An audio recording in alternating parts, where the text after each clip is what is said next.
When will you repay the money? Even though your father has passed, the debt still remains. Do not assume we are unaware the house your father bequeathed to you is more than sufficient to settle our dues. In the cramped and dimly lit room, the table resounded with a loud thud.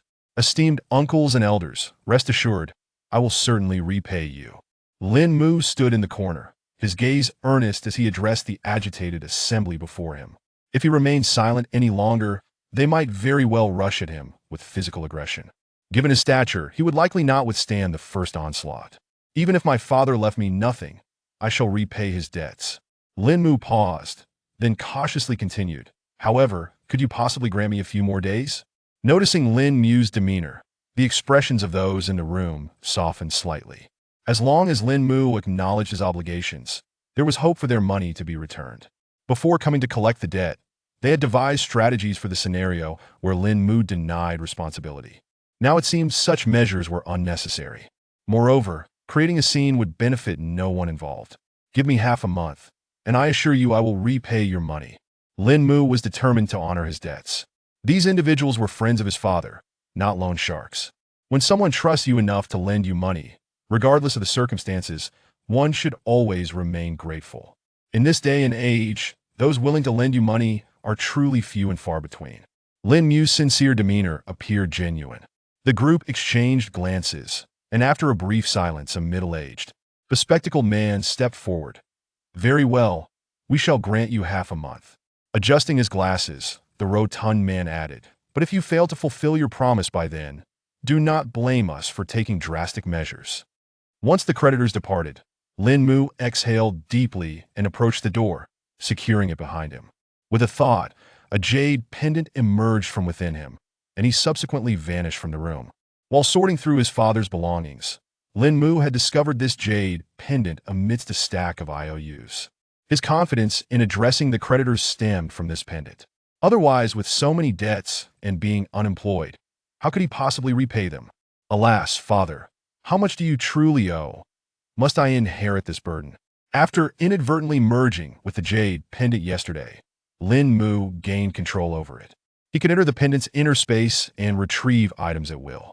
Within the pendant's realm, 5 altar-like platforms stood, one of which boasted a radiant door. Lin Mu gazed at the luminous portal, his mind torn should he venture forth or not. The door led to an entirely unknown world. As a seasoned connoisseur of novels, Lin Mu was well aware of the implications. Unlike other protagonists who would rush in without a second thought, his excitement was tempered by a tinge of fear regarding the unknown. What kind of world lay beyond? Was it a realm of ascension or martial prowess? A fantastical universe or a post-apocalyptic landscape? Perhaps even a bizarre dimension?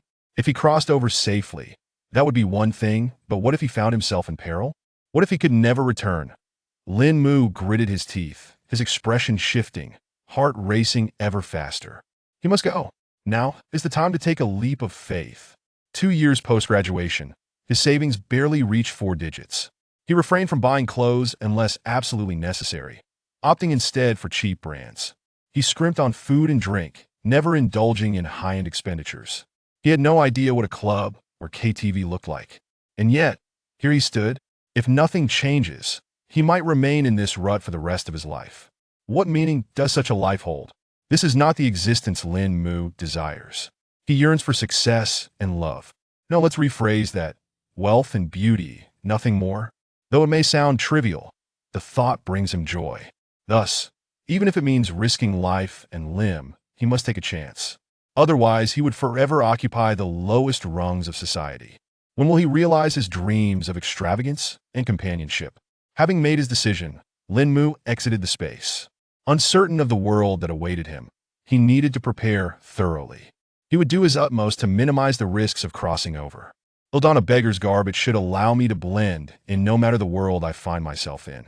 I'll wield an axe and bring along a stun baton. I should stock up on supplies to store in the space after all. I can retrieve them at any time. If I cannot return, I won't perish from hunger. Lin Mu retrieved his phone, opened a note-taking app, and jotted down all precautions he could think of. At dawn the following day, he would set out to gather these items. Then, he would embark on this journey to the unknown. Having resolved to take action, he found himself brimming with anticipation. And there's this matter which is quite significant. Lin Mu took out paper and pen, boldly inscribing 2 words, farewell letter. I am Lin Mu by the time you read this. I will have passed away. Unsure if he would return, he penned the farewell letter to affirm his existence in this world. He carefully tucked the letter away, ensuring no one could see it before his departure. Then, Lin Mu opened his WeChat, navigating to the top of his chat list to find a conversation with his beloved. He sent a message, "Darling, I wish to see you." The response came swiftly. "Honey, didn't we agree not to meet, just to engage in online romance?" Lin Mu was self-aware despite his decent looks. He was financially constrained. Thus, he had never contemplated a relationship during his university years. Yet love often arrives unexpectedly. In his freshman year, while gaming, he formed a couple with a game friend for a quest. Gradually, their conversations transitioned from the game to WeChat, evolving from friends to lovers. However, from the outset, she had made it clear that they would only engage in online romance. Lin Mu had honored that promise. He had no doubts about her gender. They had spoken on voice chat, albeit infrequently. He knew her name, Chu Xiang. Lin Mu had even confirmed her name through a WeChat transfer. Indeed, it was Ing, not June or Gang. Yet, in recent years, Chu Xiang had spoken to him very little. Lin Mu wondered if she had started dating or even married in real life. Had he become irrelevant? Noticing Lin Mu's delay in responding, she inquired again, "Darling, why are you silent?" Seeing that she did not relent, Lin Mu had to temporarily abandon the idea of meeting. Surely he could not confess, "I'm about to venture into another world and fear I may not return, so I wish to see you." Lin Mu replied, "Let's voice chat. My dear, it's been ages since I last heard your voice." "Sure, honey, give me 2 minutes, I'll call you." She actually agreed? Lin Mu had anticipated rejection. But why 2 minutes? Was she seeking a safer place to call him? It was vexing. The more he pondered, the more uneasy he felt. The WeChat voice prompt rang, and Lin Mu clicked to accept. "Darling, you seem a bit off today. Have you encountered some trouble?" A melodious voice resonated from the other end. Women truly possess a keen intuition. Lin Mu had only uttered 2 sentences, yet she discerned his state of mind. "My dear, I'm fine. I just miss you a little." "Well, I'm glad you're okay. You startled me." "I miss you too, but I have guests at home, so we'll hang up now. Let's chat through text, Lin Mu." This was not normal, not at all. For now, he would let it slide, but if he returned safely, he would demand answers. If she was indeed deceiving him, their relationship would end immediately. Chapter 2: The first encounter with zombies. The following day, Lin Mu rose early. After a brief wash-up, he hastily consumed a few bites of food. Riding his cherished electric scooter, he set off to procure supplies. Following the list he had meticulously prepared the day before, Lin Mu navigated through the streets, only managing to complete his shopping by 6 in the evening. His 4-digit savings had regrettably dwindled to a mere 3 digits. Finding a small eatery, he dined before returning home, the evening already upon him. Lin Mu settled onto the sofa, retrieved his phone, and dialed his aunt. He yearned to converse with her. If he didn't return, he would never again hear her voice. His aunt was the closest person in his life, even more so than his father. His parents had divorced when he was merely 3 years old. After the separation, Lin Mu lived with his father, or rather, with his aunt. Just as his aunt was expecting his cousin Linley, his uncle had tragically passed away. His aunt never remarried, raising Linley on her own. Lin Mu's father, Erduel, squandered his days gambling, drinking, and being abusive, which had led to the divorce. Afterward, he only worsened, showing neither the inclination nor the time to care for Lin Mu. Growing up alongside his aunt and cousin, Lin Mu regarded his aunt as his mother. "Xiao Mu, why are you so quiet? Can you hear me?" Lin Mu snapped back to reality, inhaling deeply, striving to make his voice sound more at ease. "Aunt, it's nothing. I just wanted to chat. Please take care of yourself and don't overexert. Child, we've only just seen each other. I'm perfectly well." His aunt's gentle voice resonated through the phone. Lin Mu opened his mouth, overwhelmed with words he longed to express, yet they eluded him. Biting his lower lip, he engaged in a few more exchanges with his aunt before ending the call. He feared that prolonging the conversation would reveal the subtle tremor in his voice. If he could return safely, he would ensure his aunt lived the finest life imaginable. After a considerable moment, Lin Mu's mood gradually settled. He picked up his phone, intending to call his cousin as well. However, after a moment's hesitation, he abandoned the idea. His cousin was not like his aunt. she would undoubtedly detect any trace of abnormality. Instead, he opted to send her a message via WeChat. Lin Mu opened the app and typed, "Sister, I love you." Linley replied. He promptly sent another message. "Sister, I love you." Linley responded, "Xiao Mu, I love you too. What is going on? Did you experience a breakup?" A faint smile graced Lin Mu's lips, his eyes glistening with unshed tears. "I haven't broken up. I just miss you." After chatting with his cousin, Lin Mu sent a message to Chu Xiang. "Wife, if I were to vanish from your life, would you forget me?" Chu Xiang replied, "Hubby, what is going on with you these past couple of days? If something has happened, don't hide it from me. I can't help you." Reading Chu Xiang's message, Lin Mu felt a swell of emotion. Aside from their physical distance, she had been nothing short of wonderful. She had accommodated all of his reasonable requests, which was why their online relationship had flourished for years. Thus, he replied, "Wife, I'm merely reflecting. I'm fine, so don't worry." The next morning, as dawn broke, Lin Mu scrambled out of bed. He had dreamt of being devoured by a monster upon arriving in an unknown world, which he took as a good omen. Unhurriedly finishing his breakfast, Lin Mu retrieved his will and placed it in the most conspicuous spot in his room. "I will return safely. I will be fine. I will return safely. I will be fine." After successfully hypnotizing himself, Lin Mu stored his supplies in the spatial realm and donned his beggar disguise. With an axe in one hand and an electric baton in the other, he swiftly entered the space of the jade pendant. Standing before the portal of light, Lin Mu did not hesitate for a moment. He stamped his foot and strode forward with determination. The sky was shrouded in a gloomy haze, and the landscape was littered with ruins. Many skyscrapers had partially collapsed, and remnants of destruction were scattered everywhere. The ground appeared dark and emitted a nauseating stench. This must be a post-apocalyptic world. Lin Mu mused to himself. Scanning his surroundings briefly, he refrained from lingering too long. He needed to ascertain whether he could return. With a thought, Lin Mu reappeared in the space of the jade pendant. Then in his room on Blue Starred, "I can come back." Clenching his fists, he swung them in triumph. The heavy burden resting upon his heart had finally lifted. Before him lay a broad avenue, beckoning with promises of wealth and beauty. "I refuse to believe that with a cheat, I cannot alter my fate." Lin Mu could not suppress his laughter. Banishing all sadness and fear. 10 years of hard study cannot compare to 3 generations of commerce. "Forgive me, but I have an advantage." He resolved to quickly comprehend this post-apocalyptic world and formulate his development plan. Lin Mu soon regained his composure. He needed to ascertain the version of this post-apocalyptic world and gather information from before the cataclysm. If it turned out to be a particularly harsh apocalypse, he would prioritize survival at all costs. Otherwise, he risked disaster. The protagonists in novels often faced immense crises yet emerged unscathed, which Lin Mu found implausible. Life is singular, and he dared not gamble, especially in an apocalypse where human malice had been unleashed like Pandora's box.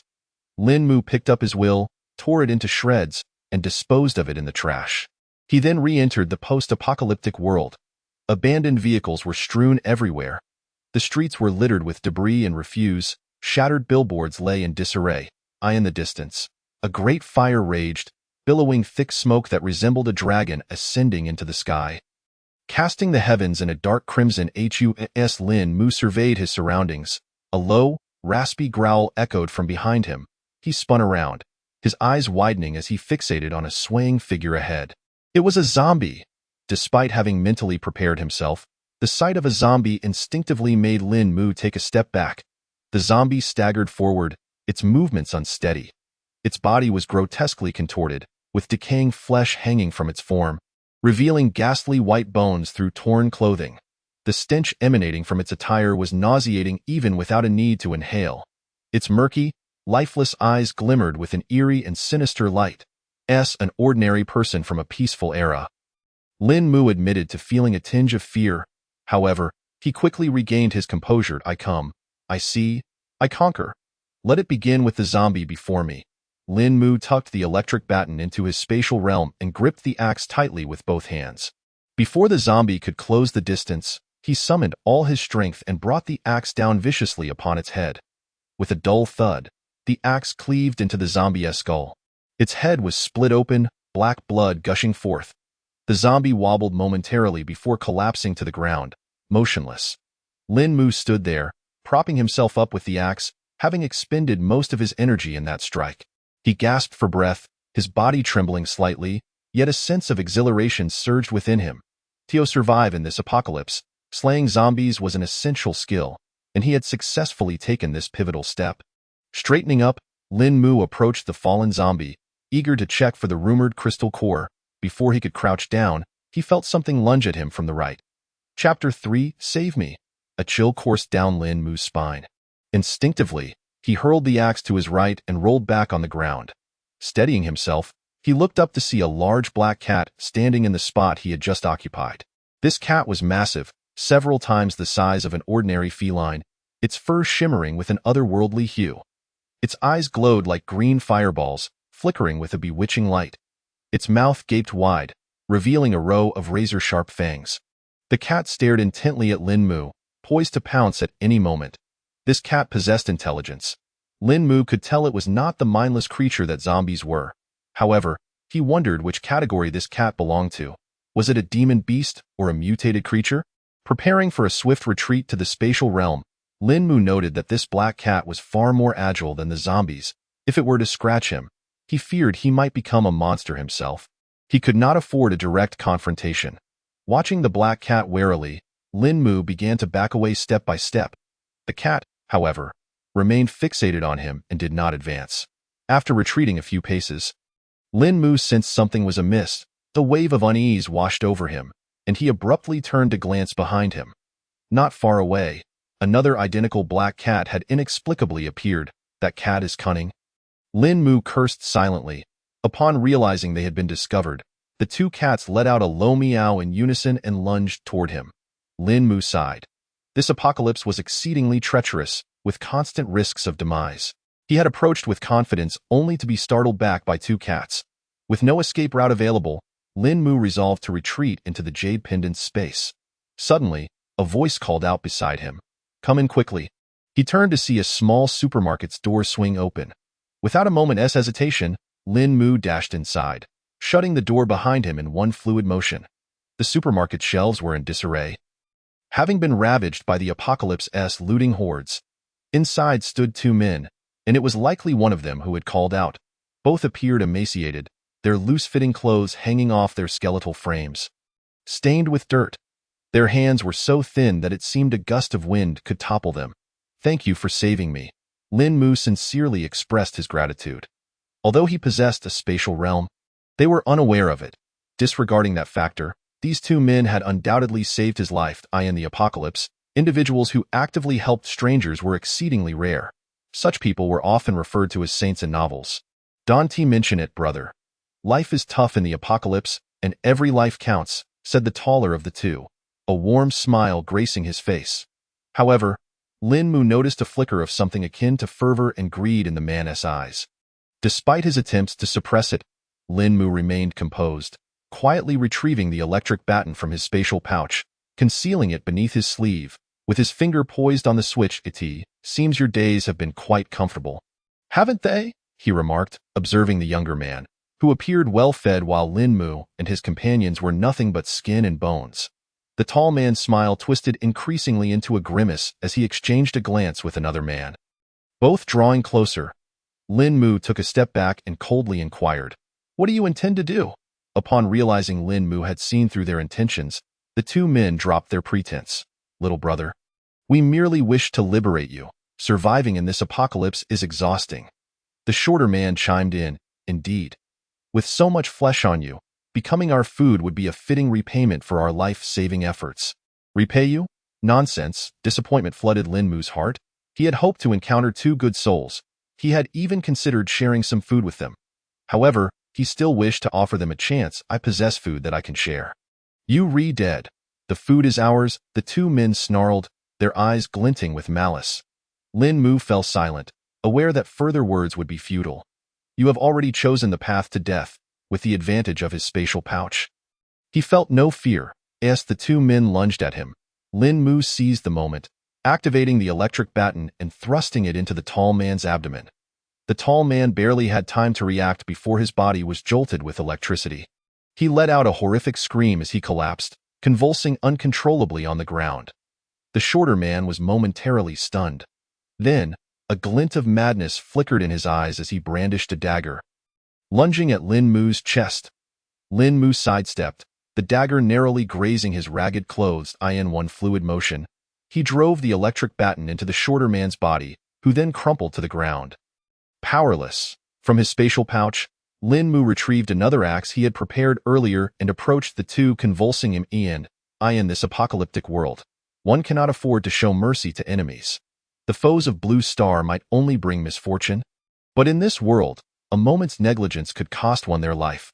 Regrettably, Lin Mu shook his head, ignoring their pleas for mercy as he raised the axe.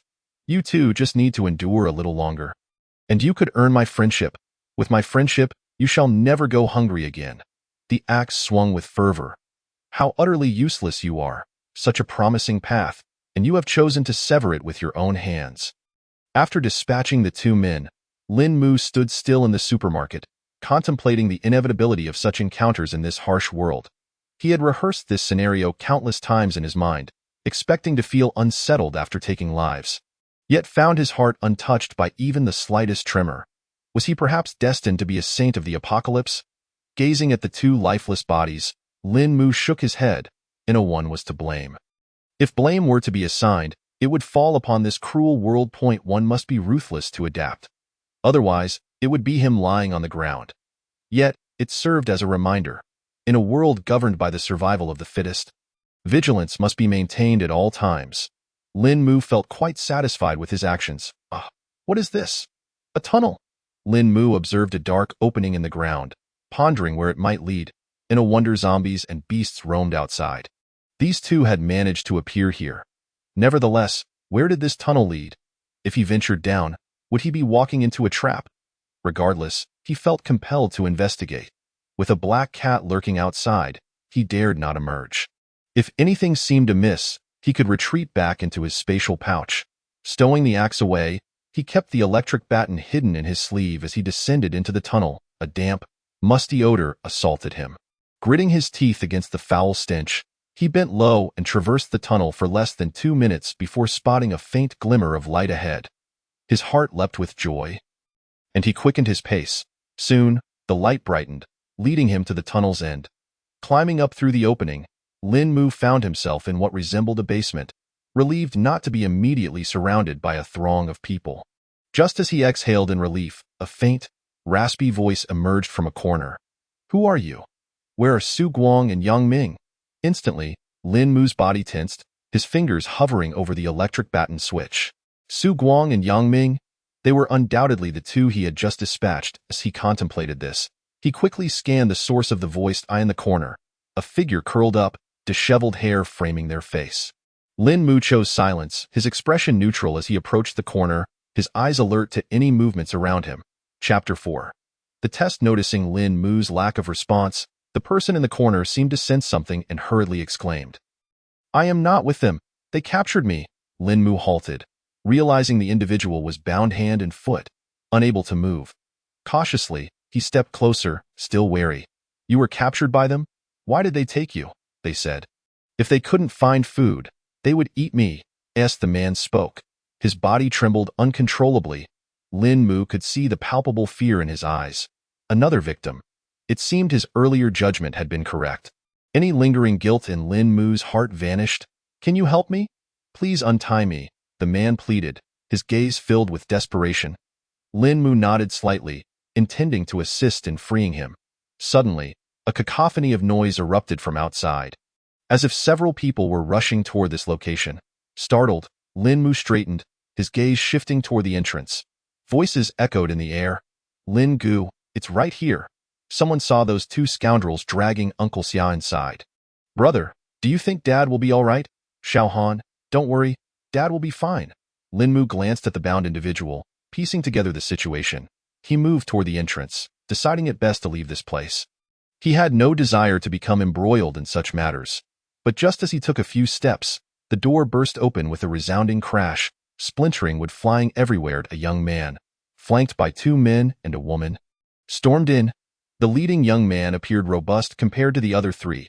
Upon seeing his father bound on the ground with Lin Mu standing nearby, the woman immediately demanded, Why did you capture my dad?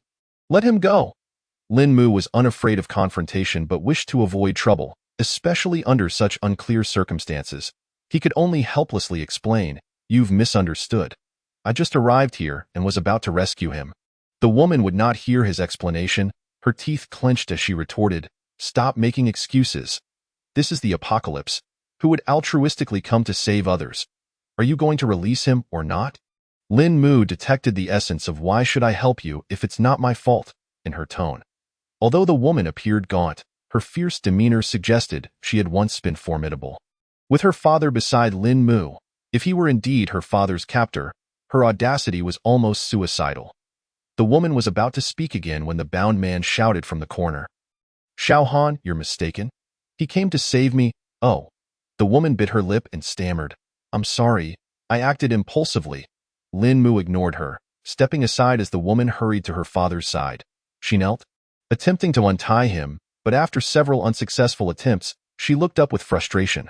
"Brother, come here. This rope is too thick and tough. I can't get it off. I'll do it."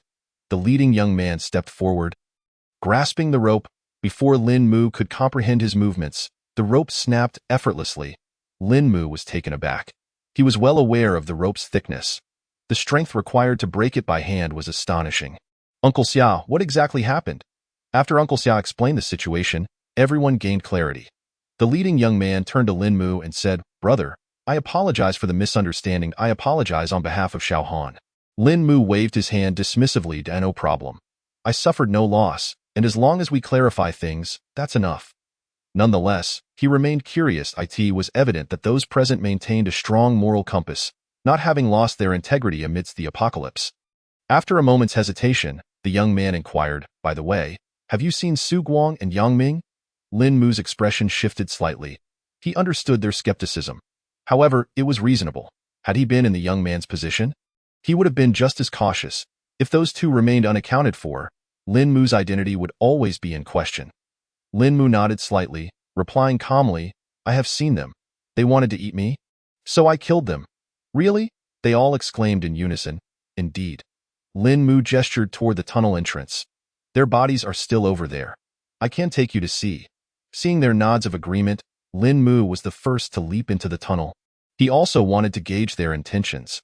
If they meant him harm, the tunnel would be the perfect opportunity. Gripping the electric baton tightly, he remained tense, ready to retreat into his spatial pouch at the slightest sign of danger. Upon reaching the small supermarket, they found Su Guang and Yang Ming's lifeless bodies on the ground. Lin Mu noted the change in the onlookers' expressions. They now regarded him with a friendlier demeanor. Understanding Lin Mu's puzzled gaze, the leading young man instructed the others to dispose of the bodies before explaining. "These two were notorious for their misdeeds. We had long desired to rid ourselves of them. Previously, they had managed to escape, but this time, we were fortunate to have you." The leading man did not continue his thoughts, instead shifting his focus to introduce Lin Im. "The my name is Xiao Shulin, 22 years old. This is Xia Yandong, also 22, and his sister, Xia Minghan, who is 20. This lad, still a minor, is Wang Yishui. Xia Shu is their father." Lin Mu responded, "I am Lin Mu, 23 years of age, and it is a pleasure to make your acquaintance." Lin Mu beamed at them, recognizing that very few could maintain their true selves in this apocalyptic world. While he himself found it difficult, he admired those who could. Such individuals were a rare treasure amidst the chaos of the apocalypse. Without them, the world would indeed resemble a true hell on earth, devoid of any semblance of humanity. Lin Mu feigned reaching into his pocket, retrieving a small bag from his spatial storage containing the compressed biscuits he had prepared in advance. He handed out the biscuits, smiling as he spoke. "The remaining compressed biscuits are limited. Just 2 for each of you, so please do not disdain them." Having already labeled the items in his spatial storage, he observed the reactions of the others as they involuntarily swallowed hard upon seeing the biscuits. A single biscuit, if rationed, could sustain one for several days. It was nothing short of a lifesaver. Disdain? 1,000 thoughts of disbelief raced through their minds. How could we possibly disdain such a gift? Is it possible for us to be more disdainful? Apart from Xiao Shulin, the others appeared gaunt, and Lin Mu was acutely aware of their dire need for sustenance. As they accepted the biscuits, everyone expressed their gratitude towards Lin Mu, with no one casting greedy glances at the remaining biscuits he held.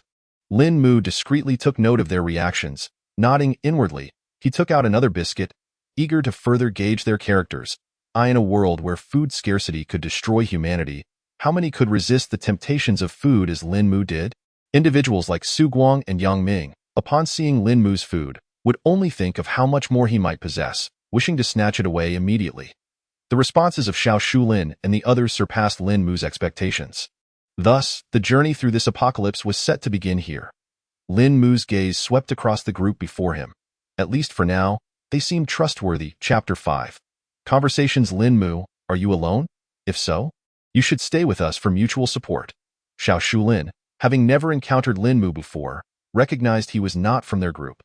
However, the fact that Lin Mu could single-handedly eliminate Su Guang and Yang Ming, and was willing to share his food, earned Xiao Shulin's respect in both ability and character. Such a person must not be overlooked. It would be best to have Lin Mu join their ranks for collective strength.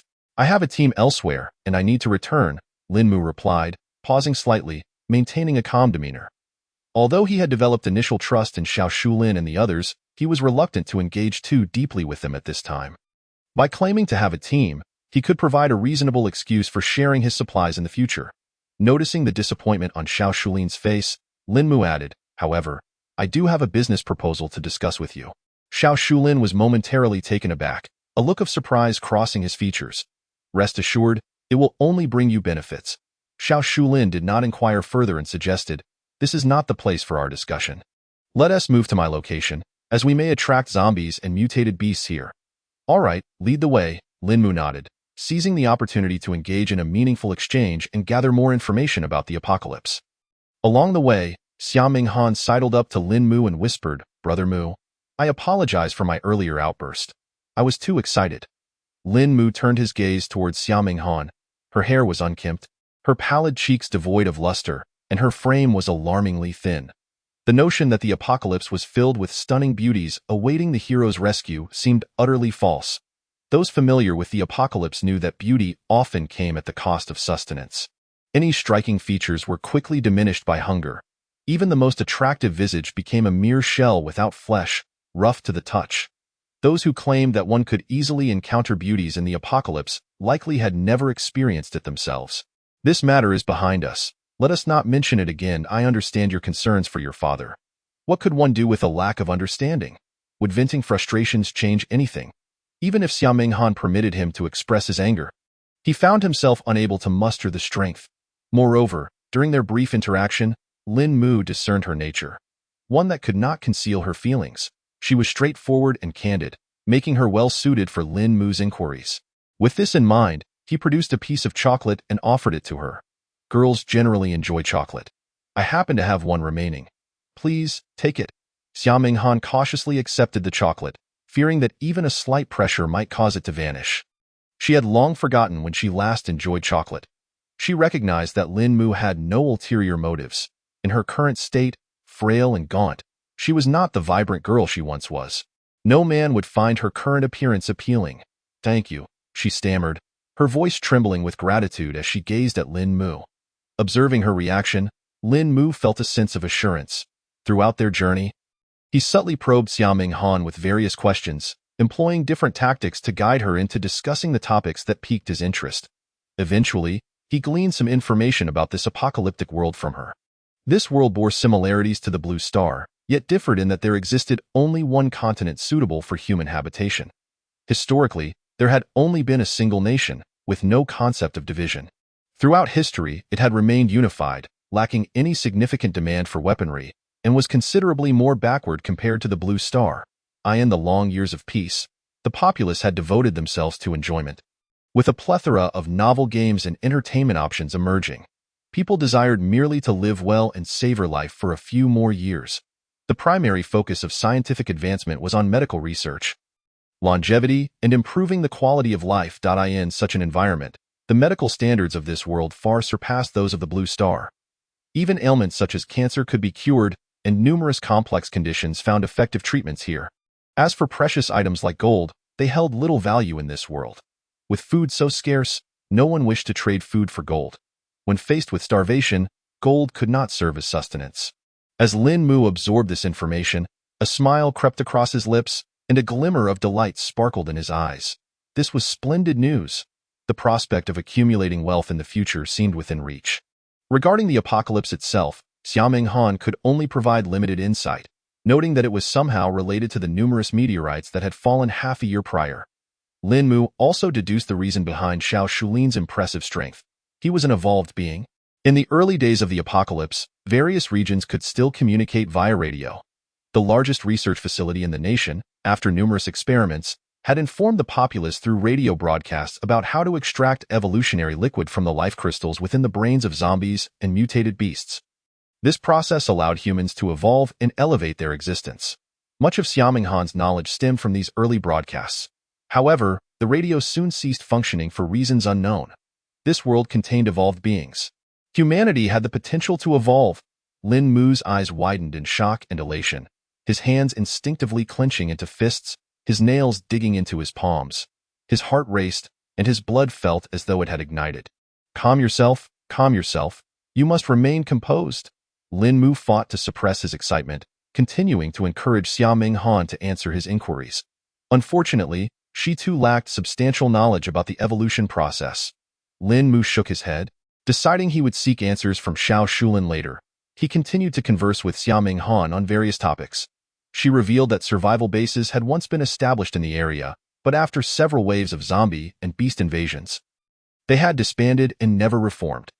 Other regions also had survival bases, but she had never ventured there due to the dangers of the journey. She added that without Xiao Shulin, they would have perished long ago. Each time he found food, he generously shared a portion with everyone. Yet, as the months passed, food became increasingly scarce. Just like the little supermarket we visited. I can't imagine how many groups have already raided it. Xiaoming Han lamented, her dry face etched with worry. We ordinary folks dare not venture into perilous areas, but safe zones offer no food at all. Encountering zombies is manageable, but facing mutated beasts is nearly a death sentence. As she spoke, her voice grew weaker. I no longer know what it means to live. Sometimes I feel it would be better to be dead. Her eyes gradually dulled, staring blankly at Lin Mu. Lin Mu felt a twinge of pain in his heart. Before the apocalypse, Xiaoming Han likely lived a carefree life. Yet now, with the onset of chaos, all beauty had been shattered. Upon opening her eyes, she was met with hunger and danger, leaving no direction in life. Without thinking, Lin Mu reached out, grasping Xiaoming Han's hand in a gesture of comfort. The touch, however, caused his heart to lurch. Her hand was so thin it felt as though it were merely skin clinging to bone. He feared that a gentle squeeze might break it. Her palm lacked any softness, causing him to ache with sympathy. This wretched apocalypse! Lin Mu turned his head, wiping his eyes, returning his gaze to Xiaoming Han. He regarded her with gentle compassion. Things will not remain this way, though you believe in light? Light? The light in my heart has long been extinguished. Lin Mu opened his mouth to say more. But he noticed Xiaoming Han lowering her head, freeing her hand from his grasp and quickly making her way towards her father. Lin Mu shook his head. You will surely come to believe in the light. For I am the light. Chapter 6, Evolution.at. That moment, Xia Yandong's voice drifted over from the side. Lin Mu, what are you discussing with my sister? Nothing much. I find Ming Han a bit familiar, and wanted to inquire if we had met before. Lin Mu replied with an air of nonchalance. My sister once participated in a campus goddess entertainment program. You must have seen her on television. Xia Yandong explained, in a wonder. I remember now. She was the most beautiful one among them. Lin Mu remarked, not knowing what Xiaoming Han looked like before the apocalypse, but flattery was certainly the right approach. What brother would think their sister less pretty than others? Indeed, a smile blossomed on Xia Yandong's face, his eyes brimming with approval as he looked at Lin Mu. Brother Mu, your taste is impeccable. I always said my sister is the prettiest, while that brat Wang Yishui insisted Gu Wanqi was more beautiful. As he spoke, Xia Yandong draped an arm over Lin Mu's shoulder, radiating warmth as though they were longtime friends. Indeed, everyone relishes compliments, and just like that, Lin Mu was transformed from a mere acquaintance to Brother Mu. Gu Wanqi was not as lovely as Ming Han. Wang Yishui was still a minor, his sense of aesthetics being dubious at best. The term campus goddess sounded exhilarating. It was evident that Xiaoming Han must have been a great beauty before the apocalypse. Lin Mu glanced at Xiaoming Han in the distance, contemplating his next move. Feeding Xiaoming Han daily? Perhaps nurturing a beauty? That seemed plausible. Whoever eats my food is mine. Once Xia Minghan recovered, he would ensure she devoted herself to him. Cultivating a goddess seemed to offer a certain sense of achievement. What business do you wish to discuss with me? Upon returning to their residence, the others had retreated to their own rooms. Xiao Shulin directly inquired, "Can you procure evolution liquid? I wish to exchange for it."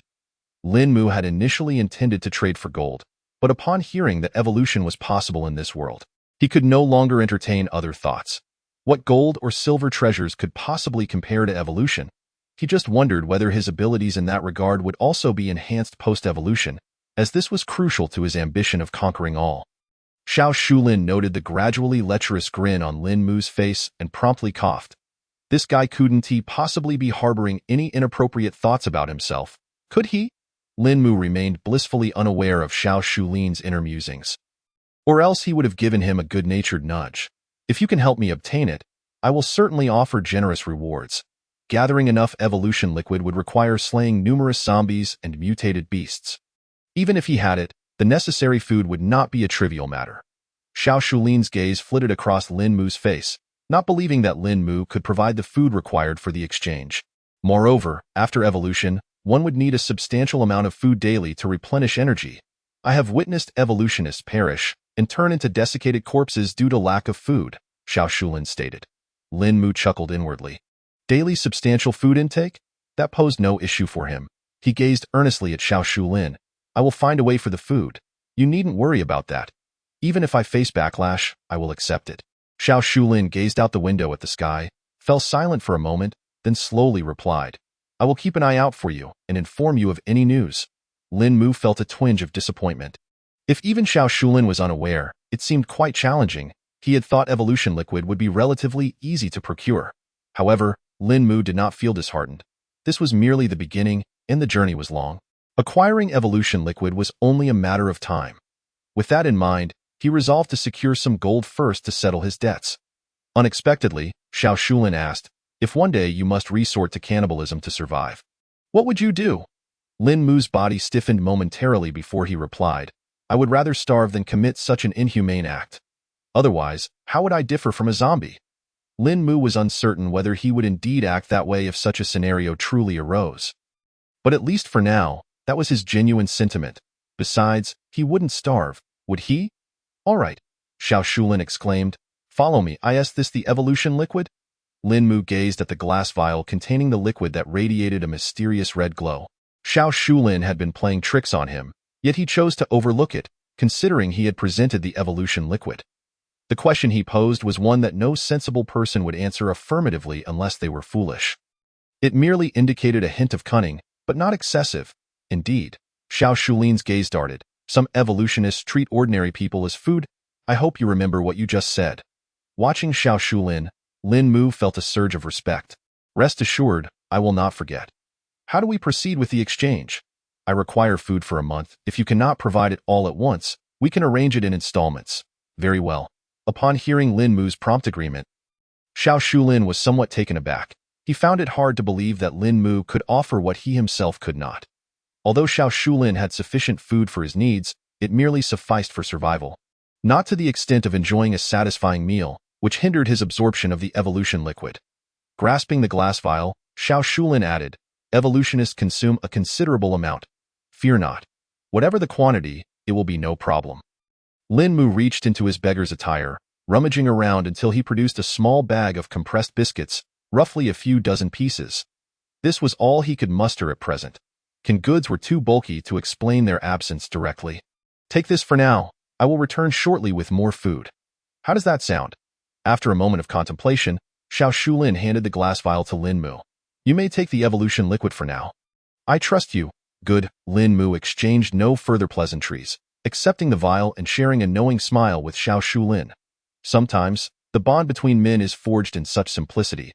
After inquiring about the usage of the evolution liquid, Lin Mu departed the community, seeking a secluded corner before returning to Blue Star. He compared the time between the two worlds and found them to be almost identical. Without delay, he hurried to a pharmacy to purchase a syringe. Instead of using it in his room, he opted for the space of the jade pendant, intending to employ it there. This way, no matter the commotion, he would remain undetected. Following Xiao Shulin's instructions, Lin Mu injected the evolution liquid into his body. Almost immediately, he felt waves of warmth surging throughout him. The warmth would gradually transform his body, enhancing muscle and bone strength, among other aspects, though no immediate changes would be apparent. When the warmth subsided, he would need to inject new evolution liquid. The advancement would allow him to distinctly sense the shackles within his body being shattered. Furthermore, the speed of advancement varied from person to person, as did the amount of evolution liquid required. Xiao Shulin had just injected his second dose of evolution liquid. Having absorbed the first over a span of 2 months, he lacked sufficient food to sustain his body's energy, which was why he had opted to exchange the third dose with Lin Mu. Oh no, I am so hungry. Lin Mu's body trembled uncontrollably, as though millions of claws were frantically clawing at his stomach. Gazing at the food prepared for the apocalypse within the space, Lin Mu steeled himself. He could not wait any longer. He was simply too hungry to endure. Xiao Shulin had informed him that the initial injection of evolution liquid would induce the most hunger, and subsequent doses would stabilize gradually. Initially, Lin Mu thought Xiao Shulin's words were somewhat exaggerated, but he soon found the reality far more intense than anticipated. After consuming half of the prepared food, Lin Mu felt somewhat better, yet he remained hungry. Not wishing to deplete all the food from the space, he exited it and located the nearest buffet on the map. He dared not overindulge at any single establishment, so he rotated through 3 different buffets before finally feeling satiated. His savings had plummeted from 3 digits to 2. With a full belly, Lin Mu was not preoccupied with trivial matters. His mind was solely focused on the apocalypse. Chapter 7. A Meal Invitation. Lin Mu began to seriously contemplate how to develop in the future. In the early stages, accumulating capital would undeniably hinge on precious items like gold. He also considered novels. All the literature from the apocalypse would be his original works. Songs, scripts. He would explore whether he could sell them or possibly establish an entertainment company in the future. The key focus would be on biological medicine from the apocalypse, which would be a bombshell in Blue Star. These medications would need to wait until he had gained sufficient strength to unveil them. Presenting them prematurely could result in them falling into the hands of others. Moreover, his current understanding was merely a fraction of the apocalyptic world. He was certain there would be further surprises ahead. Once Lin Mu had solidified a general direction for his development, he re-entered the apocalyptic world. Although he had consumed half of his food reserves, what remained was still sufficient for trade. He needed to return to Blue Star before nightfall to chat with Chu Xieying.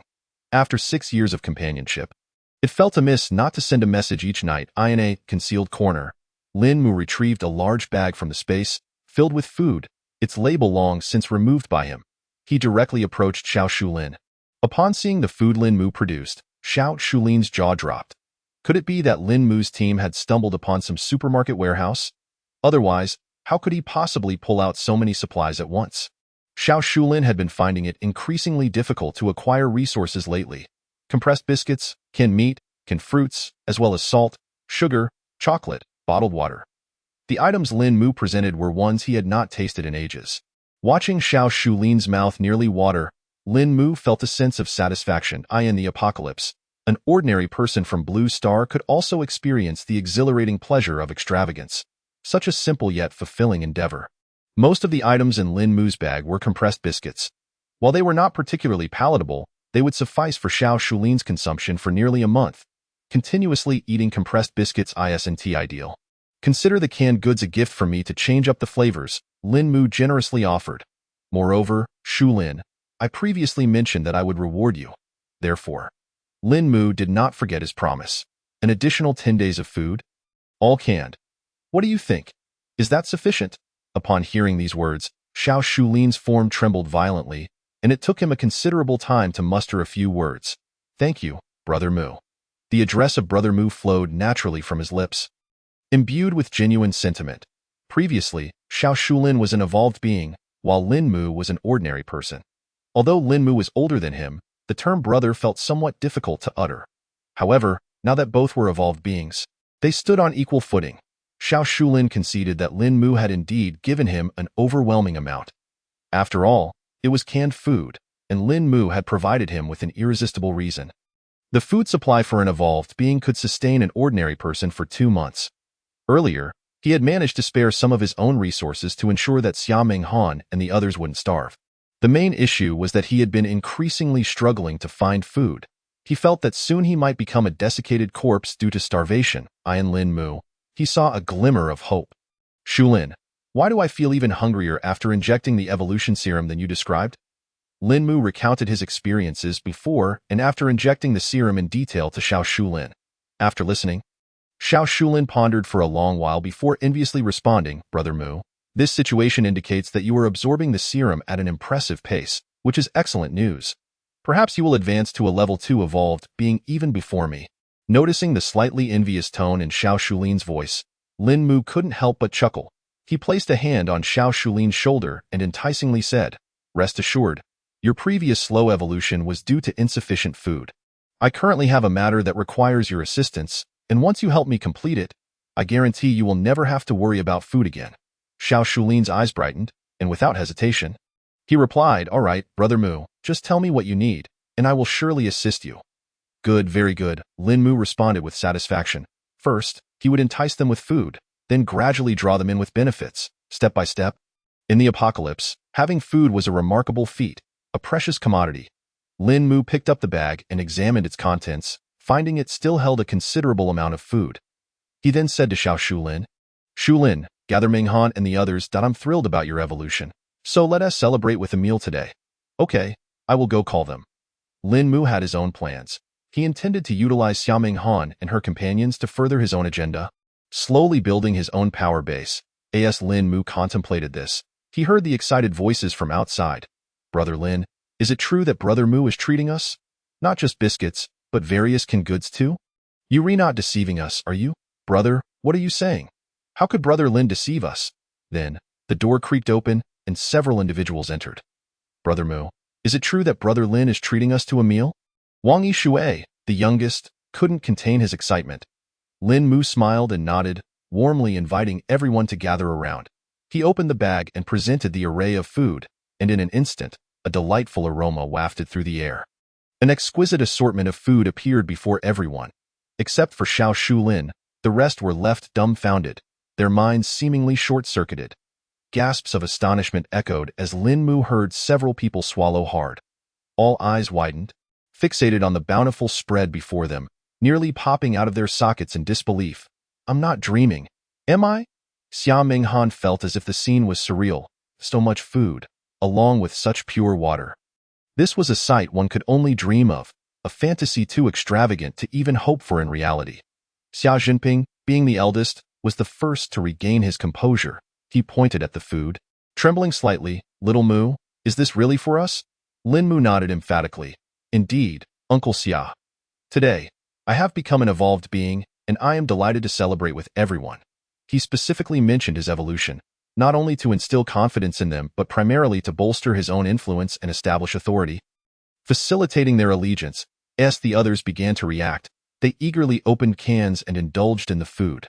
With each bite, they closed their eyes, savoring the moment. Even if the juices splattered across their faces, no one cared to them. The ordinary food of Blue Star tasted more exquisite than delicacies. The wisdom of their ancestors rang true. Better to be a peaceful dog than a person in the apocalypse. Once everyone had eaten their fill, Lin Mu stood up, surveying the crowd. He slowly began. Apart from treating everyone to a meal today, I have other matters to discuss. There are some tasks that require your assistance. And of course, I will not ask you to toil without reward. I will compensate you with food. Observing the puzzled expressions on their faces, Lin Mu smiled and teased. As for what these tasks entail, I will inform you all tomorrow. Minghan, don't leave just yet. I have something to discuss with you. After exchanging glances with her father, Xia Jinping, who nodded in approval, Xia Minghan replied with a soft mm. Once the others had departed, Lin Mu took out some pre-prepared paper and a pen, handing them to Xia Minghan. Here, Minghan, please help me take notes. Chapter 8. The Revelation. With a solemn expression, Lin Mu began to outline his plans to the two of them. The most pressing matter was to devise every means possible to gather evolution serum, regardless of the methods employed. The more, the better. Additionally, precious items such as gold, jade, and emeralds, things of value before the apocalypse, must be collected. He also aimed to gather functional notebooks, phones, and USB drives capable of storing data. Lin Mu intended to start with gold and novels. Although there was no internet, Many people had a habit of downloading novels. He believed that a considerable amount of novels could be gathered from these data storage devices. He did not disclose the rest of his plans to the two. For now, accomplishing these tasks would suffice. Once Xiao Shulin and the others completed these tasks, he would assign additional responsibilities. He would exchange the collected items for corresponding food supplies. Lin Mu pondered for a moment before cautioning when exchanging for food. Don't he give too much? Overindulgence could lead to adverse effects. If they work for him, they will have food. If they do not, they will quickly face starvation. This way, the workers will remain motivated. Otherwise, giving too much would be counterproductive. Shulin, you are well aware of the situation. Just follow my instructions. Understood, Brother Mu. I will comply, and I will mobilize everyone tomorrow. Lin Mu regarded Xiao Shulin with appreciation. Xiao Shulin showed no resistance to the plan. Rather, he was eager to cooperate. This was a promising beginning. Lin Mu pointed outside and remarked to Xiao Shulin, "You ate quite a bit earlier. Don't you need to take care of that?" Xiao Shulin looked bewildered for a moment before realizing, "Oh, right? I'll take care of it right now." With that, he dashed out.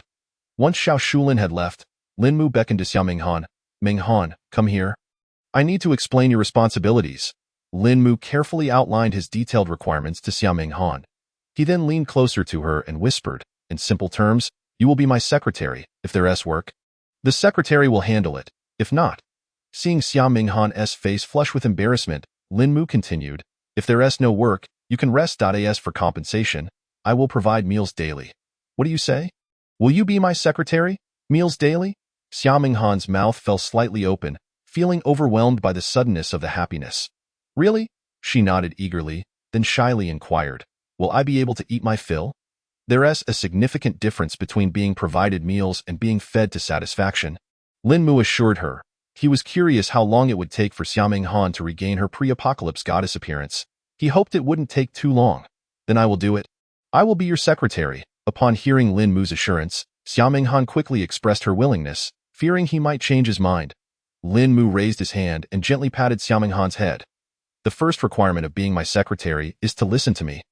"Understood." Xiao Minghan looked up at Lin Mu. "Got it." "The second requirement," Lin Mu paused dramatically, adopting a serious tone, "is to resolutely execute the first requirement." Xiao Minghan was momentarily taken aback before bursting into laughter, exclaiming, "Brother Mu, I understand. I will definitely do as you say."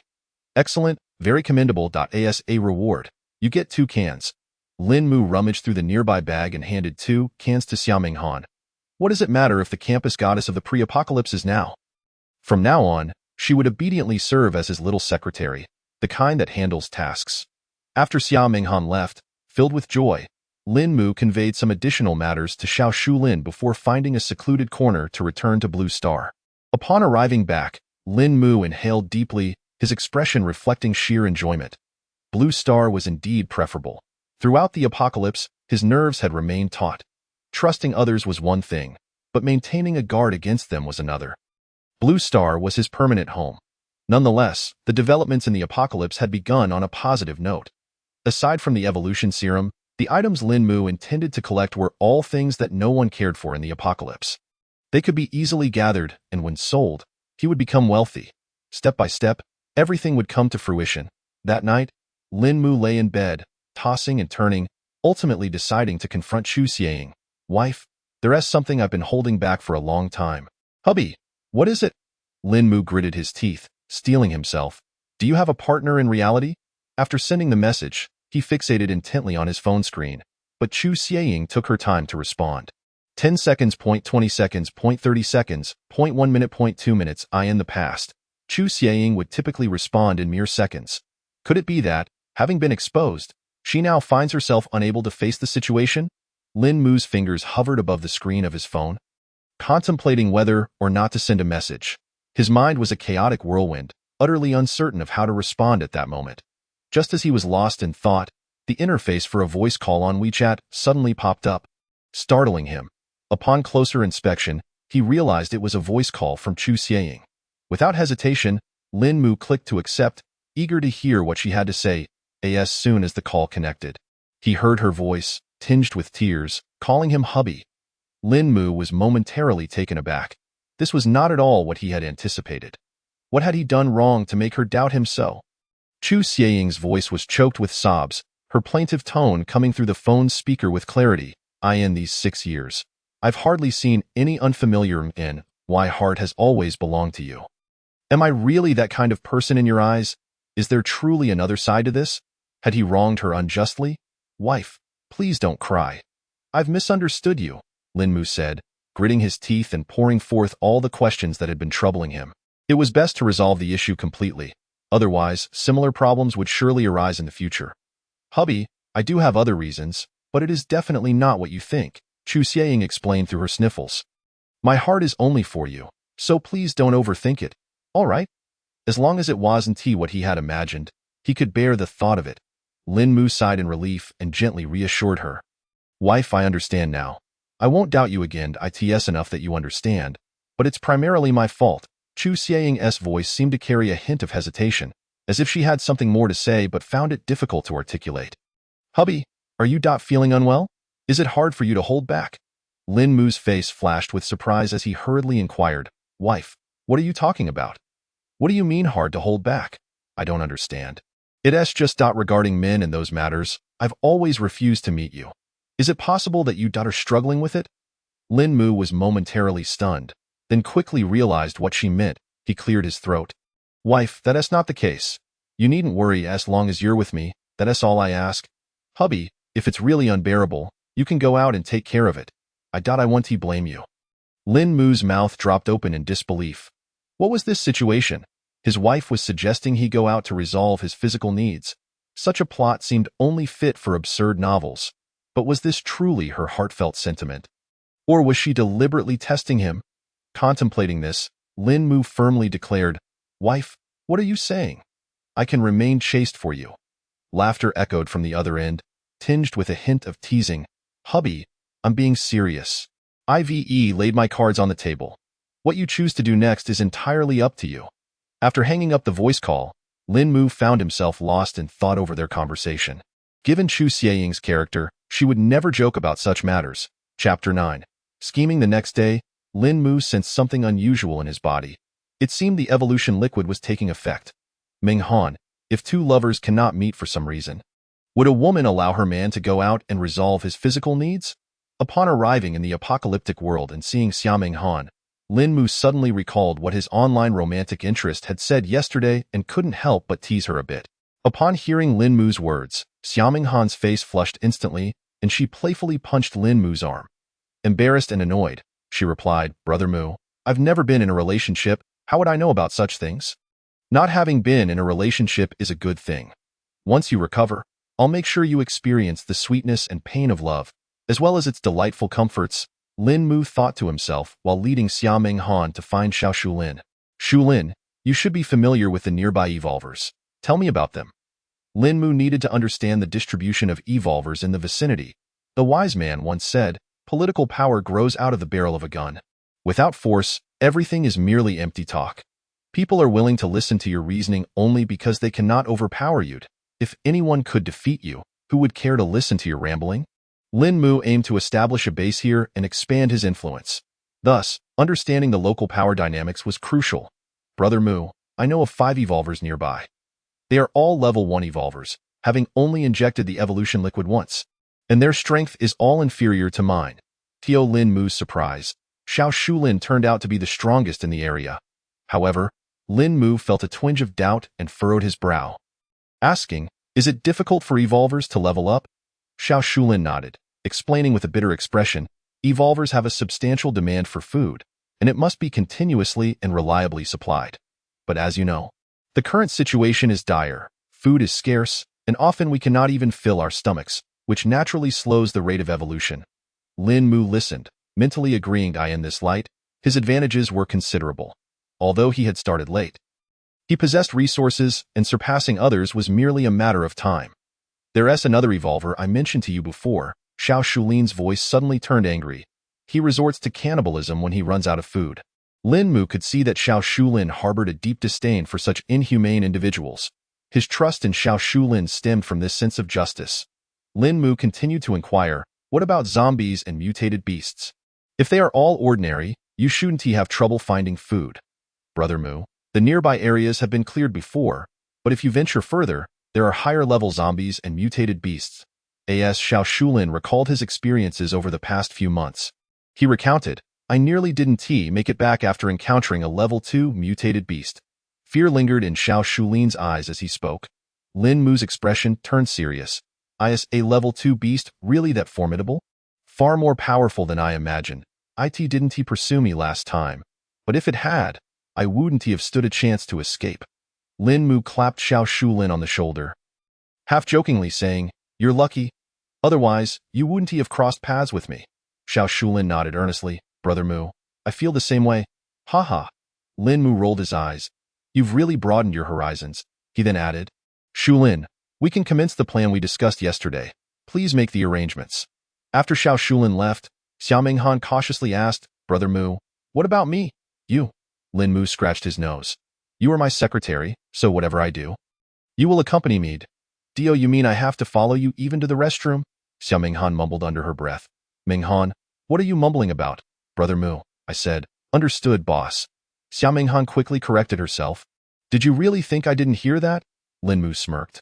After finding a place to sit down, he said to Xiao Han, Little secretary, come and give your boss a massage.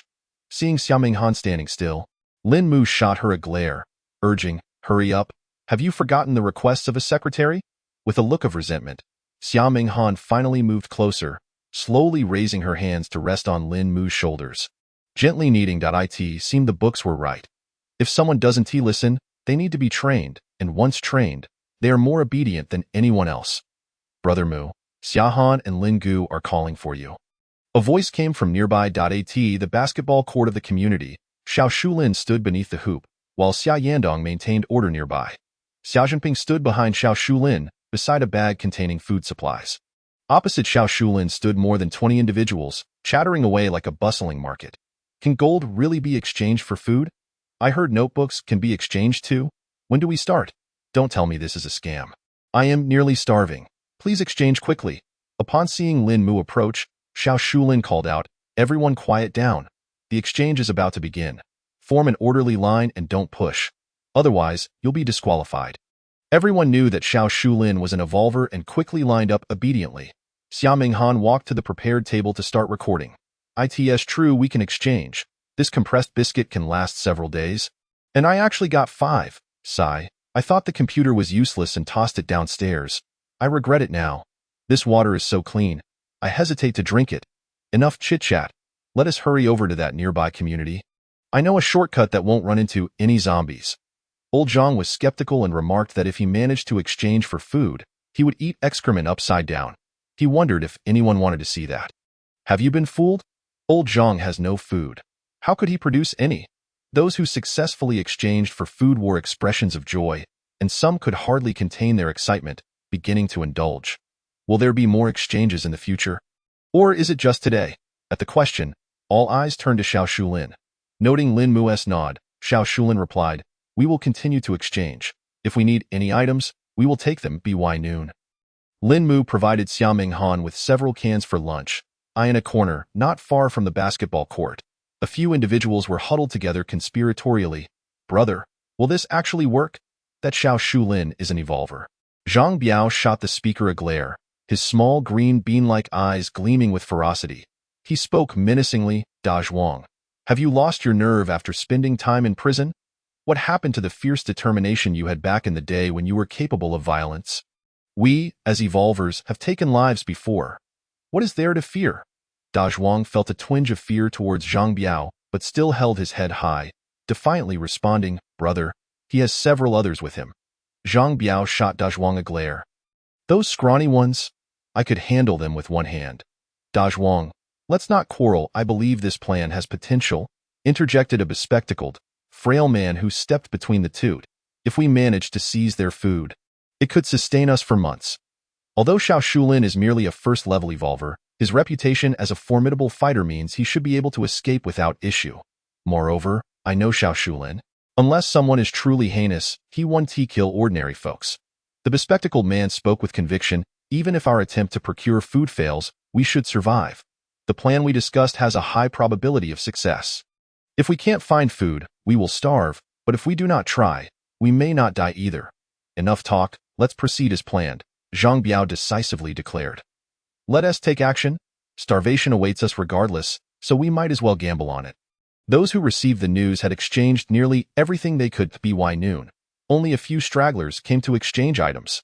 Lin Mu and Xiao Shulin engaged in idle conversation while they worked.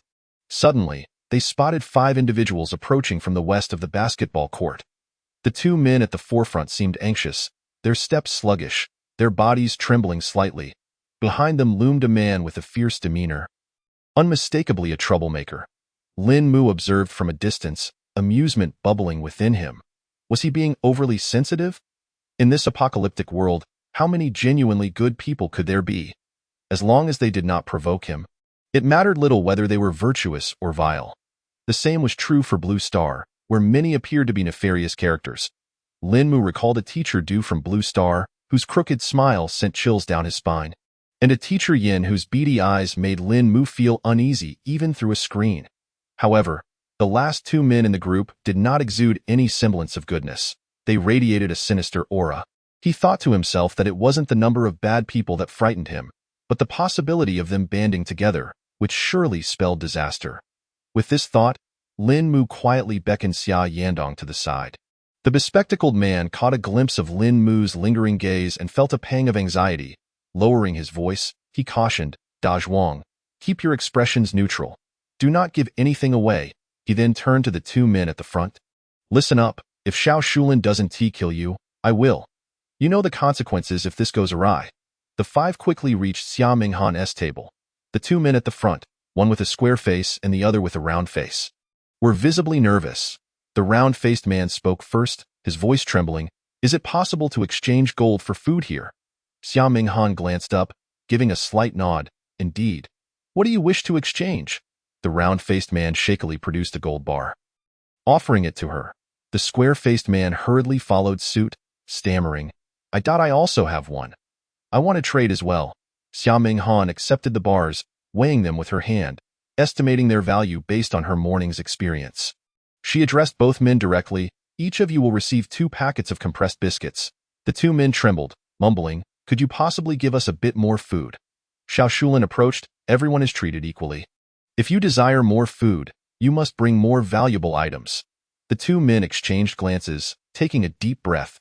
Suddenly, with a thud, they both fell to their knees, one clinging desperately to Xiao Shulin's leg, their lips quivering as they pleaded, please, this food is truly insufficient.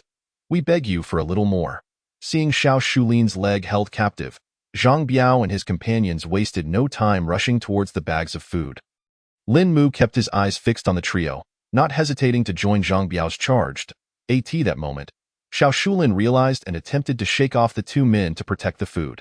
But they clung to him like leeches. His fists clenched, poised to strike, yet he hesitated, caught in a moment of indecision. A flicker of doubt crossed Xiao Shulin's eyes. Ultimately, he could not bring himself to harm those utterly defenseless.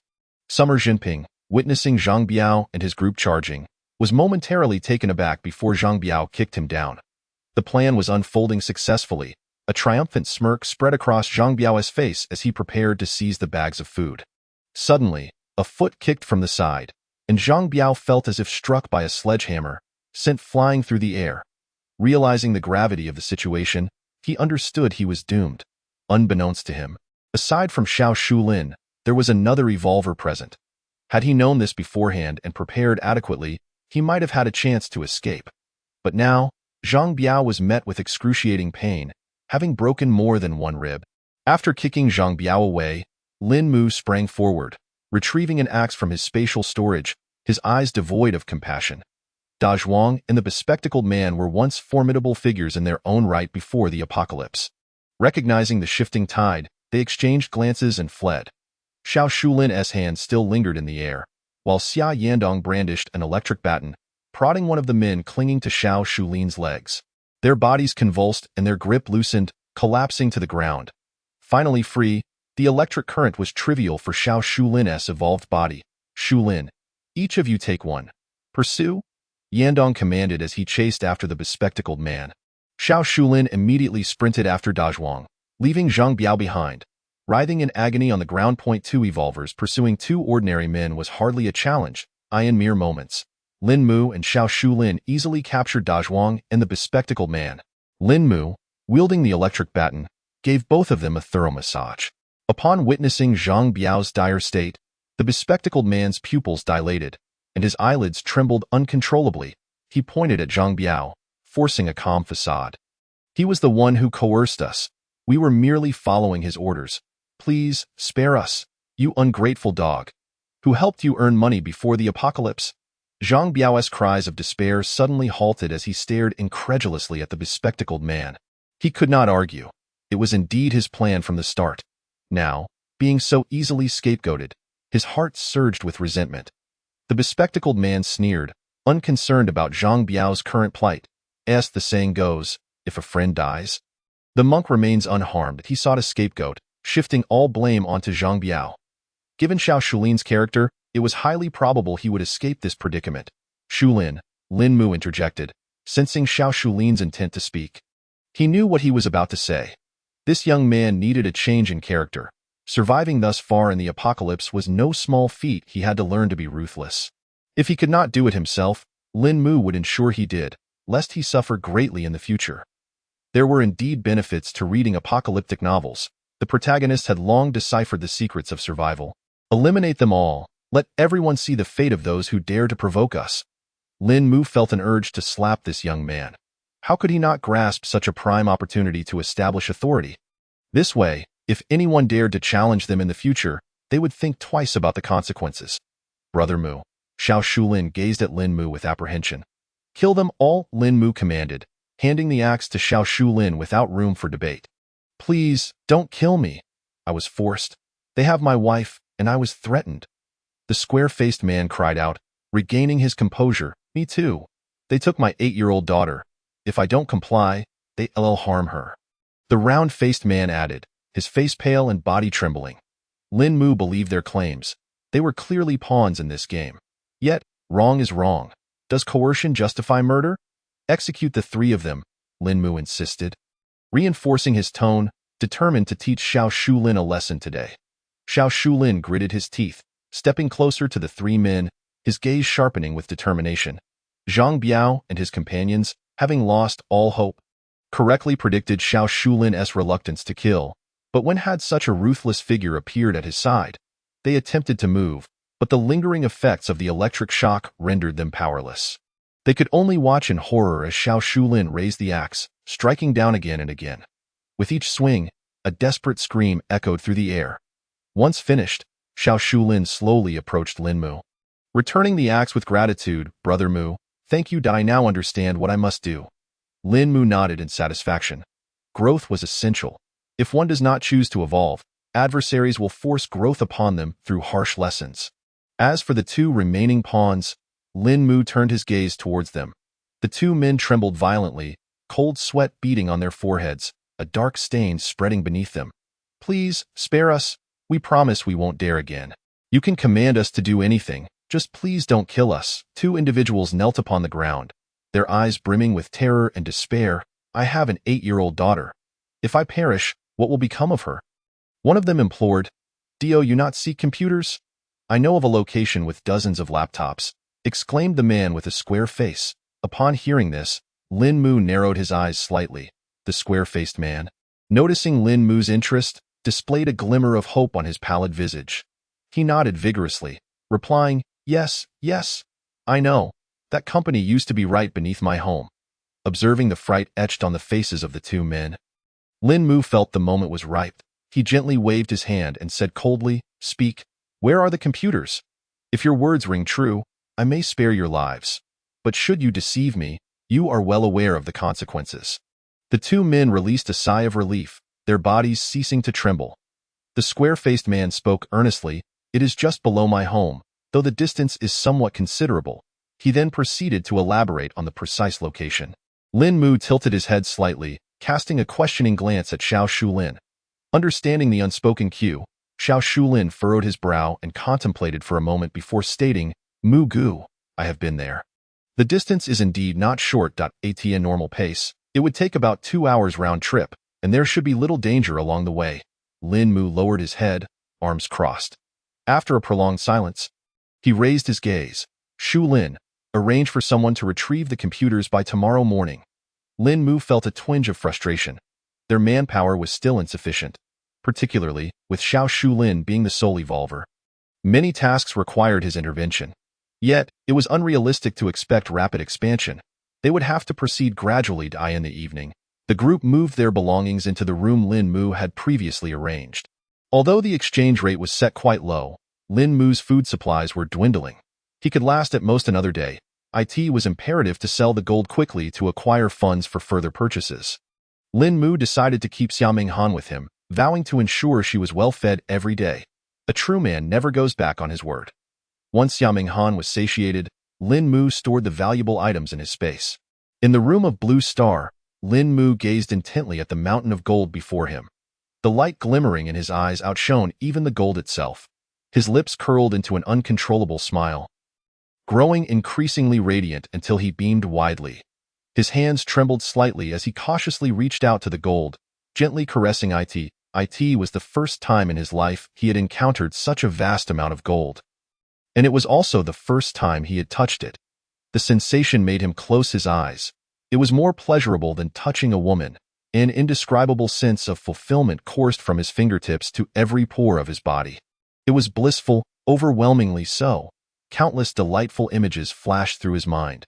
Those secretive, high-end, luxurious fantasies, those exquisite scenes previously unattainable. He could realize them in the future. No, he mustn't think further. It was too exhilarating. He could hardly bear it. Lin Mu shook his head, dispelling the intoxicating visions from his thoughts. He entered the bathroom and splashed cold water on his face. His mood somewhat calmed, yet the smile on his face remained uncontainable. He needed to strategize on how to safely liquidate this gold. Lin Mu pondered. He recalled Zhao Hu mentioning that he had a relative who owned a gold shop. With that thought, Lin Mu wasted no time. Picking up his phone to make a call, "Brother," a hearty voice answered on the other end. Zhao Hu was Lin Mu's closest friend, having grown up together. He was quite earnest and, most importantly, always listened to Lin Mu. Often, his parents' words fell on deaf ears, but Lin Mu's carried weight. "Huzi, I remember you said your relative owns a gold shop." "Yes, there is a relative who works at a gold shop, but it seems to be his brother-in-law's store. And he helps manage it." "That works. Huzi, if you are free tomorrow, take me to your relative's gold shop in the morning." Upon hearing this, Lin Mu felt a surge of joy and quickly replied, "Brother, I will definitely have time for your matter." Zhao Hu responded without hesitation. "All right, Huzi, I will contact you tomorrow morning." Lin Mu was staying at his aunt's house, which was very close to Zhao Hu's home. After his father's passing, Lin Mu had come to sort through belongings. This house was rented by his father, and once the gold was sold, he planned to purchase a home and move out. After chatting briefly with Chu Xieying, Lin Mu retired to bed. In the middle of the night, he experienced a bizarre dream. In it, he hosted a lavish private party. The women surrounding him were diverse and captivating, while he stood as the sole man. The aloof goddess exuded elegance, the innocent schoolbelle was charmingly bashful, and the neighbor girl was sweetly playful. The commanding So radiated authority, the long-legged vixen was enticingly seductive, and the heiress was gracefully dignified. Lin Mu engaged with them, traversing mountains and rivers, frolicking beside clear streams, and enjoying shooting games in dense forests. His skills were exceptional, leaving the women in awe of his prowess. In this intoxicated dreamscape, he reveled in the pinnacle of luxury and alluring charm. Yet, the bill was somewhat alarming, amounting to several hundred million. It seemed he heard a notification of successful payment. Startled, Lin Mu felt a surge of warmth escape uncontrollably. By the time he regained his composure, it was too late. With a resigned sigh, he had no choice but to change the bed linens in the middle of the night. Upon waking in the morning, Lin Mu distinctly felt his strength had significantly increased. Elated, he realized the evolution liquid was subtly transforming his body. After confirming the itinerary with Zhao Hu over the phone, Lin Mu set out. As he left, he tested his beloved electric scooter, easily lifting it. Soon, he arrived at the designated meeting point with Zhao Hu, spotting his sturdy figure from a distance. "Brother, that relative is my cousin. Our relationship is average, and we seldom interact." Zhao Hu hastily approached Lin Mu, scratching his head. "Huzi, I understand. Let's take a taxi there." Zhao Hu had already called his cousin in advance. When they arrived, his cousin was waiting at the door. beaming as he welcomed them inside. "Cousin, where's the gold you wish to sell? Let me see." "Cousin, it's me who wants to sell. Take a look." Lin Mu also addressed him as cousin. He produced the prepared 100-gram gold bar and handed it over. The gold bars he intended to sell this time bore no visible markings. The ones with coated labels were meant to be melted down for future sale. His cousin inspected the gold bar closely and inquired, "Do you have an invoice?" Lin Mu shook his head. "I can't find it. I'm not sure when I lost it. No invoice?" His cousin nodded with a smile, scrutinizing Lin Mu's attire, his lips curling down slightly. The young man appeared ordinary and youthful, not someone accustomed to the world. Moreover, he was brought in by Zhao Hu. His understanding of Zhao Hu's character was not lost on him. It was unlikely that Zhao Hu's friend would be knowledgeable about such matters. Consequently, he feigned regret and said, "The current gold price is 600 per gram. Without an invoice, the transaction will be quite troublesome, and the quality seems average. Therefore, I can offer 400 per gram." While speaking, he observed Lin Mu's expression. In his view, he had encountered many individuals like Lin Mu.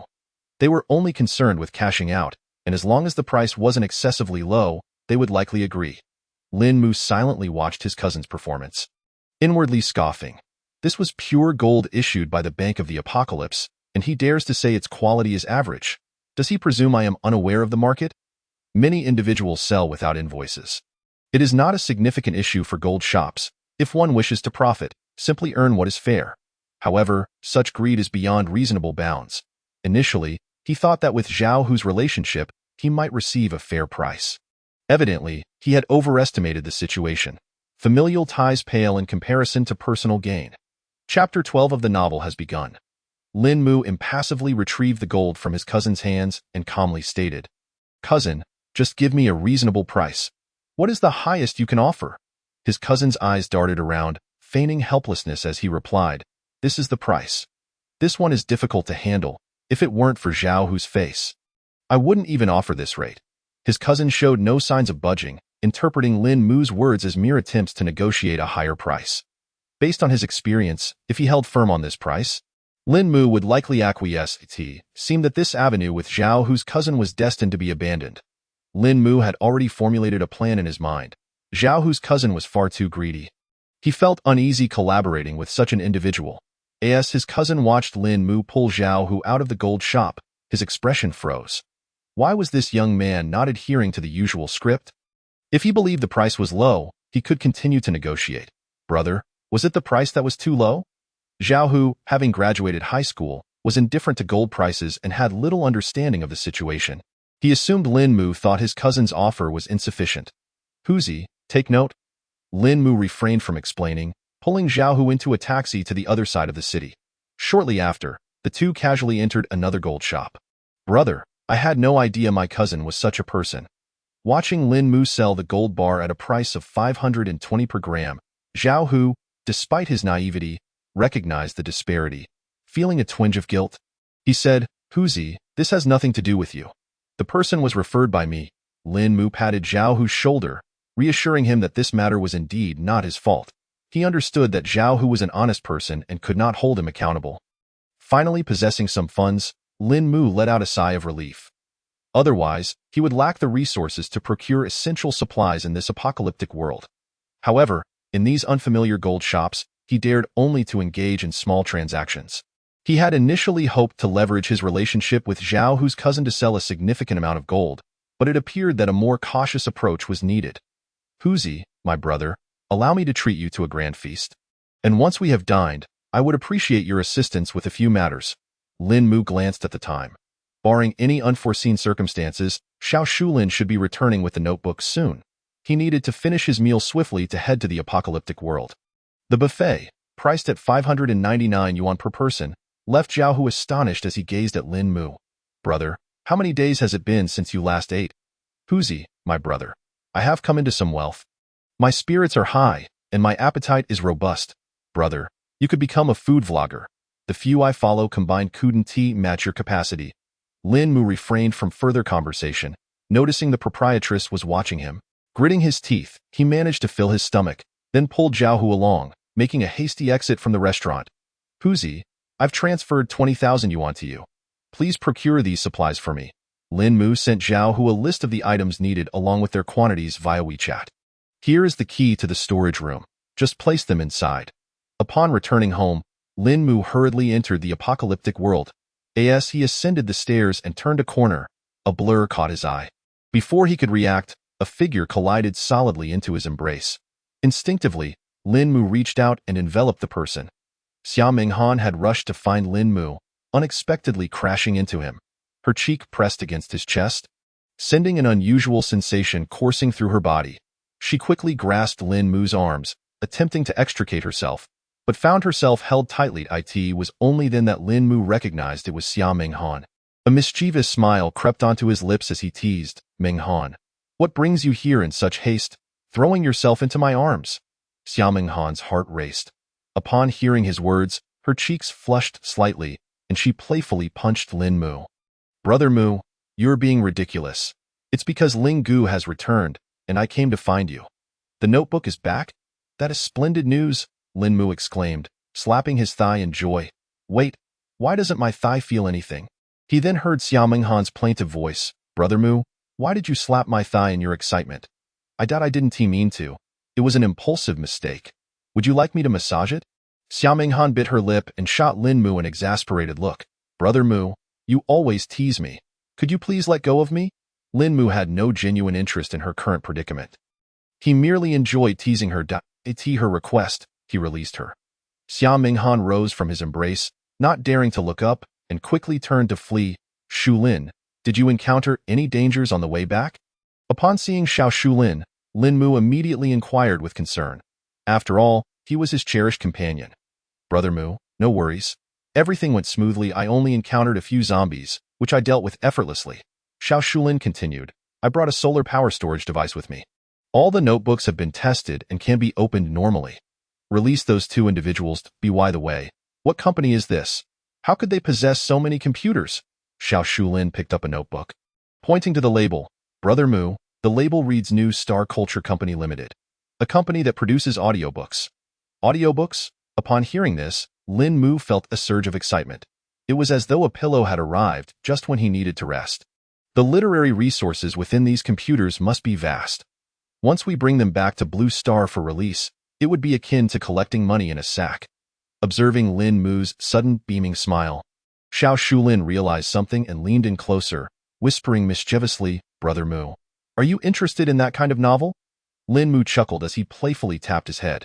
"You are the one who enjoys reading." He then added, "Real men never indulge in such tales. They merely recount our stories." Lin Mu did not dine with the others. His efforts to win over the campus goddess Xia Minghan had to continue. Once everyone had finished eating, Lin Mu gathered them together to assign tasks. They had grown accustomed to his leadership. "Shulin, recruit more personnel, particularly those with various skills, prioritizing individuals of good character. I have grander plans ahead. And our current manpower is insufficient. Everyone should keep an eye out for suitable candidates to expand our team." The 5 individuals nodded in agreement. In this apocalypse, being with Lin Mu meant having food and drink, and hope was steadily rising. Lin Mu was quite satisfied. The people in this world were easily pleased. As long as they were fed, they would wholeheartedly dedicate themselves to him. Everyone accepted their assignments and began to work diligently. The exchange location was now set within the apartment complex. The previous choice of the basketball court aimed to raise awareness among more survivors. Witnessing the exchange of goods would facilitate rapid dissemination of information. "Minghan, have others take stock. I have something more important to discuss with you." Lin Mu pulled Xia Minghan aside, entrusting her with the task of organizing the novels. He winked at her, "The quicker, the better. If you finish swiftly, there will be a reward for you." "Yandong," Lin Mu called out to Xia Yandong, who was currently responsible for security.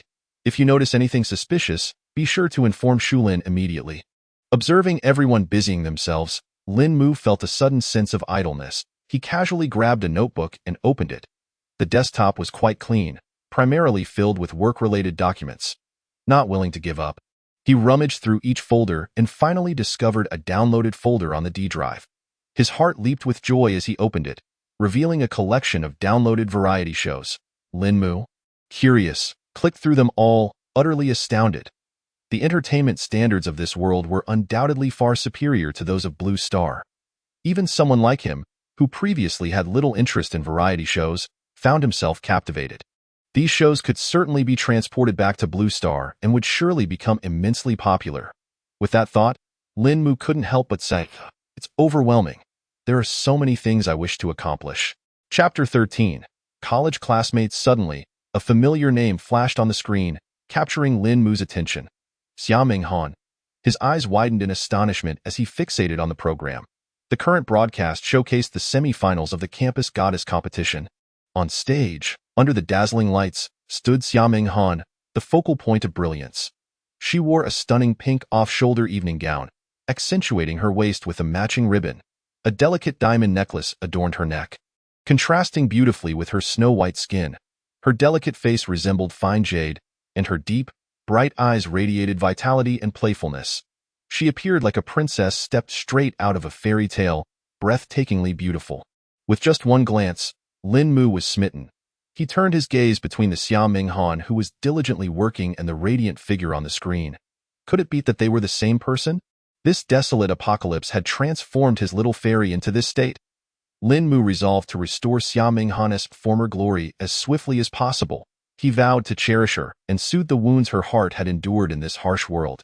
The semi-finals concluded with Xiaming Han advancing to the finals by a significant margin. At the end of the program, a preview for another semi-final caught Lin Mu's eye. He recognized the name Gu Wanqi. Suddenly, he recalled that this was the goddess Wang Yishui, believed to be even more beautiful than Xiaming Han. His curiosity was piqued. Unfortunately, the production team only offered a vague silhouette of the semi-final contestants. Nevertheless, even the hazy outline revealed Gu Wanqi's graceful figure. The subtle curves highlighted her femininity to perfection. Lin Mu felt a stirring in his heart. Her figure was indeed comparable to Xiaming Han's. He hoped fervently that Gu Wanqi was still alive. He mused that when the time came, he would place both of them side by side to see who was truly more beautiful. "Brother Mu, why are you staring at me?" Xiaming Han, noticing Lin Mu's lingering gaze, could no longer contain herself and asked, "It's simply because you are enchanting." Lin Mu, still lost in thought about the mesmerizing elegance of Xiaming Han in the program, instinctively blurted out.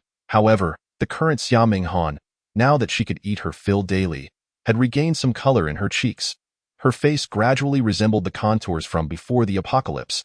Her physique was no longer as frail as at the beginning. Everything was progressing in a positive direction. Upon hearing his words, Xiaming Han froze momentarily, instinctively touching her face. She felt that her current appearance hardly qualified as beautiful. Yet, Lin Mu's compliment brought her joy. "Dear girl, I am praising your appearance from before the apocalypse." Lin Mu chuckled to himself and then inquired, "Ming Han, how is the organization coming along?" Xiaming Han quickly approached Lin Mu, handing him a USB drive. "According to your request, I've organized over 60 novels, all stored here." Lin Mu extended his hand, gently ruffling Xiaming Han's hair, which felt soft and no longer dry as before. Xiaming Han shivered slightly at his touch. And Lin Mu's voice followed, "Well done. There will be a reward for you tomorrow." Only when Lin Mu was about to leave did Xiaming Han finally lift her head. Her cheeks flushed crimson. "Brother Mu, our supplies are running low." As soon as Lin Mu appeared, Xiao Shulin promptly reported. With ample funds at hand, Lin Mu remained unfazed. "Whatever supplies we need, just purchase them directly. I'll ensure we acquire more tomorrow." He patted Xiao Shulin on the shoulder, speaking reassuringly, "No worries. Just carry on with your tasks, don't let anything pause." Subsequently, Lin Mu secured all the precious items, including gold, acquired during the afternoon's exchange, into his storage. By the time he returned to Blue Star, Zhao Hu had already procured the supplies, which Lin Mu directly placed into his storage.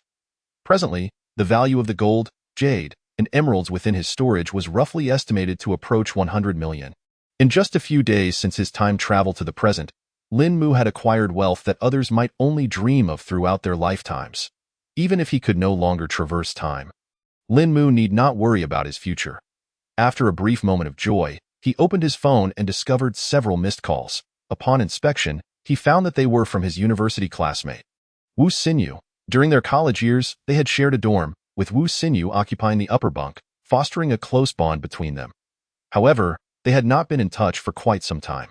Lin Mu promptly returned the call, and it was answered almost immediately.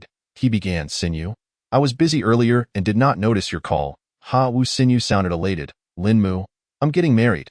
He then detailed the date and location of the wedding, asking with anticipation, "Lin Mu, can you promise me you'll be there?" It had been 2 years since Lin Mu last saw his dormitory mates. Previously, he had refrained from contacting them due to his struggles. But now circumstances had changed, and the venue was not far from him. Thus, Lin Mu assured him, "No problem, Sinyu, I will definitely attend your wedding." Curiously, he inquired, "Which of our classmates will be attending? We've informed our dorm mates.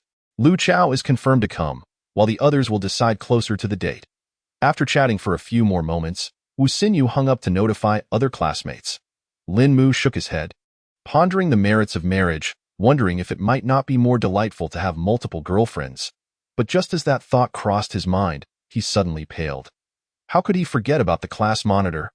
Lin Mu's class monitor was a woman of average appearance, embodying a tomboyish charm, with a vivacious personality. Among the class, he had the closest relationship with her, not his female classmates. Coincidentally, her name was Mu Lin, which was simply Lin Mu's name reversed, and they were both from the same hometown. Thus, their pure friendship across genders blossomed. During their university years, the class monitor often looked after him. Lin Mu recalled an outing in their junior year when Mu Lin casually mentioned that her family owned a jewelry store. He had jokingly remarked that she was a wealthy woman and suggested she could support him. Reflecting on this, Lin Mu found Mu Lin's contact on WeChat and sent a message that sent shivers down many spines. "Class monitor, are you there?" However, after a long wait, there was no response. He typed another message. "I'm not borrowing money." Yet, he reconsidered and deleted it. He knew that even if he were to request a loan, Mu Lin would eventually reply. Her lack of response at this moment surely indicated that she was either busy or had not seen his message. If Lin Mu were to send that previous message, given Mu Lin's personality, she might very well sever ties with him.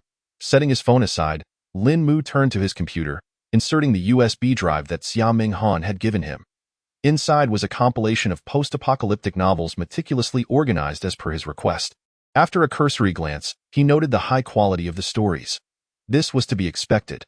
If the novels were unappealing, they would not have been downloaded, nor adapted into audiobooks. A satisfied smile spread across Lin Mu's face. For these were all his original works. He selected 15 novels, intending to publish them on the two most popular novel websites, Defan, the pinnacle of free novels, and Xiaodian, the epitome of paid literature. Other sites could only barely survive in their shadows. According to the styles of Defan and Xiaodian, Lin Mu planned to release 10 novels on Defan and 5 on Xiaodian. Although he wished to publish even more, he recognized that excessive output could lead to unforeseen complications. Without further ado, he registered an account and completed the verification process in one go. When it came to choosing a pen name, Lin Mu smirked slyly and entered. "I will crush you all." He intended to show these authors the true meaning of despair. He uploaded 20,000 words for each novel on Defan and applied for a contract. Once signed, he would continue to post 20,000 words daily until reaching 80,000, at which point he would validate them on Xiaodian. He set a daily update of 4,000 words.as for regular updates thereafter. Lin Mu planned to maintain a daily edition of 4,000 words for each novel. Given the number of novels, excessively high daily updates would be akin to searching for a needle in a haystack. Chapter 14. Xia Minghan's first kiss before dawn. The next day, Lin Mu rose early and headed directly to the post-apocalyptic world. He aimed to transfer supplies while Xiao Shulin and the others were still asleep. Upon waking, Xiao Shulin was surprised to see Lin Mu, as he had never appeared so early before. However, upon witnessing the towering piles of supplies, his eyes widened in disbelief, and he froze in place.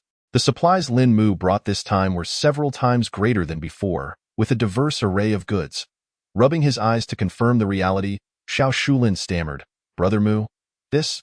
Lin Mu waved his hand reassuringly. "Don't worry. As long as you follow my lead, everything will be fine. Take care of these supplies and continue with the previous plan. If you encounter any insurmountable issues, come find me." Seeing Lin Mu entrust all the supplies to him so confidently, Xiao Shulin felt a surge of warmth in his heart. With a resolute nod, he replied, "Rest assured, Brother Mu, I will do as you say." Lin Mu smiled with relief, patting Xiao Shulin on the shoulder. "You handle things well. I'm off to find Minghan." When Lin Mu located Xia Minghan, she was busily organizing materials at her computer. "Xiao Han, I am exceedingly pleased with your performance." Xia Minghan looked up and playfully rolled her eyes at Lin Mu. "I'm merely a humble secretary. How could I not be diligent with the tasks assigned by the boss?" Lin Mu laughed heartily. Xiao Han, come with me. I mentioned I would reward you yesterday, and today I shall fulfill that promise. Following Lin Mu, Xiaoming Han's curiosity piqued. What could be so mysteriously enchanting? Upon entering a room, Lin Mu casually locked the door behind them. Xiaoming Han stiffened, exclaiming, Brother Mu, what are you doing? I can be quite loud. Initially intending to explain, Lin Mu's interest was piqued by her words. He chuckled, teasing, then why don't you let me hear?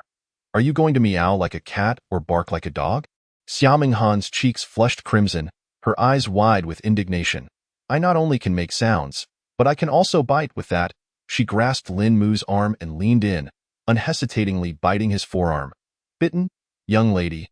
Don't say that. If you keep talking, I might lose control. Lin Mu quickly intervened, gently pressing her head down.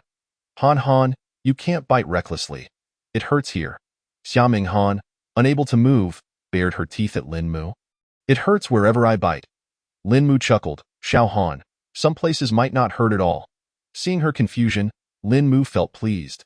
It's good to be innocent. It makes it easier to impart knowledge. All right, Xiao Han. This is your reward. Lin Mu turned slightly and retrieved a large box from his space, one he had prepared earlier. Opening it revealed a cake, cherries, and chocolate. Do you like it? Xiaoming Han was momentarily stunned, stammering, How did you know what I like? Surprised? Unexpected? Lin Mu smiled mysteriously. It seems we share a telepathic connection. I just randomly picked these, and they happen to be your favorites. Internally, he reveled in delight, for he had memorized her preferences from her introduction on the campus goddess program the previous day. Xiaoming Han's mouth formed an O shape, shaking her head in disbelief before nodding. Thank you, Brother Mu. I really like them. She reached out her hand, hovering in midair, still incredulous that such treats could appear before her. Lin Mu cut a piece of cake and offered it to her, saying gently, If you like it, make sure to finish it. If you don't, you cannot leave. Xiaoming Han cautiously accepted the cake, extending her little tongue to give it a lick. Then, with a sweet smile, she opened her mouth to take a bite. The delicious cream made her eyes squint in satisfaction, and she let out a soft hum. Witnessing her delight, Lin Mu felt a rush of warmth, his body igniting with desire. Her actions were undeniably alluring, and while she was enjoying cake, could she not refrain from humming? Each sound she made sent his heart racing, unable to contain himself any longer. Lin Mu leaned closer to Xiaoming Han, softly saying, Hold still, you've got something on your lips. Xiaoming Han instinctively froze, her face flushing as she noticed Lin Mu's approaching hand. As he gently wiped the corner of her mouth. He leaned and slightly died in an instant. She felt a warm sensation on her lips, and her mind exploded with shock. This was her first kiss, taken so unexpectedly. After a moment, Lin Mu released her and stood back. Xiaoming Han, regaining her senses, pouted, glaring at Lin Mu in indignation. Lin Mu met her gaze without flinching, smiling as he said, If you keep looking at me like that, I might just have to do it again. Upon hearing this, Xiaoming Han hurriedly turned her head away, murmuring, You're such a rogue. Seeing her reaction, Lin Mu recognized that she was not truly angry but merely shy. Softening his tone, he reassured her, All right, I was just teasing you. Now hurry and enjoy your cake. Xiaoming Han cast a furtive glance at Lin Mu, noticing his beaming smile, and couldn't help but mutter softly, Humph, always picking on me. Yet, her hand instinctively reached for a piece of cake, which he promptly brought to her lips before long. She had devoured the cake, licking her lips in lingering satisfaction. Lin Mu suppressed his impulse to indulge her further and said, Don't mention this to anyone outside. Not even to Uncle Xia. Xiaoming Han obediently nodded. The cake had a short shelf life, and in this apocalyptic world, such delicacies were virtually non-existent. Given her innocence, Xiaoming Han would undoubtedly keep the secret, and even if she did speak of it, few would believe her. Lin Mu was unconcerned about this, but he feared that someone with ulterior motives might take an interest. Furthermore, he could not allow his subordinates to subsist solely on compressed biscuits and canned goods. It was essential to occasionally reward them with something special to instill hope for the future. Lin Mu smiled and asked, Xiao Han, did you enjoy this reward? Xiaoming Han shyly glanced at Lin Mu, slowly nodding her head, As long as you work hard for me. Lin Mu gently ruffled her hair, promising, I will reward you generously. After a brief pause, he added seriously, Xiao Han, from now on, gather materials related to songs, scripts, and entertainment. Although starting an entertainment company is still a distant dream, preparing early will make it a natural progression when the time comes. Chapter 15. Selling gold to secure a deal upon returning to the Blue Star world. Lin Mu eagerly opened his phone and was pleased to find a reply from Mu Lin. She began by reproaching him for not contacting her, then informed him that she was currently abroad and would return in a couple of days. After chatting for a while, Lin Mu explained the situation. Upon learning of his intention to sell gold, Mu Lin immediately promised to take care of it and assured him that she would contact him as soon as she returned. Concluding the conversation, Lin Mu felt confident that selling the gold would pose no issues.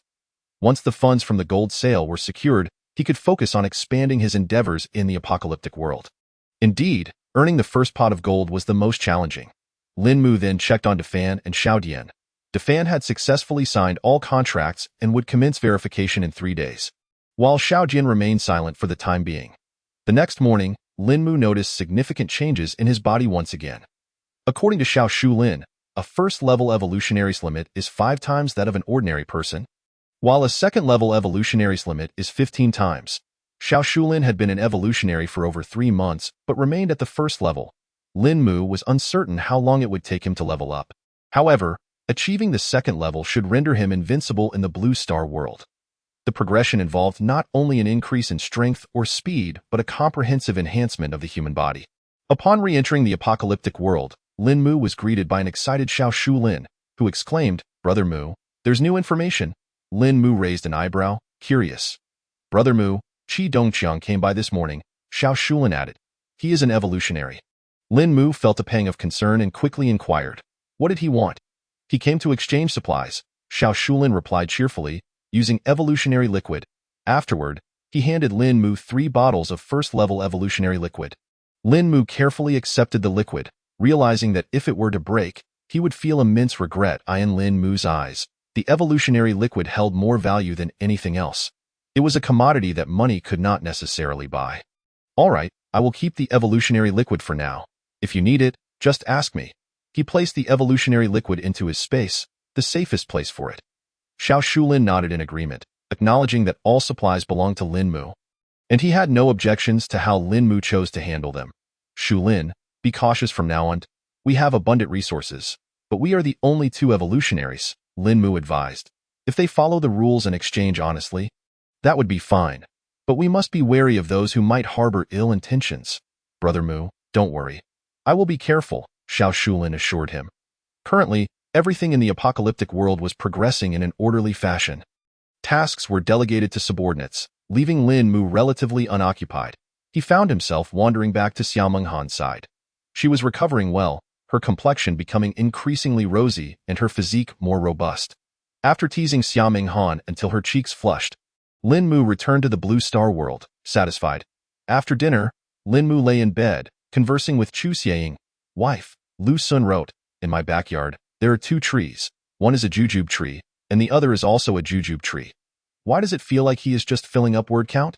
Chu Xieying replied, "Husband, this is not merely about word count. It reflects Lu Sun's feelings of desolation and loneliness." Lin Mu responded, "I see. I too feel such emotions and wish to express them. What do you think of my rendition?" Chu Xieying affirmed, "What you said is certainly correct." Lin Mu continued, "On my bed, there are 2 pillows. One is mine, and the other is also mine." Chu Xieying sent a hammer emoji. "Husband, wasn't I supposed to let you handle it yourself?" "You can't blame me for that." Lin Mu chuckled at the screen. The following morning, Lin Mu once again felt marked changes in his body. Could it be that he truly had exceptional talent and a rapid evolution rate? As Xiao Shulin suggested, before entering the apocalypse, Lin Mu transferred 20,000 yuan to Zhao Hu, requesting him to continue procuring supplies. In the apocalyptic realm, everything proceeded as planned, with normalcy reigning. Upon encountering Xiao Shulin, Lin Mu inquired first, "Shulin, did any other evolutionaries come by today?" While munching on food, Xiao Shulin mumbled, "Brother Mu, no, but they surely know about us. It's only a matter of time." Lin Mu nodded. While evolutionary liquid was crucial, supplies were even more vital. Without sufficient resources, the evolutionary liquid would be of little use. He believed that as long as those evolutionaries had excess evolutionary liquid, they would inevitably come seeking trades. Subsequently, Lin Mu discussed evolutionary matters with Xiao Shulin. Many of the questions were beyond Xiao Shulin's understanding. Shulin, are there any books or written materials regarding evolution? Lin Mu knew that the concept of evolutionaries only emerged after the apocalypse. He did not expect to find books, but hoped that perhaps an expert had compiled insights. Brother Mu, there aren't any. Xiao Shulin scratched his head, helplessly explaining, everyone has been piecing it together based on previous broadcasts and their own explorations. At that moment, Lin Mu remembered something he had intended to remind Xiao Shulin about. Shulin, do not disclose to anyone that I am an evolutionary. Inform the few who know as well. It was better to remain under the radar. As Lin Mu believed staying in the shadows was the wisest course of action. After leaving Xiao Shulin's room, Lin Mu headed straight to Xiaoming Han's chamber. During his conversation with Xiao Shulin, he had gained a valuable piece of information. After consuming evolutionary liquid, as long as there was enough supply, a person would quickly recover to their optimal state. Lin Mu immediately thought of Xiaoming Han. The 5 individuals he had met upon entering the apocalypse were all key candidates for his cultivation. Apart from Xiao Shulin, Lin Mu had long desired for the other 4 to become evolutionaries as well. With Xiaoming Han being his designated partner, Lin Mu decided to seize this opportunity to make Xiaoming Han the first among them to evolve. Xiaoming Han was in her room organizing materials as per Lin Mu's instructions when she saw him enter. She greeted him with a sweet smile before returning to her tasks. Lin Mu approached her, took her hand and softly said, Xiao Han, come with me. Finding an unoccupied room, Lin Mu locked the door. Xiaoming Han, assuming Lin Mu had brought her a treat, unconsciously swallowed. However, the memory of their previous kiss suddenly flooded her mind, causing a blush to creep onto her cheeks. Lin Mu asked, Xiao Han, do you know why I called you here? Xiaoming Han gently shook her head. Brother Mu, don't tease me, just tell me directly. Lin Mu wore a mischievous grin. Brother is going to give you an injection. Are you afraid? What?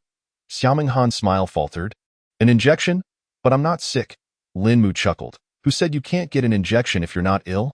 Cornered by Lin Mu, Xiaoming Han had nowhere to retreat, so she simply closed her eyes, placing her hands on her chest and feigned a pitiful expression. Brother Mu, if you care for your little secretary, then just do it. Xiaoming Han believed Lin Mu was merely jesting, intending to tease her. Chapter 16. Xiaoming Han's evolution. Recently, she had gradually grown accustomed to Lin Mu's playful provocations. Not only did she not dislike them, but sometimes, when Lin Mu did not come to tease her, she felt a pang of disappointment. After a moment of silence, when Lin Mu did not speak, Xiaoming Han slowly opened her eyes and was taken aback to see Lin Mu's smiling face. Along with the syringe he held, Brother Mu, you're serious? I don't want an injection. I'm afraid it will hurt. All right, no more jokes. Lin Mu's expression turned serious. This is evolutionary liquid. He gazed into Xiaoming Han's astonished eyes. I'll give you another chance to choose. Will you take the injection? I want the injection. Please give it to me quickly. Xiaoming Han clung to Lin Mu's arm, almost bouncing with excitement. Her eyes sparkled with anticipation. The allure of becoming an evolutionary was irresistible. Who wouldn't want the power to control their fate? Yet, the harsh reality was that for the vast majority, merely surviving was a luxury, let alone evolving, which seemed like a distant dream. For ordinary people in the apocalypse, the best they could hope for was to be cannon fodder. Now, Lin Mu was offering her this opportunity. How could she not be overjoyed? However, she had heard that evolutionaries required a substantial amount of food. After the initial excitement, Xiaoming Han felt a wave of concern wash over her. Furrowing her brow, she realized that obtaining food would be an arduous task for her. The previous thrill was quickly doused by a bucket of cold water. Lin Mu, amused, ruffled her hair. Don't worry, from now on, I will take care of you. You take care of me.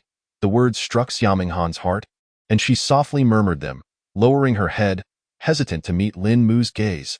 Indeed, from now on, I shall support you, as long as you promise to behave. After Lin Mu spoke, he gently lifted Xiaoming Han's chin, compelling her to lock eyes with him. Do you remember? Women often have their decisions made within, yet due to their modesty, they tend to be coy in such moments. A man's assertiveness is all that is required. Xiaoming Han felt her face burning intensely and instinctively turned her head away. However, Lin Mu's grip held her firmly in place, causing her to nibble on her lower lip before managing to utter in a voice as delicate as a whisper. I understand that. That's more like it. Observing Xiaoming Han's endearing demeanor, Lin Mu gradually withdrew his hand. Next comes the injection, little Han. bear with me as I determine the appropriate spot for the injection. Although Xiao Shulin had instructed Lin Mu on the correct method to administer the evolution serum, Lin Mu was a creative soul, unwilling to adhere strictly to conventions. With earnestness, he explored Xiaoming Han's body to find the most suitable location for the injection. Not here. This place seems unsuitable as well. Lin Mu's hands roamed over Xiaoming Han's body. Daimyo Gu, have you found a good spot? Xiaoming Han asked breathlessly, her shyness evident. Lin Mu had intended to search a while longer, but upon seeing Xiaoming Han's bashful visage, as if it could produce water, he halted. I found it. He picked up the syringe and said with concern, Little Han, do not fear. It may sting a bit. Xiaoming Han inhaled deeply, forcing herself to appear calm as she nodded. Yet, after a considerable wait, she felt no sensation of the needle piercing her skin. Mu Gu, is it in? Why can't I feel anything?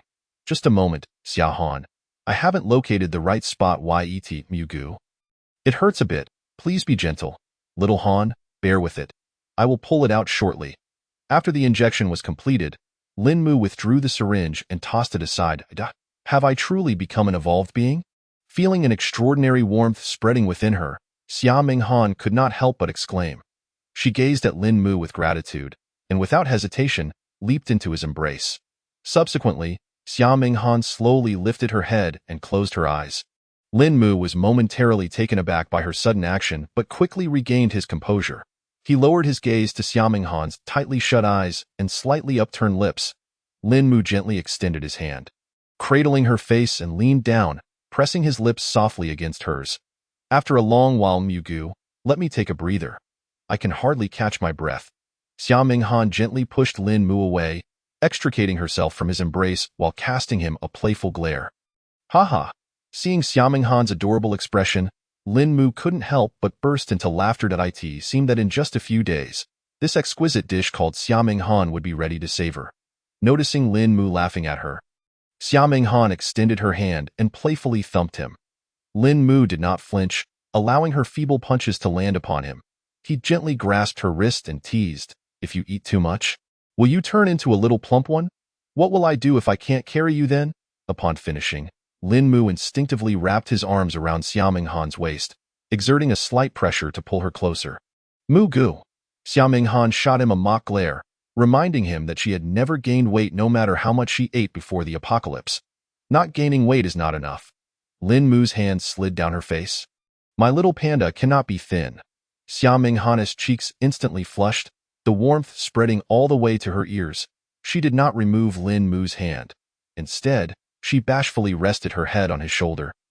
Murmuring softly, her voice laced with sweetness, Humph, you big bad wolf. The following 2 days passed uneventfully in the apocalypse. Lin Mu had no intention of venturing out to slay zombies or mutated beasts for the time being. As a first-level evolved being with ample provisions, there was no need to take unnecessary risks. Moreover, anything he required could be procured by others simply by offering resources. Everything could wait until he became a second-level evolved being. Thus, during these 2 days, he spent time discussing base construction and evolution matters with Xiao Shulin and indulging in affectionate moments with Xiaoming Han. Aside from the more intimate aspects of their relationship, they engaged in numerous other activities, causing their bond to deepen significantly. In the evenings, he would chat with Chu Xieying. Time flew swiftly. Lin Mu also received news from Mu Lin. She had returned to the country. Finally, the awaited day had arrived. If Mu Lin didn't come back soon, the gold in his space would spoil and have to be discarded. Early the next day, Lin Mu procured a sturdy box, camouflaging it slightly inside and out. This way, when he met Mu Lin, he could stealthily transfer the gold from his space into the bag without any risk of exposure. On his way, Lin Mu hailed a taxi and negotiated a fare. He was about 120 kilometers from Mu Lin's city, a journey of roughly 2 hours. Lin Mu, over here. Upon arriving at the designated spot, Lin Mu had just stepped out of the taxi when he heard someone calling his name. Following the sound, he spotted Mu Lin waving at him not far away. Class monitor, it's been a while. Lin Mu scratched his head. Feeling somewhat embarrassed, he felt a twinge of guilt for only reaching out to his old classmates when he needed something. However, Mu Lin seemed unfazed, striding over to him and sizing him up. Humph, how dare you say that? It has been ages since you last contacted me.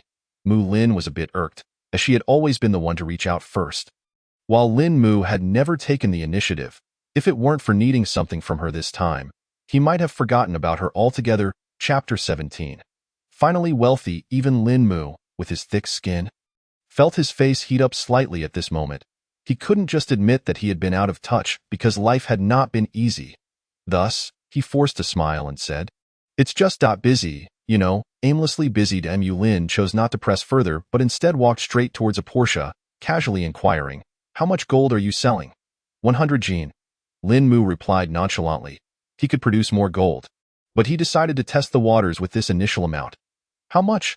Mu Lin halted in surprise, quickly lowering her voice to ask, "How many Jin did you say?" 100 Jin. Lin Mu walked beside her, reminding her, "Didn't I mention it on WeChat? You said it wouldn't be a problem." Mu Lin scrutinized Lin Mu closely, her tone tinged with disbelief. "I thought you were joking." Lin Mu, not wishing to elaborate, pointed to the box on the ground, saying, "The items are in the box. Take a look for yourself." Mu Lin opened the box for a glance, then attempted to lift it, but it did not budge. "Who told you to be so strong? I thought it would be light since you lifted it so effortlessly." Mu Lin rolled her eyes at Lin Mu. "Get in the car. Let us handle the gold first." At the entrance of Jinyuj. "So, this is your family's gold shop?" Lin Mu was secretly astonished. He knew Jinyuj was ranked among the top 3 gold shops in the province. It seemed the class monitor had an extraordinary family background. "I am just a shareholder," Mu Lin humbly remarked, though a hint of pride lingered on her face. Lin Mu gave Mu Lin a thumbs up as he followed her into the store. Upon entering the manager's office and seeing the gold Lin Mu presented, the manager's face briefly displayed an unmistakable shock. Although Jinyuj was a large establishment, handling countless gold and silver jewelry transactions, it had rarely dealt with a single transaction involving 100 Jin of gold. Lin Mu leaned closer to Mu Lin and whispered, "Is there no problem with this amount of gold?" Mu Lin understood Lin Mu's concerns. "Rest assured, everything will be handled properly, and you will receive your payment safely." Soon, the transaction was completed, and Lin Mu's gold sold for 580 yuan per gram. The notification from the bank chimed, and Lin Mu's bank account reflected a staggering 29 million yuan. With Mu Lin beside him, Lin Mu exerted immense willpower to steady his trembling hands. He feigned calmness as he opened his mobile banking app, confirming the amount once more. After a considerable pause, he finally regained his composure. "Yes, the first bucket of gold has finally been acquired." Lin Mu silently rejoiced, feeling nothing but elation. It wasn't until the manager gently closed the office door that Lin Mu's heart began to settle. "Hello, millionaire." Mu Lin playfully extended her hand. Lin Mu reached out to shake her hand briefly before quickly withdrawing. "No matter how much I have, I cannot compare to you." Mu Lin huffed in annoyance. "That's just my family's wealth. In terms of personal assets, I am still beneath you." Then she asked, "Now that you have money, what do you plan to do?" Lin Mu couldn't tell her the truth. "I haven't thought it through yet. I plan to enjoy it for now and consider my next steps in a few days." "You still don't have a girlfriend, right?" Mu Lin's eyes brightened. "You should find a girlfriend. Do you want me to introduce one for you? Is it urgent?" Lin Mu was taken aback. Whether or not he had a girlfriend was not significant. He realized Mu Lin had a point. Finding a girlfriend was indeed important. "What? Am I wrong?" Mu Lin observed Lin Mu's peculiar expression but felt she had not misspoken. Lin Mu chuckled awkwardly, quickly changing the subject. "You're right. After all this time, I must be hungry. Where do you want to eat?" "Choose anywhere." "It's on me." Mu Lin raised her hand to check her watch, apologetically saying, "I have something to attend to shortly. It seems today won't work." "You go ahead with your matters. I truly appreciate your help today." Lin Mu understood that since Mu Lin had just returned to the country, she must be quite busy. Mu Lin lightly patted Lin Mu, playfully scolding him. "Why are you so polite? What kind of relationship do we have? This is just a normal transaction, mutually beneficial." Lin Mu nodded, his heart filled with sighs. After graduation, even the best of relationships can gradually change with the passage of time. If he had not possessed extraordinary abilities, perhaps in future encounters, he would lack the courage to greet Mu Lin. This is a pragmatic world, marked by a hierarchy of status. However, fortunately, everything is different now. He has rewritten his destiny. Mu Lin has been an immense help to him this time. Without her assistance, dealing with this batch of gold would have been quite troublesome. Lin Mu's expression grew serious as he earnestly said, "Class monitor, if you ever need my help in the future, please don't hesitate to ask." With the confidence that comes from possessing a vast world, Lin Mu felt assured. He would never let down those who had aided him. All right, I'll remember that. Mu Lin silently committed Lin Mu's promise to memory. In the past, had she heard such words, she might have merely smiled and dismissed them. Yet, the aura exuded by Lin Mu at this moment compelled her to take him seriously. Are you going to Wu Sinyu's wedding? Lin Mu casually inquired. If you are, let us go together. I've already promised him I would attend. Mu Lin shook her head. I have something else to attend to that day, so I can't make it. Lin Mu nodded slightly, having anticipated her response. Take care of your matters. We will be in touch later, he said, indicating his phone.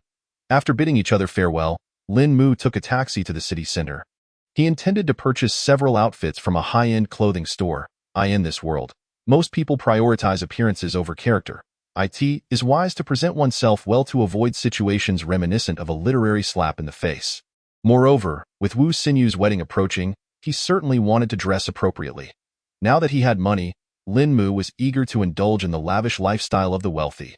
He wandered through several designer boutiques, selecting clothes without glancing at the prices, simply instructing the attendants to wrap them up.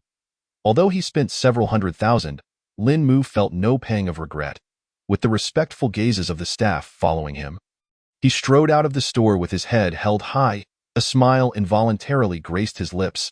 Having money is delightful, and the freedom to shop at will is exhilarating. Upon returning home, he opened his bank account and scrutinized it several times. The plan can finally commence, Lin Mu murmured. In the post-apocalyptic world, he had many ideas, but realizing them required substantial financial backing in reality. Establishing a base in that world necessitated a considerable amount of resources. Previously, with limited funds, the supplies he procured could barely sustain a few people. Once the number of individuals exchanging resources increased, as was the case a few days prior, the supplies would swiftly deplete. Though he had contemplated the idea of building a base, it remained just that, an idea. Now, with robust financial support, he could ensure a continuous supply of resources in the post-apocalyptic realm. Once the base was established, it would attract more individuals to join. At that point, he could organize a team to clear out zombies and mutated beasts, obtaining evolution fluid. With the evolution fluid, he could cultivate more evolved beings. This virtuous cycle would not only secure a place for him in the post-apocalyptic world, but also offer the possibility of realizing greater ambitions. Furthermore, any personal needs could be fulfilled in the shortest time possible, greatly benefiting his development on Blue Star.as for firearms. Lin Mu opened his phone and searched for a while, discovering that weapons could be purchased in numerous foreign locales. He could even trade weapons directly using gold without needing to sell it. However, Lin Mu felt it prudent to wait until he became a second-tier evolved being. In those places, conflicts could arise at any moment, necessitating self-defense measures for safety. He deemed his security of utmost importance. The more he contemplated, the more exhilarated he became, feeling a surge of heat within him. His mind involuntarily drifted to the image of Xia Minghan. After becoming an evolved being, her recovery was swift, nearly indistinguishable from her pre-apocalyptic self. As the saying goes, train soldiers for years, then use them for a day. The time has come. Chapter 18. Securing Xia Minghan, Lin Mu vanished from the room and entered the post-apocalyptic world. He arrived at Xia Minghan's room, gently pushing the door open and slipping inside. Xia Minghan was engrossed in her computer, murmuring to herself, her words indistinct. Lin Mu remained silent, directly locking the door behind him. Hearing the sound, Xia Minghan instinctively looked up. Upon seeing Lin Mu, a smile illuminated her face as she approached him. "Brother Mu, what's wrong?" she asked, sensing something amiss. Lin Mu's gaze seemed to devour her, and she could hear his heavy breathing. "What is going on with you?" Before Xia Minghan could finish her sentence, Lin Mu abruptly kissed her. She was engulfed in confusion. However, under Lin Mu's overwhelming passion, she soon ignited, responding eagerly. The warm light of the bed cast soft shadows, and amidst the sweet intimacy, they lay entwined.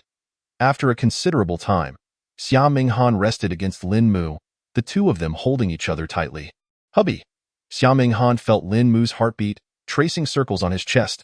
"Dio, you know, before the apocalypse, I always fantasized about meeting my Prince Charming one day." Lin Mu caressed Xia Minghan's soft hair, his fingers weaving through it, waiting for her to continue. "But I never imagined that when the apocalypse arrived, I still wouldn't meet him." Xia Minghan shifted slightly, finding a more comfortable position. In the apocalypse, I only wish to eat enough to survive. Never thinking about anything else, she lifted her gaze, meeting Lin Mu's eyes directly. But unexpectedly, my Prince Charming has indeed arrived. With that, she leaned forward slightly and planted a kiss on Lin Mu's cheek. He reciprocated by kissing her eyelids, gently saying, "Do you remember when I asked you if you believe in light? From now on, I will be your light, forever." Xia Minghan nodded emphatically, quietly nestling in Lin Mu's embrace. After a moment, she shifted slightly. "Hubby, why do you its the first time today? Can we do this again next time?" Lin Mu chuckled at the bashful Xia Minghan. He beckoned her over. "Minghan, come here, be good. If you don't come over, I'll come to you." Upon seeing her frightened expression, Lin Mu pretended to approach. When Xia Minghan drew near, he whispered in her ear. With Lin Mu's gentle murmurs, her face grew increasingly flushed. "Hubby, I can't. Minghan, choose one." "You must choose." Lin Mu's inner excitement surged, his hand reaching out as he could no longer wait. Xia Minghan, feeling helpless, could only nod in agreement, her little head bobbing. As the night settled, darkness enveloped the sky. Lin Mu watched as Xia Minghan limped her way to the bathroom. A sense of pride swelled within him. The campus goddess, coveted by many, now lay in his arms. Moreover, in the days to come, he could have even more goddesses. Lin Mu gestured toward the cake and cherries on the table, which he had just retrieved from his space. "Little Han, your favorite treats." Xia Minghan beamed. "Hubby, you're so wonderful." Lin Mu chose to stay in the post-apocalyptic world with Xia Minghan that night instead of returning to Blue Star. The following morning, she purred like a kitten, nestled in Lin Mu's embrace. "Hubby, this was the best sleep I've ever had." Lin Mu heard the occasional roars of zombies and the deep growls of mutated beasts from outside. It was remarkable that people could sleep soundly in such an environment. As one had to remain vigilant for potential dangers while sleeping at seemed he needed to find a companion for Xia Minghan soon. When he wasn't there, she wouldn't be so frightened sleeping alone. Allowing Xia Minghan to continue resting, Lin Mu sought out Xiao Shulin. "Shulin, how many people do we currently have, Brother Mu?" "We have a total of 50 people now," Xiao Shulin explained, fearing Lin Mu's dissatisfaction. "We mainly limited the number of people to avoid rapid depletion of resources." Lin Mu nodded with satisfaction. "You've done well, Shulin." Xiao Shulin breathed a sigh of relief. "Brother Mu, these 50 individuals were meticulously selected by me. They are absolutely reliable." "Good." Lin Mu pondered for a moment before speaking slowly. "Next, let us expand to a team of 300. He planned to observe the resource consumption with 300 individuals. If all went well, he would continue expanding. He reserved half the slots to recruit talents from various industries, so they could compile relevant information from their pre-apocalyptic professions. Lin Mu shared his thoughts on establishing a base and gathering diverse talents with Xiao Shulin. From the materials organized by these professionals, he would select those most suitable for development on Blue Star. As for resources, Lin Mu paused. "I will find a way to ensure the base has enough." After Xiao Shulin departed, Lin Mu conversed with Xia Minghan for a while before returning to Blue Star. Upon his return, he opened WeChat, only to find dozens of unread messages. Most were from Chu Xieying, along with a few advertisements. Opening Chu Xieying's chat, he noticed she sent messages approximately every half hour, expressing concern over his well-being and inquiring why he hadn't replied. From her words, Lin Mu could sense her worry and anxiety. Touched, he quickly replied, "Wife, I'm fine. I went to bed early yesterday and had my phone on silent. I'm sorry for worrying you." Chu Xieying's response was instantaneous. "Hubby, I'm just glad you're okay. You have no idea how worried I was." Lin Mu, "My dear, you should really go to bed now. I see you haven't slept a wink all night. It's my fault. Please rest." After pondering for a moment, Lin Mu sent another message. "This situation is bound to recur in the future. He needs to give Chuxing a heads up in advance. Otherwise, he would have to concoct excuses each time, which is quite exhausting. Moreover, if Chuxing worries about him every time and loses sleep, Lin Mu would feel a deep sense of guilt." "Lin Mu, my love, if this happens again, it's usually because I have something going on. You should just sleep first. Rest assured, I will be fine." "Chuxing, I understand, darling, that it's just that I find it hard to sleep when I don't hear you say goodnight." Upon reading Chuxing's message, Lin Mu longed to pull her into his embrace and shower her with affection. "Lin Mu, sweetheart, please go rest. It pains me to see you like this." After comforting Chuxing, Lin Mu called Zhao Hu, Huzi, if you have nothing else to do, you can assist me from now on. Help me with procuring supplies. I will send you the items and funds we need shortly. Zhao Hu can easily manage the current procurement tasks alone. If the scale of operations increases, Lin Mu plans to register an offshore trading company to handle things. All right, Zhao Hu replied, his voice tinged with excitement. Bro, I'll follow you from now on. Lin Mu chose to involve Zhao Hu precisely because he listens to him. Ever since childhood, Zhao Hu has never questioned Lin Mu's words, only following them without hesitation.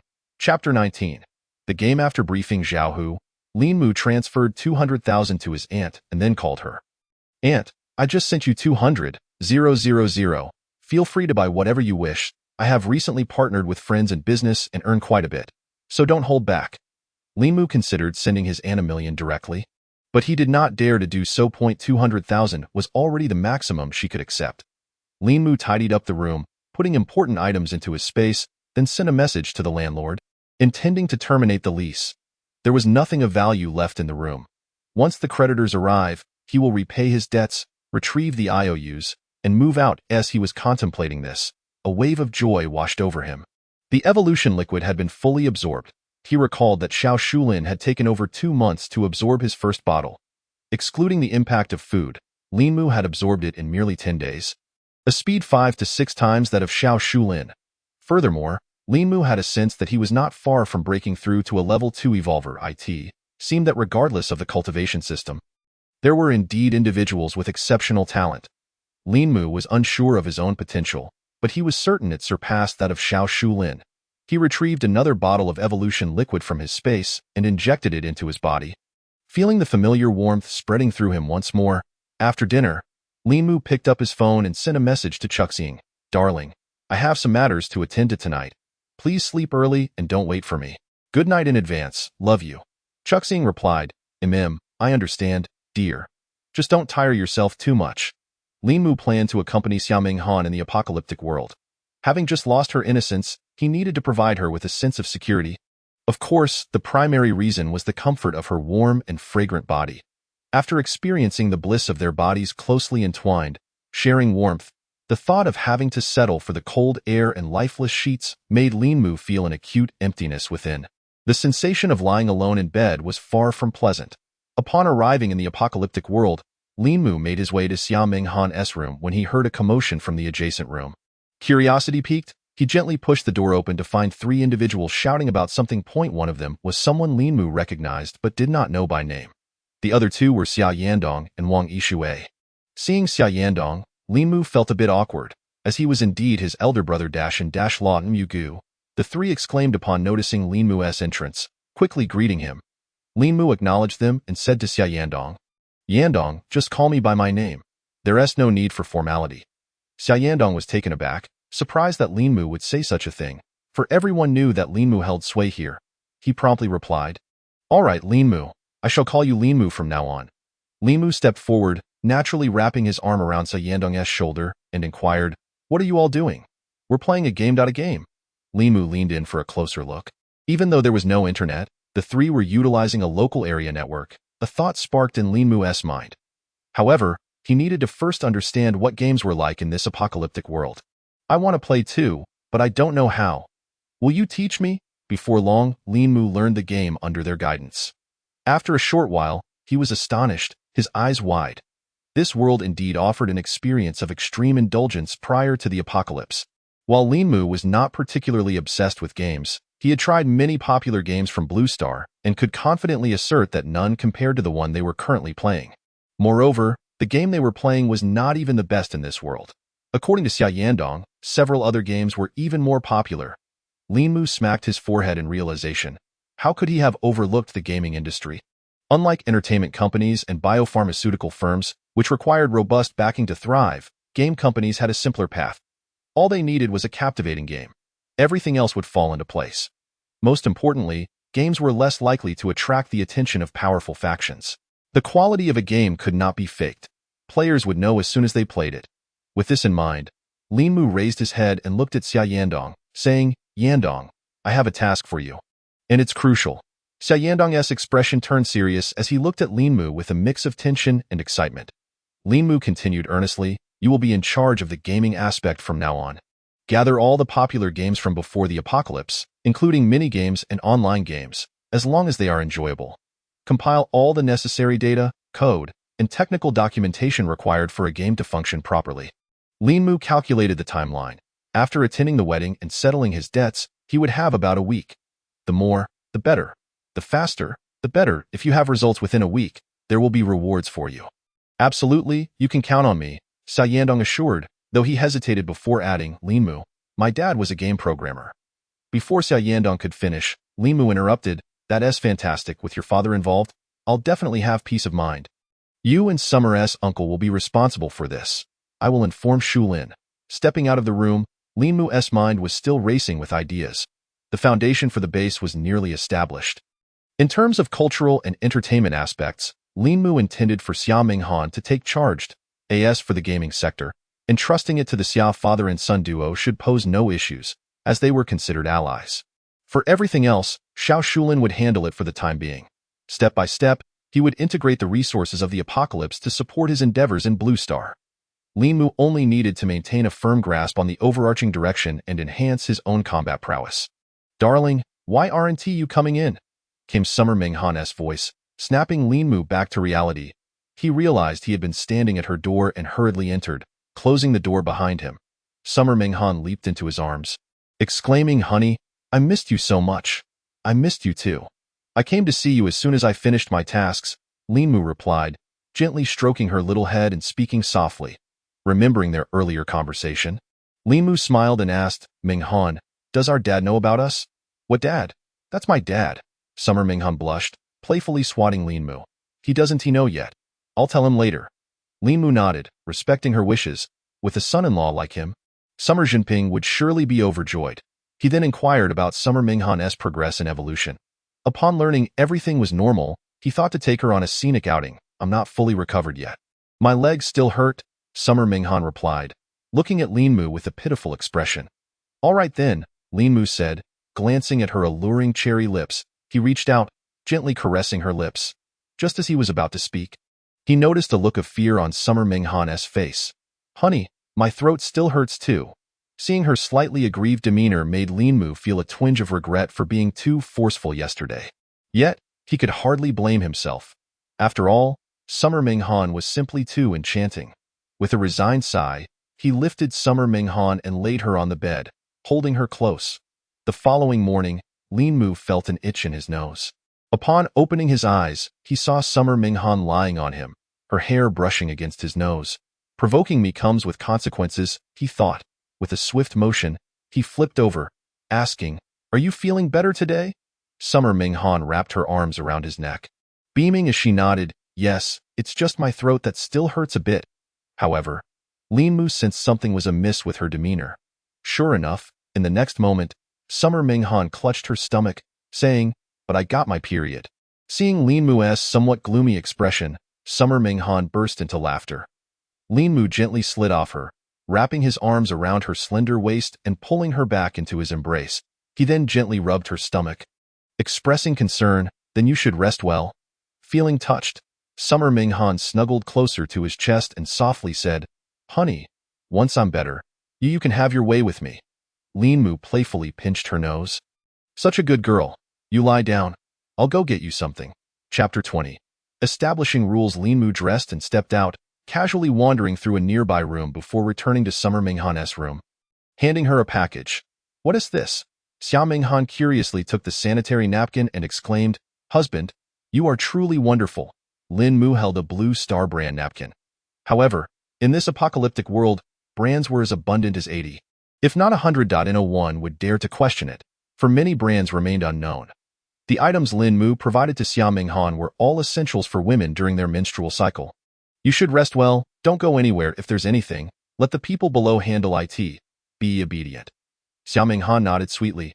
Lin Mu gently kissed her forehead and left the room, returning to Blue Star. Zhao, who had already procured the supplies Lin Mu arranged the previous day. Lin Mu gathered all the supplies into his space and once again entered the apocalypse. Xiao Shulin had long grown accustomed to it, indifferent to where Lin Mu's supplies originated. He was solely responsible for distributing the supplies as per Lin Mu's directives. Brother Mu, I have a situation to report. Xiao Shulin grasped Lin Mu's arm. Lin Mu looked at him in puzzlement. What is it? Xiao Shulin opened his palm. Just now, Qi Dongqiang brought Wang Hao over. And we obtained 3 bottles of first-level evolution liquid. As he spoke, he handed the 3 bottles to Lin Mu. Wang Hao is also an evolver. Lin Mu accepted the evolution liquid while inquiring. Where did they acquire so much evolution liquid? Xiao Shulin shrugged. They must have exchanged supplies elsewhere to profit from our place. Lin Mu realized this was a common occurrence. Thus, one should never complain about the dire circumstances.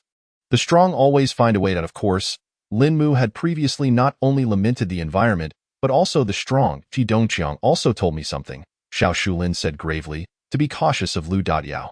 Lin Mu knew who Lu Dayao was, the devourer spoken of by Xiao Shulin. Is Lu Dayao intending to harm us? Lin Mu's brow furrowed. There are thieves who thrive for 1,000 days. How can one guard against them for 1,000 days? He did not voice it, but even without saying it, Lu Dayao's character would undoubtedly be tempted upon learning they possess supplies. Lin Mu nodded in agreement. It seems Qi Dongqiang is quite a decent person. Anyone with a shred of conscience would never ally with Lu Dayao. The fact that Qi Dongqiang could warn Xiao Shulin indicates he is a potential ally. Is it possible to absorb Qi Dongqiang into our base? Evolvers are highly valued everywhere. Uniting all who can be united is the key to strengthening oneself. I share this sentiment, Xiao Shulin replied. He has about 20 to 30 people with him. I gauged his intentions previously. It should be promising. I will discuss it with him further. Just do your best, Lin Mu said, glancing around. Arrange more personnel to constantly monitor Lu Dayao's movements. We must be aware of any unusual activities. If possible, try to recruit more people from his side. Xiao Shulin's eyes brightened instantly. Brother Mu, your foresight is commendable. Just then, a commotion erupted outside, filled with anger and fear. Lin Mu and Xiao Shulin exchanged glances and quickly stood up. Upon exiting the building, they saw a crowd gathered nearby. Pushing through the throng, Lin Mu and Xiao Shulin discovered a disheveled woman. Her hair unkempt, face streaked with tears. She was fiercely tugging at a man's collar, striking him repeatedly. The man appeared panicked, attempting to break free from her grasp. Lin Mu's expression darkened, and he strode forward, shouting, "Stop it! What is happening?" Upon seeing Lin Mu and Xiao Shulin, the crowd immediately fell silent. The woman, upon noticing them, fell to her knees, weeping uncontrollably. This beast, he just took advantage of me when I was alone. He assaulted me. As she spoke, she broke down into sobs, her body trembling. Lin Mu, upon hearing this, shot a cold glare at the man. Is what she says true? The man, struck by Lin Mu's gaze, trembled, his eyes darting anxiously. His lips quivered as he stammered, I didn't. Observing his guilty demeanor, Lin Mu felt no need to press further. However, a wave of self-reproach surged within him. During this time, he had been too engrossed in his sweet moments with Xia Minghan, neglecting to establish rules for the base. As the number of people in the base increased, security relied solely on everyone's self-discipline. In this post-apocalyptic world, human nature is inherently fragile.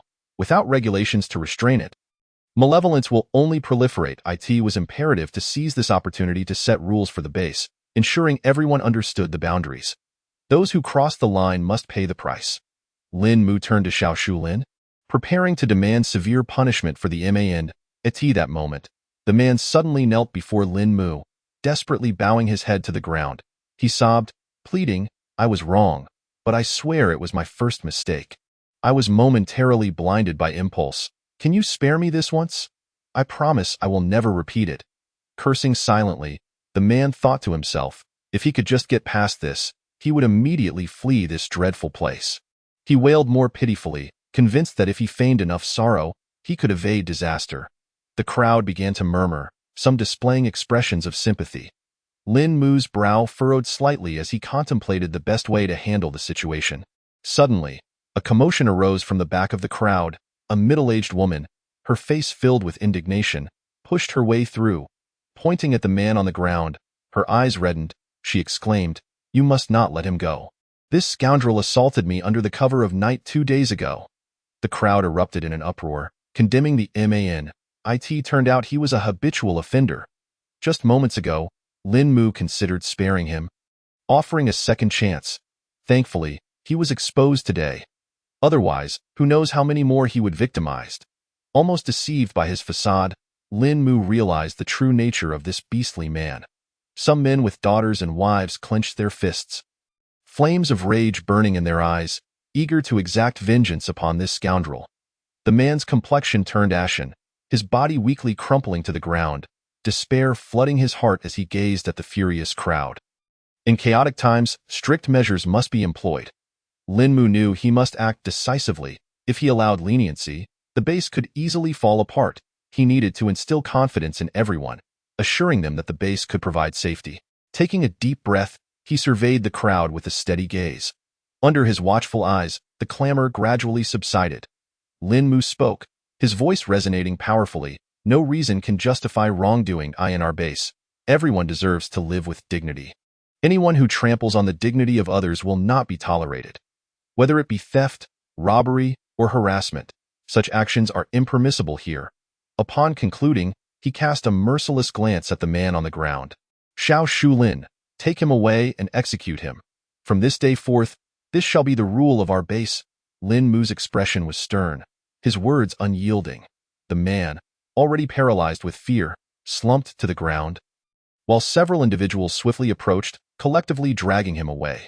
Once Xiao Shulin returned, Lin Mu continued, if anyone feels dissatisfied here, they are free to go elsewhere.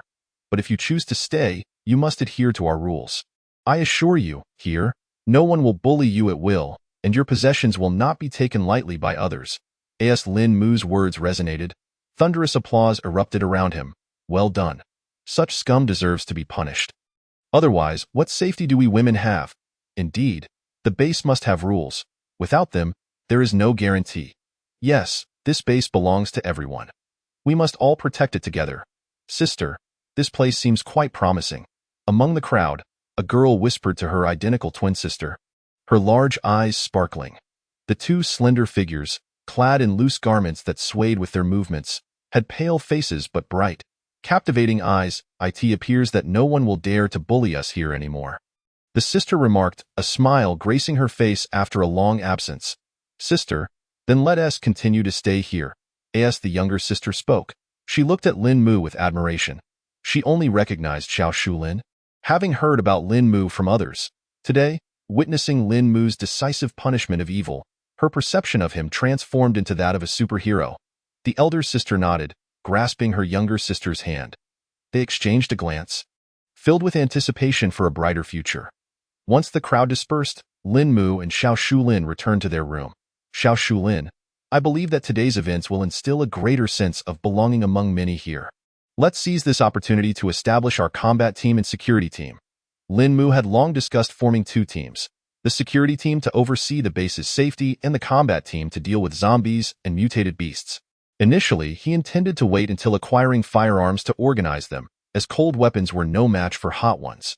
However, today presented an excellent opportunity. By setting rules, the sense of belonging and recognition among most individuals had significantly increased, with many eager to stay long-term. Brother Mu, the candidates have been determined over the past few days. The security team can assume their responsibilities for the base's safety starting tomorrow.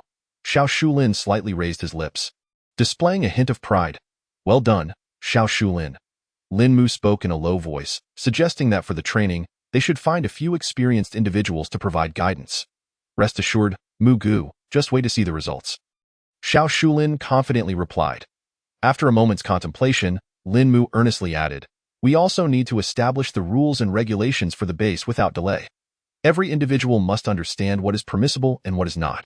This is a matter of great significance for the stability of the base, and we cannot afford any negligence. Lin Mu pondered whether he should recruit a new secretary. Xia Minghan was already his woman. Xiao Shulin was responsible for security and had no issues with that. However, other administrative affairs should be handled by someone meticulous and organized.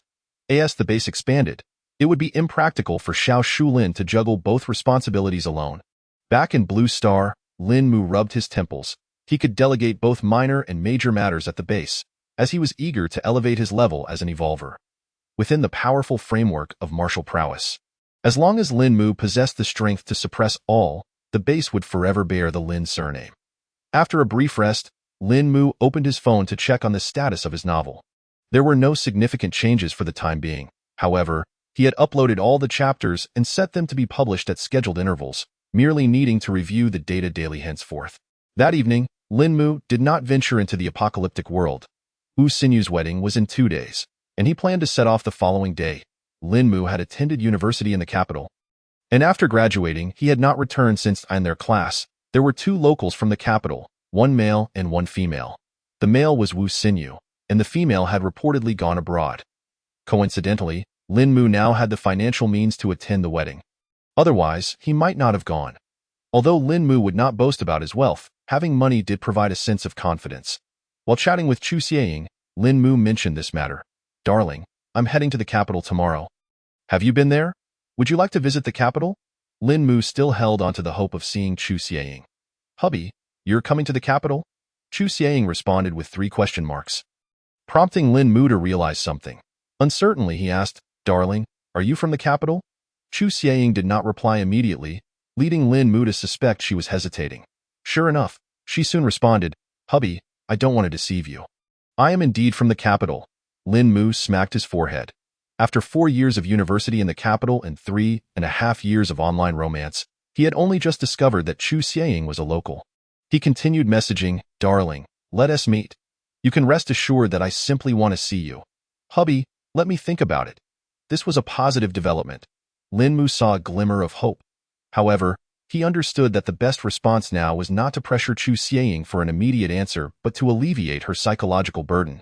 The more he forced her, the more counterproductive it would be. "Darling, while I greatly wish to see you, I will understand whatever decision you make."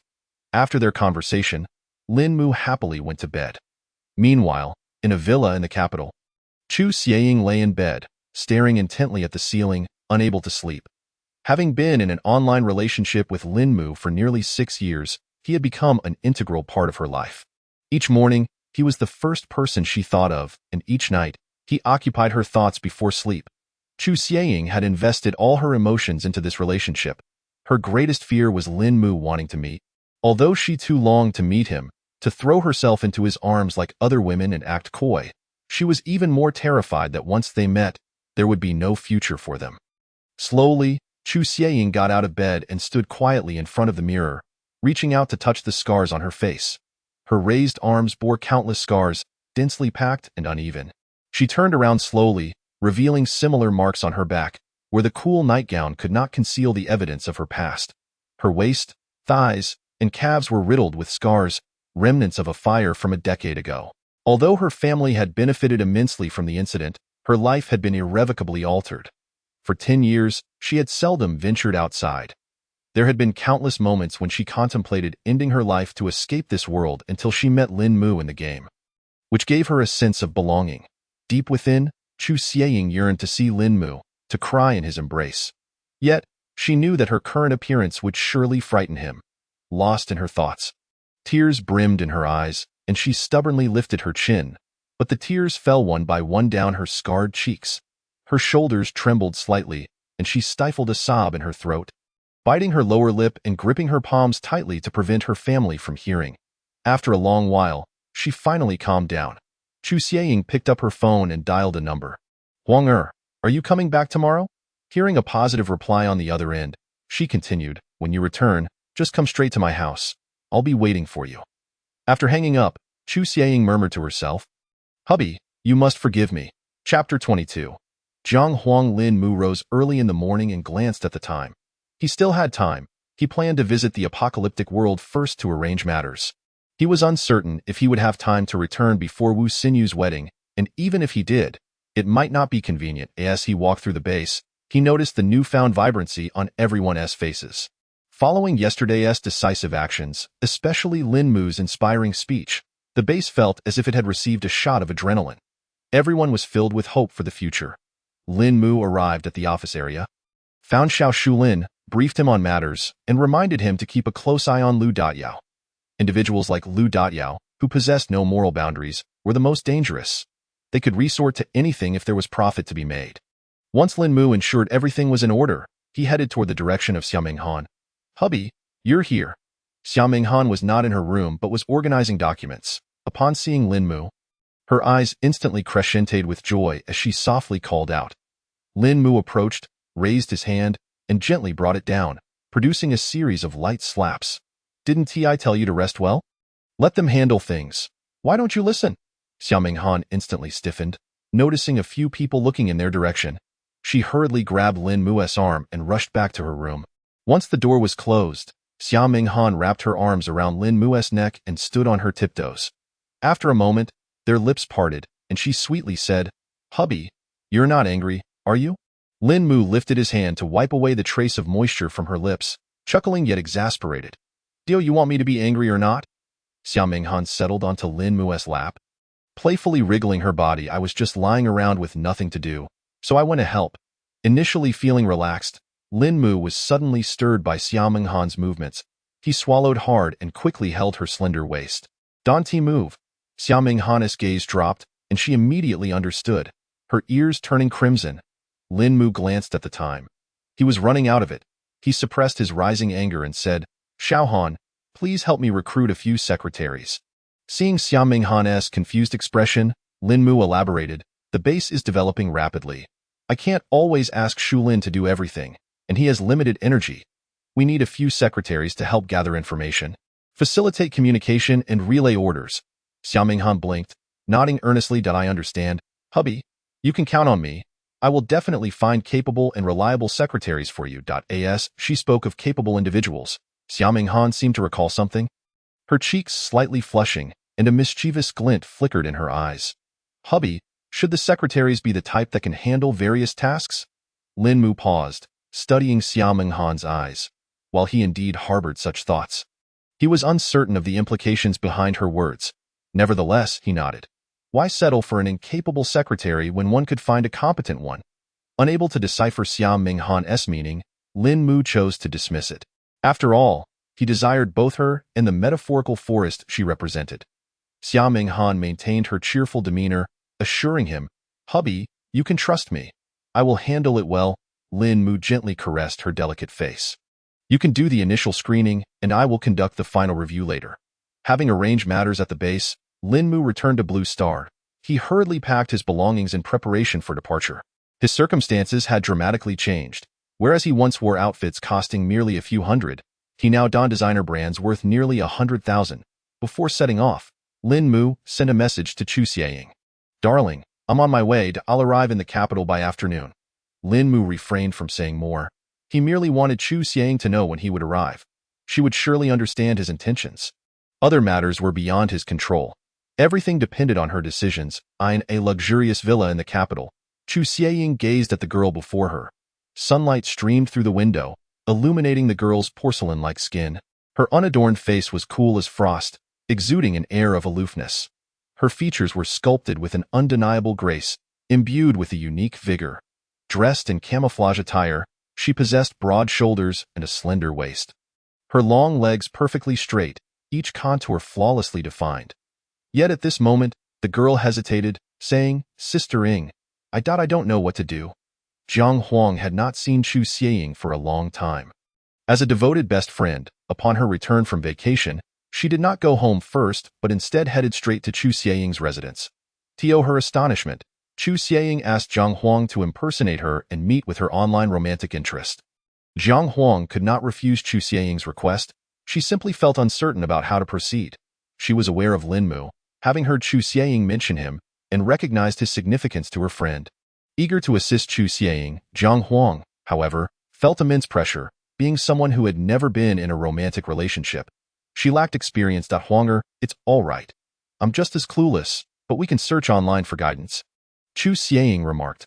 Over the past decade, she had rarely interacted with unfamiliar men, leaving her just as bewildered. Yet, in this age of advanced technology, what could not be found online? "Sister Ing, you don't think he could be a bad person, do you?" Jiang Huang asked with a slight furrow of her brow, concern evident in her voice. "Didn't you say you wouldn't meet him? Why the sudden desire to do so now?" "He merely mentioned it. He didn't insist on a meeting." Chu Xieying sighed softly. "I just feel guilty towards him. If it weren't for my I understand. Jiang Huang quickly interjected, her gaze swiftly scanning Chu Xieying's scar. She comprehended the fragility that lay beneath the surface of her friend's heart. Without her frequent comfort and Lin Mue's companionship, this cherished friend might have succumbed to depression or worse. Jiang Huang often had to undertake missions, only finding time to be with Chu Xieying during her breaks. She felt a deep sense of gratitude towards Lin Mu. After 6 years of an online relationship without a meeting, he had never complained. Lin Mu was undoubtedly a good person. Which man could sustain a romance for such an extended period without meeting in person? He must not be a bad person. And with your skills, even if he were, could he overpower you? Chu Xieying asserted, grasping Jiang Huang's hand firmly. Upon hearing this, Jiang Huang nodded with newfound confidence. Indeed, Chu Xieying was correct. Her abilities ranked among the finest within their team. While she might show modesty in other matters, when it came to her prowess, she felt no need to yield to anyone. Chapter 23. Preparation. Seated side by side on the sofa, Chu Xieying and Jiang Huang began their online research. A flurry of search queries materialized. Where is a good place for a couple's first meeting? What should a couple do on their first date? As they delved deeper, their cheeks grew increasingly flushed. Jiang Huang turned to Chu Xieying, pointing at the content on her phone. Sister Ing, look, do we really have to kiss? And what about these other things? Both women, having never experienced romance, found themselves utterly perplexed. After a moment, Chu Xieying spoke with a hint of despondence. Huanger, perhaps I should just tell him not to meet. Observing the downcast expression on Chu Xieying's face, Jiang Huang bit her lip, as if mustering great resolve. Sister Ing, it's fine. I could at most allow him to hold my hand. If he wishes to pursue anything further, he can forget it.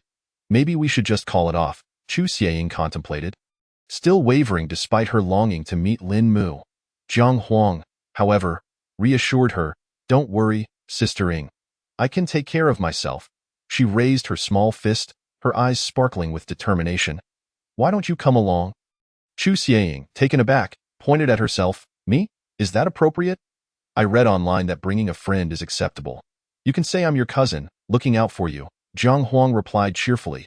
If the two of them went together, even if Lin Mu had some ulterior motives, he would likely keep them to himself. She looked at Chu Xieying and continued, he could hardly force you away, could he? We can coordinate together. I feel quite lost on my own. The usually icy Jiang Huang transformed into a veritable chatterbox in front of Chu Xieying. After a moment of contemplation, Chu Xieying found merit in Jiang Huang's plan. Huanger, let us proceed as you suggest. Just be mindful and protect yourself. Chu Xieying believed that by accompanying Jiang Huang, she could offer timely reminders. Initially intending to follow Jiang Huang discreetly, content with merely catching a distant glimpse of Lin Mu, she now relished the opportunity to see him up close. After finalizing their plan, however, Chu Xieying's brow furrowed again. Noticing this, Jiang Huang inquired with curiosity, Sister Ing, is there an issue with our plan? No. Chu Xieying waved her hand dismissively. Huanger, what do you think would be an appropriate gift for our first meeting? Sister Ing, why do you keep asking me questions I can't answer? Jiang Huang replied helplessly, scratching her head. Having only ever given gifts to elders, she had no idea what a couple should exchange. She picked up her phone again. Let us search online, no need to look. I know what to give, Chu Xieying said as she led Jiang Huang into her bedroom. She retrieved a delicate box made of golden silk Nanmu wood and gently opened the lid, releasing a subtle fragrance into the air. From within, she took out a watch, her face lighting up with joy. Gifts should hold sentimental value. This watch is incredibly meaningful to me, so I shall give it to Lin Mu. Lin Mu emerged from the familiar high-speed railway station, surveying his surroundings. 2 years had passed. Yet the capital showed little change, remaining much as it had when he left. Familiar streets and buildings. He pulled out his phone to check WeChat, but Chu Xieying had not yet replied in their usual conversations. She typically responded almost instantaneously. Lin Mu understood she must still be grappling with her feelings. For now, he decided to set aside thoughts of whether she would agree to meet. He had no certainty. Without hope, there could be no disappointment. He would let fate unfold. Subsequently, Lin Mu called Wu Xinyu. How is the preparation going? Do you need any help? If so, I can head over right now and I'm fine here.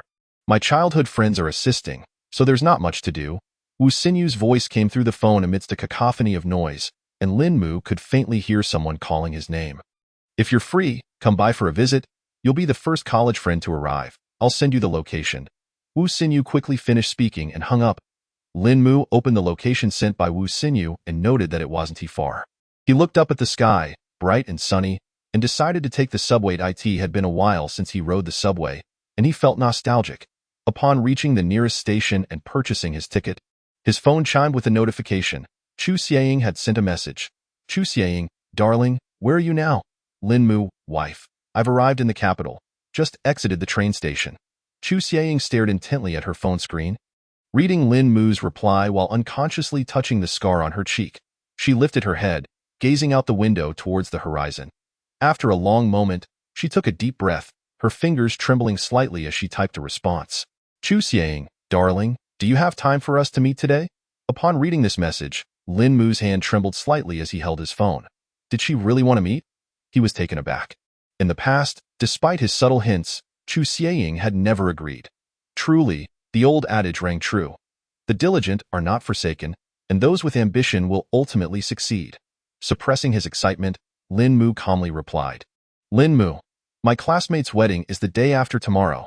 I'm free these 2 days. Chu Xieying, then let us meet today. However, darling, I'm not very talkative in private, so please don't hold it against me. Lin Mu reassured her, wife, that's perfectly normal. I'm also not very talkative in private, he added. Being with you means I'm content just to sit quietly. Chu Xieying, then darling, find a nice place and send me the location.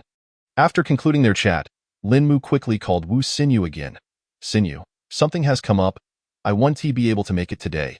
He hung up amidst Wu Xinyu's bewildered expression. Where to meet with Chu Xieying? Lin Mu glanced at the time. It was nearly dinner time. Suddenly, a place sprang to mind. Sujin Lunyan. He had heard of this restaurant during his university days, known for being a romantic spot for couples. With mid to high-end pricing in the past, he had only dared to glance at it from the outside, never considering entering. But now, he could certainly afford it. Upon arriving at Sujin Lunyan, Lin Mu chose a seat by the window for a better view of the entrance. He then opened WeChat and sent the restaurant's location and his table number to Chu Xieying. Chu Xieying, darling, will arrive in about half an hour, so please wait a bit. Seeing the word we, Lin Mu felt slightly dazed. Hadn't they agreed it would just be the two of them? While pondering this, Chu Xieying sent another message. Chu Xieying, darling, I forgot to mention, my cousin wants to meet you as well. So it was her cousin. As long as she wasn't bringing her partner, he was fine with it. Cousins or sisters, it would still be a fine trio. He could accept that. Lin Mu, no problem. Wife, I'm just a bit nervous about your cousin coming. But he also understood that the pretense of the cousin was merely to ensure his intentions were genuine. After all, in this day and age, there were countless news stories of online romances gone awry. Lin Mu's fingers lightly tapped the table, his eyes frequently darting towards the entrance, his heartbeat quickening involuntarily as he could not help but imagine what Chu Xieying looked like. Chapter 24. The long-awaited meeting. What if she turned out to be particularly unattractive? Perhaps he shouldn't have sent the table number. Maybe he should choose a different seat. Lin Mu's mind raced with such thoughts as over 20 minutes slipped by. Couples and solitary patrons continued to enter the restaurant. Suddenly, Lin Mu's heart leapt as he fixed his gaze on the entrance point. 2 women walked in side by side. The woman on the left had a robust physique, her excess flesh gently quivering with her steps. The woman walking on the right, her face almost squashing her eyes into a mere slit, sported plump lips adorned with bright lipstick. The two of them strode directly towards Lin Mu. In that instant, his heart sank. Could it possibly be the two of them? No wonder they were reluctant to meet. They were quite unattractive. During university, a dorm mate had warned Lin Mu that online relationships were unreliable. At that time, he had been immersed in his feelings and felt displeased. The 2 women approached Lin Mu step by step, each footfall weighing heavily on his taut nerves, driving him closer to the brink of despair. Had he known he would regret meeting, he would have refrained from doing so. Lin Mu was filled with remorse, and at this juncture, he could only pray that these 2 women were not the ones he was meant to meet. He vowed that if they dared to sit opposite him, he would immediately rise and flee. As the 2 women drew nearer, Lin Mu lifted his heels, ready to stand at any moment. 5 steps. For steps. 3 steps. 2 steps. 1 step. His heart raced as if it might leap from his throat, and his breathing quickened. Just as he was about to concede and stand up, the 2 women passed by him. The woman on the left pointed to a seat behind Lin Mu, saying, "Let us sit here, by the window." Goodness, they nearly frightened him to death. Lin Mu wiped his forehead with his hand, adjusted his posture, and breathed a sigh of relief in silence. In the parking lot outside the restaurant, Sister Ing, I'm feeling quite nervous, Zhang Huang remarked, having parked the car and placing a hand on her chest. She had changed out of her camouflage uniform into a lovely lotus pink dress, which accentuated her radiant skin. Chu Xieying, wearing a hat and mask that concealed her features, exposed only a pair of captivating eyes. To outsiders, she appeared no different from any other person. Chu Xieying grasped Jiang Huang's hand, offering her encouragement. "It's all right, I'm here too." While comforting her, Jiang Huang could sense that Chu Xieying's hand trembled slightly. "Sister Ying, I actually have a question." Jiang Huang hesitated before voicing her concern. "What if Lin Mu.isn't handsome?" She initially wanted to say ugly, but felt it was too blunt, so she opted for a more tactful expression. "That won't happen. He is claimed to be quite handsome." Chu Xieying instantly countered. "He wouldn't deceive me." Observing Chu Xieying's reaction, Jiang Huang stuck out her tongue and fell silent. After they exited the car, Jiang Huang grasped Chu Xieying's hand, her expression serious as she said, "Sister Ying, let us go in like this. If we feel it's all right, we'll meet him. If not, we can just pretend we're dining outside." Chu Xieying nodded. "All right, Huanger, remember to speak less." Lin Mu unconsciously glanced at the two women behind him, feeling an urge to demand compensation for his mental anguish. The impact they had on him was profound. Even now, his heart was racing uncontrollably. His sole requirement for Chu Xieying was that she be more attractive than the two women behind him. After checking the time, he realized nearly 40 minutes had passed. Lin Mu hesitated, contemplating whether to send a message to inquire. He was indifferent to the wait, but feared being stood up, wondering if he would wait for eternity without anyone arriving. Such occurrences were not uncommon in the realm of online relationships. Yet, after 6 years of connection, surely that wouldn't be the case. While Lin Mu was lost in thought, two women entered the restaurant once more. He quickly lifted his gaze. This time, the newcomers took his breath away. The woman in the lead possessed an exquisite beauty, her brows resembling distant mountains, her figure tall and slender, radiating an air of elegance. The lotus-pink dress perfectly accentuated her delicate waist, the hem brushing just below her calves. Following her was a woman whose hat was pulled low over her forehead, wearing a white mask that revealed only a pair of enchanting, soulful eyes. Undoubtedly, she too was a beauty. The two stunning women glanced in Lin Mu's direction. This time, it had to be them. Calculating the time, it was indeed them. His heart began to race wildly. He adjusted his collar and forced a smile he deemed appropriate, preparing to stand and greet them. However, the two beauties merely cast him a fleeting glance before heading toward the opposite side of the restaurant. Lin Mu's smile froze, his facial muscles twitching slightly. Inside, he felt as though a stampede of horses was charging through him, and his blood pressure rose. Was fate toying with him? He let out a resigned sigh. Just then, a melodious voice reached his ears. "Lin Mu, I'm here." Lin Mu turned to find the two beautiful women standing before him.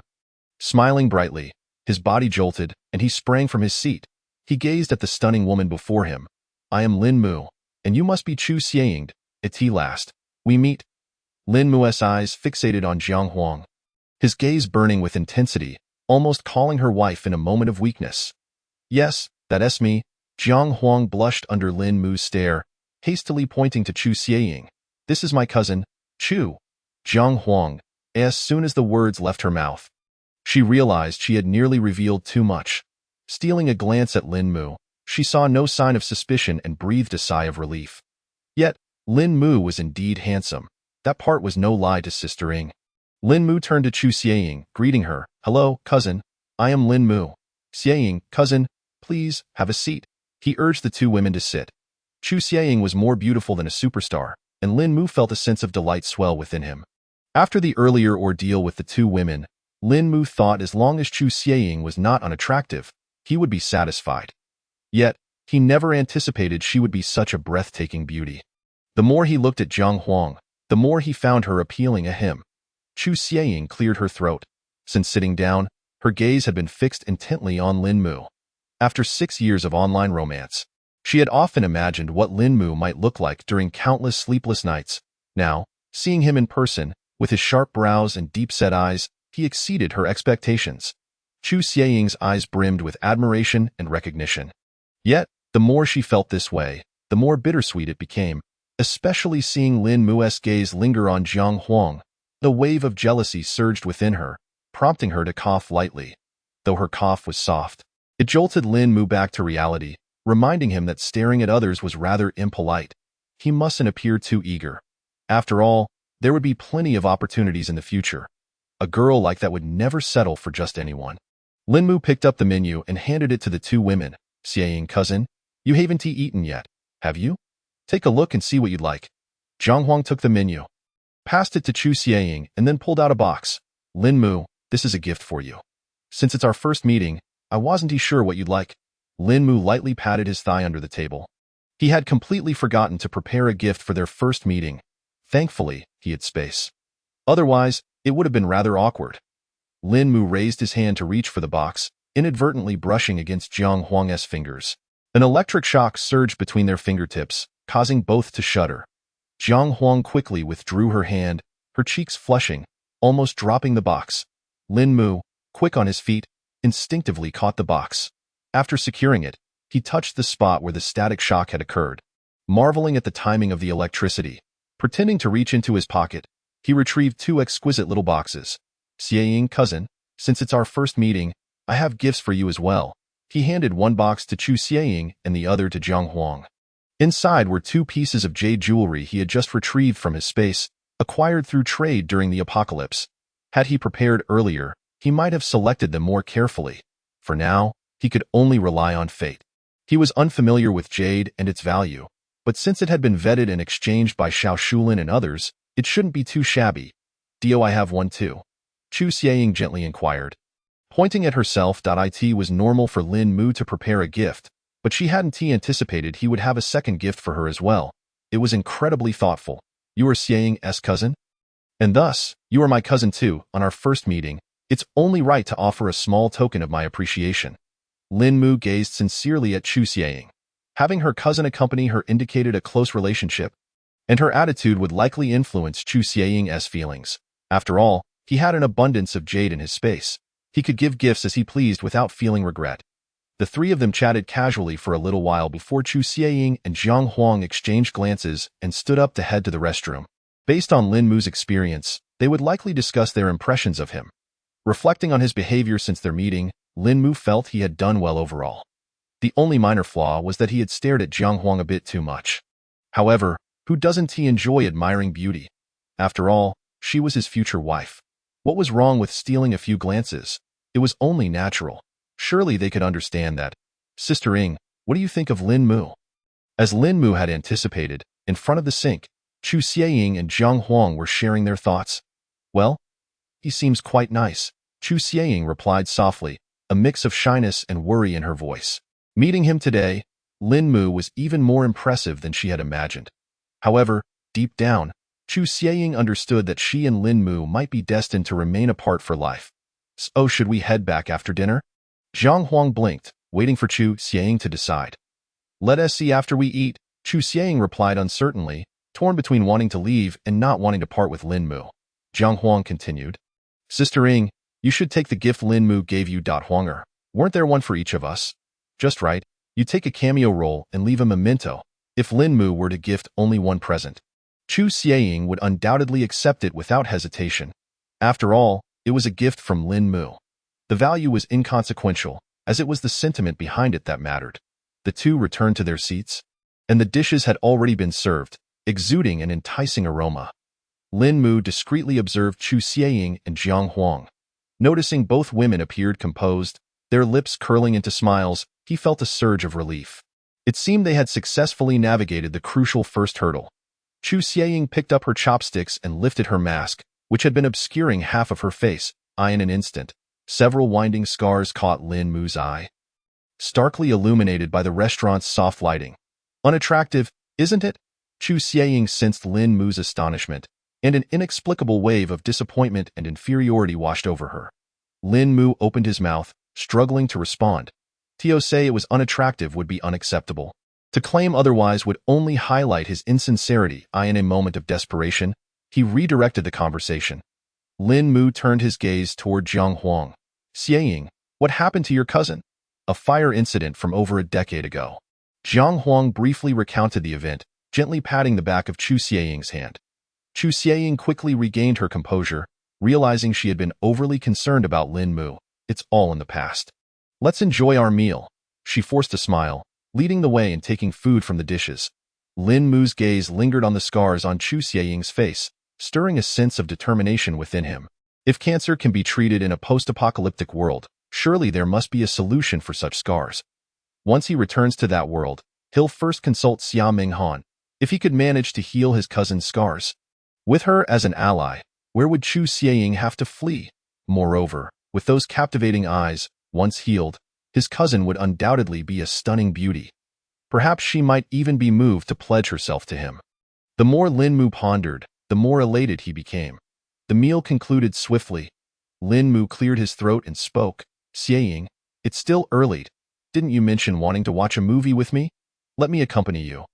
And I'll take you home afterward. As he spoke, he subtly cast a sidelong glance at his cousin. She should understand his intentions, right? Surely she wouldn't tag along. However, Lin Mu felt something was amiss with the way his cousin occasionally looked at him. Reminiscent of how she gazed at Jiang Huang. Could it be that his excellence had captivated her? He shook his head, dispelling the thought. Before Jiang Huang could speak, Chu Xieying chimed in, Sure, there's a movie I've wanted to see recently. She tilted her head slightly, looking at Lin Mu. Lin Mu, since you gave me a gift, let me treat you both to the movie. Lin Mu's lips twitched. While he did not expect gratitude for his gift, it seemed excessive for her to repay him this way. It appeared his actions had left his cousin feeling uneasy. Jiang Huang, too, was reluctant to be alone with Lin Mu. His penetrating gaze made her feel exposed and uncomfortable. Hearing Chu Xieying's suggestion, she quickly nodded. Lin Mu, let us all go together. After settling the bill, the trio exited the restaurant. Just as Lin Mu prepared to hail a taxi, Chu Xieying pointed to a nearby parking lot. We drove here. Following her direction, they arrived at the parking lot, where Lin Mu was surprised to see a luxurious Mercedes worth over 3 million. Confusion washed over him. How could someone so attractive and wealthy have been in an online relationship with him for 6 years? His mind swirled with questions, struggling to comprehend this peculiar situation. Throughout the journey, Lin Mu was distracted, and before he knew it, they had arrived at the cinema. As they entered the screening room with the crowd and found their seats, Lin Mu was taken aback to see that Chu Xieying did not sit next to Jiang Huang. Instead, she positioned Lin Mu in the middle, sitting on either side of him. The film was a horror movie, handpicked by Chu Xieying. As soon as it began, she clutched one of Lin Mu's arms. Lin Mu, I'm a bit scared. May I borrow your arm? Lin Mu's lips twitched slightly, given how tightly she was holding on. Her question seemed redundant. Moreover, considering his cousin's demeanor, it was likely that no man would typically be willing to engage with her. As her boyfriend, it was only natural for him to offer her some warmth. He glanced at Jiang Huang and saw she was indifferent. Lin Mu smiled and replied, Cousin, feel free. He then turned to Jiang Huang, leaning in slightly, and softly asked, Xieying, aren't you scared? I still have another arm. Jiang Huang felt a shiver run through her ear, as if electricity coursed through her body. Lin Mu's breath brushed against her face, instantly coloring her cheeks with a rosy hue. She was flustered. She had never experienced such a situation before, but now she was publicly acknowledged as Lin Mu's girlfriend, and his words felt like a normal course of action. Her hands unconsciously intertwined, she glanced at Lin Mu. Her voice trembling, I'm not scared, and it's all right to be scared. I'm here, Lin Mu reassured her, extending his right hand. Before Jiang Huang could react, he clasped her small hand tightly. The warmth from his palm seeped through her skin, causing her heart to skip a beat. She widened her eyes, astonished. Did I say I wasn't scared? Did he perhaps mishear? Stunned for several seconds, she regained her senses and repeated, I'm not scared. Shortly after, Jiang Huang felt Lin Mu release her hand, and she secretly sighed in relief. Before she could fully relax, Lin Mu's hand wound around her arm once more, reclaiming her hand. Their arms were pressed together, fingers interlaced. Lin Mu's voice returned, Now you're not scared, right? Rest assured, I'm here. Jiang Huang's brows furrowed, her chest rising and falling rapidly. She wanted to ask Lin Mu if he had a hearing problem. Turning her head, she was about to confront him when she noticed Chu Xieying signaling her with her eyes. Jiang Huang quickly recalled that she was currently Lin Mu's girlfriend, and her anger dissipated significantly. After a moment's hesitation, she pouted, conceding, Fine. If Lin Mu wants to hold my hand, then let him. Gradually, Jiang Huang's tense body relaxed, allowing Lin Mu to grip her hand. Chu Xieying observed this interaction keenly, her heart a tumultuous mix of emotions. Yet, she had orchestrated all of this willingly. With that thought, She leaned closer to Lin Mu, tightening her embrace around his arm, her body leaning against him, her cheek gently resting on his shoulder. Lin Mu assumed Chu Xieying was frightened by the movie and paid little mind to her affectionate behavior. His attention mainly focused on Jiang Huang. Jiang Huang's hand was delicate and warm, its softness exquisite. Lin Mu instinctively tightened his grip, fully enveloping her small hand, their palms exchanging warmth. Jiang Huang lowered her eyelids, her lashes fluttering, her cheeks flushed. She was oblivious to the film's content, as Lin Mu's hand and the warmth of his breath were the only things in her world. For the first time in her life, she was holding hands with a stranger, her heart racing, being led by Lin Mu's larger hand. A warmth she had never experienced enveloped her entire body.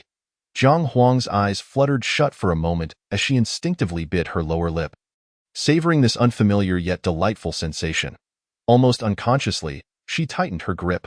Lin Mu, noticing her reaction, turned his head, prompting Jiang Huang to quickly avert her gaze to the screen.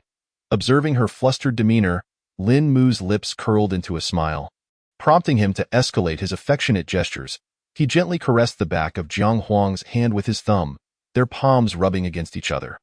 Jiang Huang remained motionless, focused entirely on the film, oblivious to its suspenseful scenes and chilling sound effects. Instead, she was wholly immersed in the delicate interplay with Lin Mu, her cheeks burning. Before long, the film concluded, and the audience began to exit. Chu Xieying hurriedly released her grip on Lin Mu's arm, while Jiang Huang, feeling as if she had been electrocuted, slipped her hand from his grasp. Only Lin Mu was left with a sense of longing. He lifted his hand, gently inhaling its lingering warmth. Jiang Huang caught sight of his action, her face flushing crimson.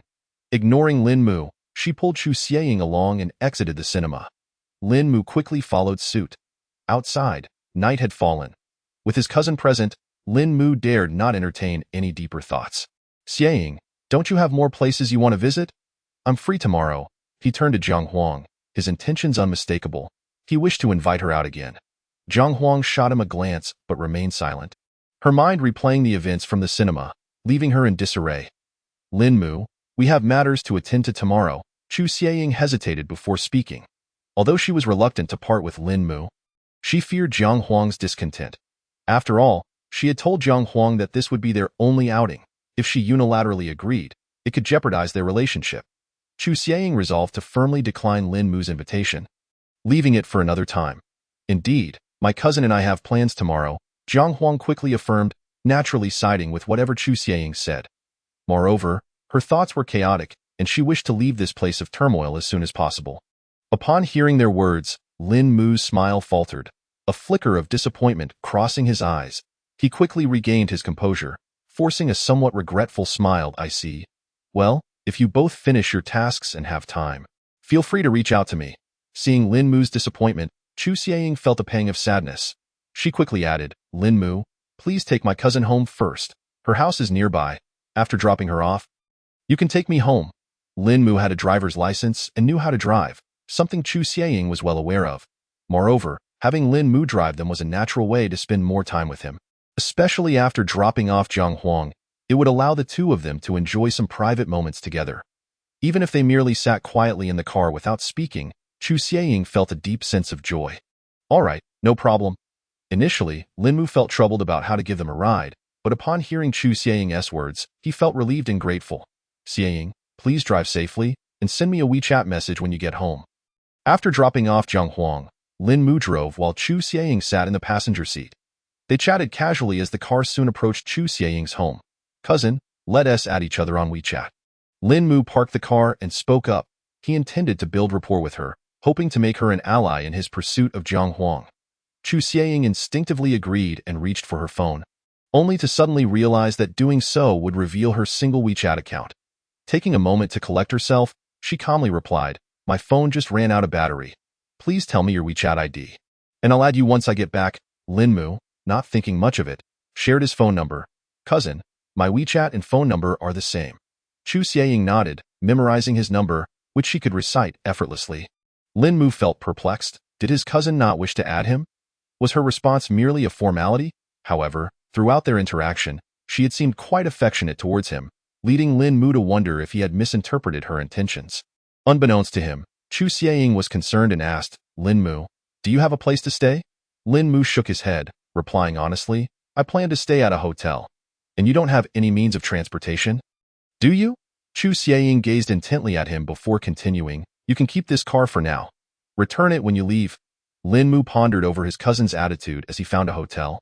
He checked into a 5-star hotel, having previously stayed only in 3-star accommodations. Now that he had the means, it was time to indulge. At the front desk, he booked a presidential suite for 888 yuan a night. He had long heard about the allure of presidential suites and had always yearned for the experience, which he could finally fulfill. After securing the room, he was escorted by a dedicated butler to the elevator. In the lobby, Tian Wenwan sat idly, having just escorted a client to their hotel room. She casually glanced up and was taken aback to see Lin Mu entering the hotel, having just learned he was staying in a presidential suite. Narrowing her eyes, she felt an uncanny familiarity but couldn't quite place him. Just as the elevator doors closed, realization struck her. It was him, staying in the presidential suite. Tian Wenwan sprang to her feet and hurried towards the elevator. As she reached for the button, a staff member politely intervened. Ma'am, this is the private elevator for the presidential suite. I apologize for the inconvenience. Embarrassed, Tian Wenwan managed an awkward, sorry, before returning to the sofa. Feeling dejected. How could the disparity between people be so vast?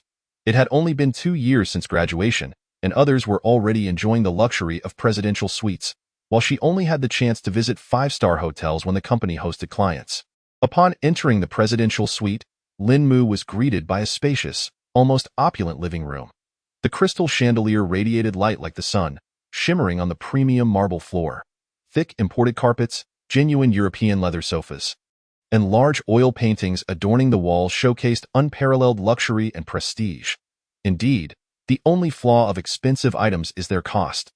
Otherwise, they are filled with merits, while cheaper alternatives possess nothing but faults. Chapter 27. The watch I adore. Lin Mu sat on the lavish king-size bed, opened WeChat, and saw a message from Chu Xieying. Darling, I'm home now. Lin Mu replied, wife, has cousin returned as well? Since his cousin had yet to add him on WeChat, Lin Mu felt compelled to inquire out of courtesy. Darling, cousin is home too, don't worry. Wife, you're so beautiful. You occupy my thoughts, and my heart has taken on your shape. During the day, with his cousin present, Lin Mu had refrained from expressing many thoughts directly. Now, in their private conversation, he felt free to speak his mind. Before awaiting Chu Xieying's response, he quickly sent another message. I've dreamed of your image many times, yet none compare to your real beauty. Chu Xieying gazed at the fervent messages from Lin Mu. Although she knew he was referring to Jiang Huang, her heart swelled with joy as long as Lin Mu was happy. After their meeting, Chu Xieying realized how easily Lin Mu's emotional shifts affected her own heart. She simply wished for his happiness. If possible, allowing Jiang Huang to take her place would not be a bad idea. Chu Xieying's mindset had shifted considerably. With this thought, a determined smile graced her face as she replied, Darling, you're even more handsome than I imagined. I had a wonderful time today. Lin Mu, who already had striking features, found that after becoming an evolved being, his aura underwent a remarkable transformation. Remembering the way his cousin looked at him, he felt it necessary to mention it to Chu Xieying. He tried to be tactful. Wife, there's something I need to share. I feel like my cousin is looking at me strangely. Chu Xieying, leaning against the bed, chuckled softly upon reading Lin Mu's message. She had attempted to control her emotions, yet Lin Mu had still picked up on it. Darling, it's all right. I trust my cousin. With Chu Xieying reassuring him, Lin Mu felt at ease. His gaze fell upon the gift from Chu Xieying. Out of curiosity, he opened the box to reveal a watch. Lin Mu had never been in the habit of wearing watches and was unfamiliar with brands. Nonetheless, this watch was undeniably beautiful, with sleek lines, a simple and exquisite dial, and a soft leather strap. It was evident that Chu Xieying had put significant thought into this gift, and he adored it. Lin Mu picked up the watch and slowly put it on his right wrist. Being left-handed, this was more convenient for him. As he wore the watch for the first time, he unconsciously flicked his arm, feeling a newfound confidence. No wonder so many people enjoyed wearing watches. After admiring it for a moment, he took out his phone, adjusted the angle, and snapped a picture of himself wearing the watch. He then opened WeChat and sent the photo to Chu Xieying. Wife, the watch is stunning. I really like it. Thank you, my dear. Upon seeing the photo Lin Mu sent, a radiant smile bloomed on Chu Xieying's face. Her efforts had not gone to waste. I'm glad you like it, darling. I was worried you wouldn't. After their conversation, Lin Mu noticed a new friend request on WeChat. With the name being his cousin. It turned out that she had indeed remembered his number, and it wasn't a mere formality. Feeling a bit ashamed for his earlier assumptions, Lin Mu quickly accepted the request. After concluding their chat, Chu Xieying swiftly registered a new WeChat account and sent a friend request to Lin Mu, which was quickly approved. As she looked at 2 Lin Mu accounts on WeChat, she smiled. This way, it would be less likely for her to slip up. Lin Mu exchanged pleasantries with his cousin but did not continue the conversation. They had only just met and were not well acquainted. Since there were no plans for the next day, Lin Mu picked up his phone and made a call. Aside from attending Wu Sinyu's wedding in the capital, he also wished to visit his university mentor, Chen Sueki. Chen Sueki was a professor at Lin Mu's college, known for his integrity and kindness, having helped Lin Mu immensely. Without Chen Sueki, Lin Mu might not have graduated so smoothly. When the call connected, a warm voice greeted him. Hello? Who is this? Lin Mu instinctively sat up straighter and respectfully replied, Teacher, it's me, Lin Mu. It's been a while since we last spoke. How have you been? Chen Sueki's voice brightened instantly. Lin Mu. I'm doing well. Lin Mu smiled. Teacher, I'm in the capital and would love to visit you. Are you free tomorrow? Chen Sueki laughed heartily on the other end of the line. Of course, come by around 3 in the afternoon and we can have a meal together. And remember, no gifts. Otherwise, I won't let you in. After hanging up, Lin Mu understood that Chen Sueki was sincere. He truly disliked students expressing gratitude through material means.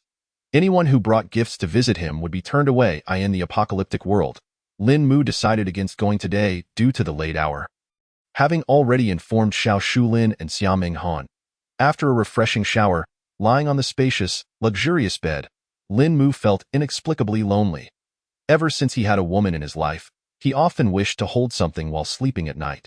The soft, gentle touch was more comforting than any blanket. Meanwhile, Jiang Huang lay in bed, tossing and turning. She stared at the ceiling, her mind replaying Lin Mu's daring and intimate gestures at the cinema. Her cheeks flushed as she buried her face deep into her pillow. How had a simple arrangement to meet her friend's online love interest turned into this? She sighed deeply, feeling quite troubled. The next morning, Lin Mu rose early. After washing up and skipping breakfast, he headed to the apocalyptic world. With time constraints, he couldn't linger in that realm for too long. First, he sought out Xiao Shulin to understand the situation at the base. Brother Mu, I've successfully sent someone into Lu Yao's inner circle. Any stirrings or movements on their side will be promptly communicated to us. Excellent work. Lin Mu gave Xiao Shulin's shoulder a heavy pat and inquired about the arrangements for the other personnel. All technical staff have been organized into various groups as per your directives. After a moment of contemplation, Xiao Shulin continued, stating that the guard and combat teams were nearly fully recruited as well. He then rubbed his head, mentioning that the provisions were in accordance with your specifications, and many were eager to join. Lin Mu nodded in satisfaction and added, we should also establish a dedicated team for intelligence gathering. Having finalized these instructions, Lin Mu proceeded to the workplace of Xiaming Han, but found her absent. Knowing she was likely in her room, he gently pushed open the door to find her curled up on the bed. Appearing somewhat listless, upon hearing the door creak open, Xiaming Han instinctively turned her head. The moment she caught sight of Lin Mu, her eyes brimmed with warmth, and tears welled up. Darling, you're here. Her voice was filled with surprise and a hint of grievance. She leaped off the bed and threw herself into Lin Mu's embrace. I haven't seen you all day. Xiaming Han buried her face in Lin Mu's chest, nuzzling against him. Lin Mu's heart warmed as he wrapped his arms around her. Gradually sitting down at the edge of the bed, he rested his chin gently atop her head and spoke softly, but I'm here now, aren't I? Did you know how worried I was about you? Xiaming Han lifted her head slightly, her voice diminishing as she continued, and did you know how much I missed you? Seeing Xiaming Han's pitiful expression filled Lin Mu with a profound sense of fulfillment. All right, my dear, he said, gently placing her down and retrieving the food he had prepared earlier. You haven't eaten yet, have you? Today, I'll keep you company, Dumim. Xiaming Han nodded happily, planting a kiss on Lin Mu's cheek. They took turns feeding each other, and the meal was soon devoured. Xiao Han, is there any remedy for such scars? Is there a miraculous ointment? Lin Mu described Chu Xieying's scars in detail to Xiaming Han. Darling, there are indeed many ointments available, such as Scar-Free and Soft Scar Cleanser. These ointments can be easily found in our base. Upon hearing Xiaoming Han name several ointments, Lin Mu let out a sigh of relief. His greatest fear was that, in this apocalyptic world, there would be no solution for Chu Xieying's scars. What is the efficacy? How long would it take to heal? Lin Mu inquired eagerly. Before the apocalypse, Xiaoming Han's classmate had suffered severe burns, which made her quite knowledgeable about such medications. Thus, she answered earnestly, within 2 months, she should be able to return to her former self. Such impressive efficacy! Lin Mu exclaimed in astonishment, realizing this could be a lucrative opportunity. Although he dared not hastily introduce medications for terminal diseases like cancer, ointments for scars seemed manageable. Lin Mu's directive to Xiao Shulin to recruit talents was aimed at gathering various medications from this world to see which could be brought to Blue Star. However, the ointment's effectiveness being too good was concerning. If it could heal within 2 months, how would he profit? As long as there were visible effects within 2 months, that would suffice. Full recovery would require at least 2 to 3 years. After all, such ointments could significantly alter many lives if effective. Even with a lengthy treatment period, people would willingly accept it. Helping others while earning a bit more for oneself was only fair. Xiao Han, I have a new task for you. Lin Mu's expression turned serious as he instructed, please confirm with the medical team. If it is indeed as you mentioned, see if the treatment period for the ointment can be extended. By the way, if the ointment is unavailable, have Shulin find a way to procure some. After detailing his instructions to Xiaoming Han, Lin Mu realized considerable time had passed. He needed to return to Blue Star, where matters awaited his attention. Xiao Han, I have other obligations and may be quite busy for the next couple of days. Lin Mu gently grasped Xiaoming Han's hand, his tone laced with regret. Her radiant smile instantly faded, her eyes dimming. Noticing her change in demeanor, Lin Mu quickly reassured her, I must venture out to gather supplies. Otherwise, how could I support you? Despite her reluctance, Xiaoming Han understood that the base's resources largely depended on Lin Mu. She lifted her head and gently closed her eyes. Darling, please be careful. Who says women are not proactive? It's just that they may not be towards you. Watching Xiaoming Han lean in, Lin Mu lowered his head to savor the moment. The campus goddess, once revered by many, now melted into his embrace, allowing him to indulge freely. If it weren't for pressing matters at Blue Star, Lin Mu would find it unbearable to part from her. Sister, Lin Mu is here. I just saw him. In a room within the base, the door burst open with a loud bang as Qin Jianhua rushed in, calling out to her sister, who was busy sorting clothes. They were the twin sisters previously observed. After the last encounter, Qin Jianhua had immediately begun seeking information about Lin Mu. Qin Jianxia was startled by the sudden intrusion, nearly dropping the clothes in her hands.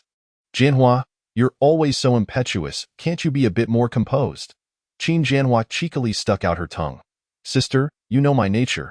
It's not like this is the first day you've known me. She then excitedly proclaimed, today is a splendid opportunity. Let us take action. If we miss this chance, it may never come again.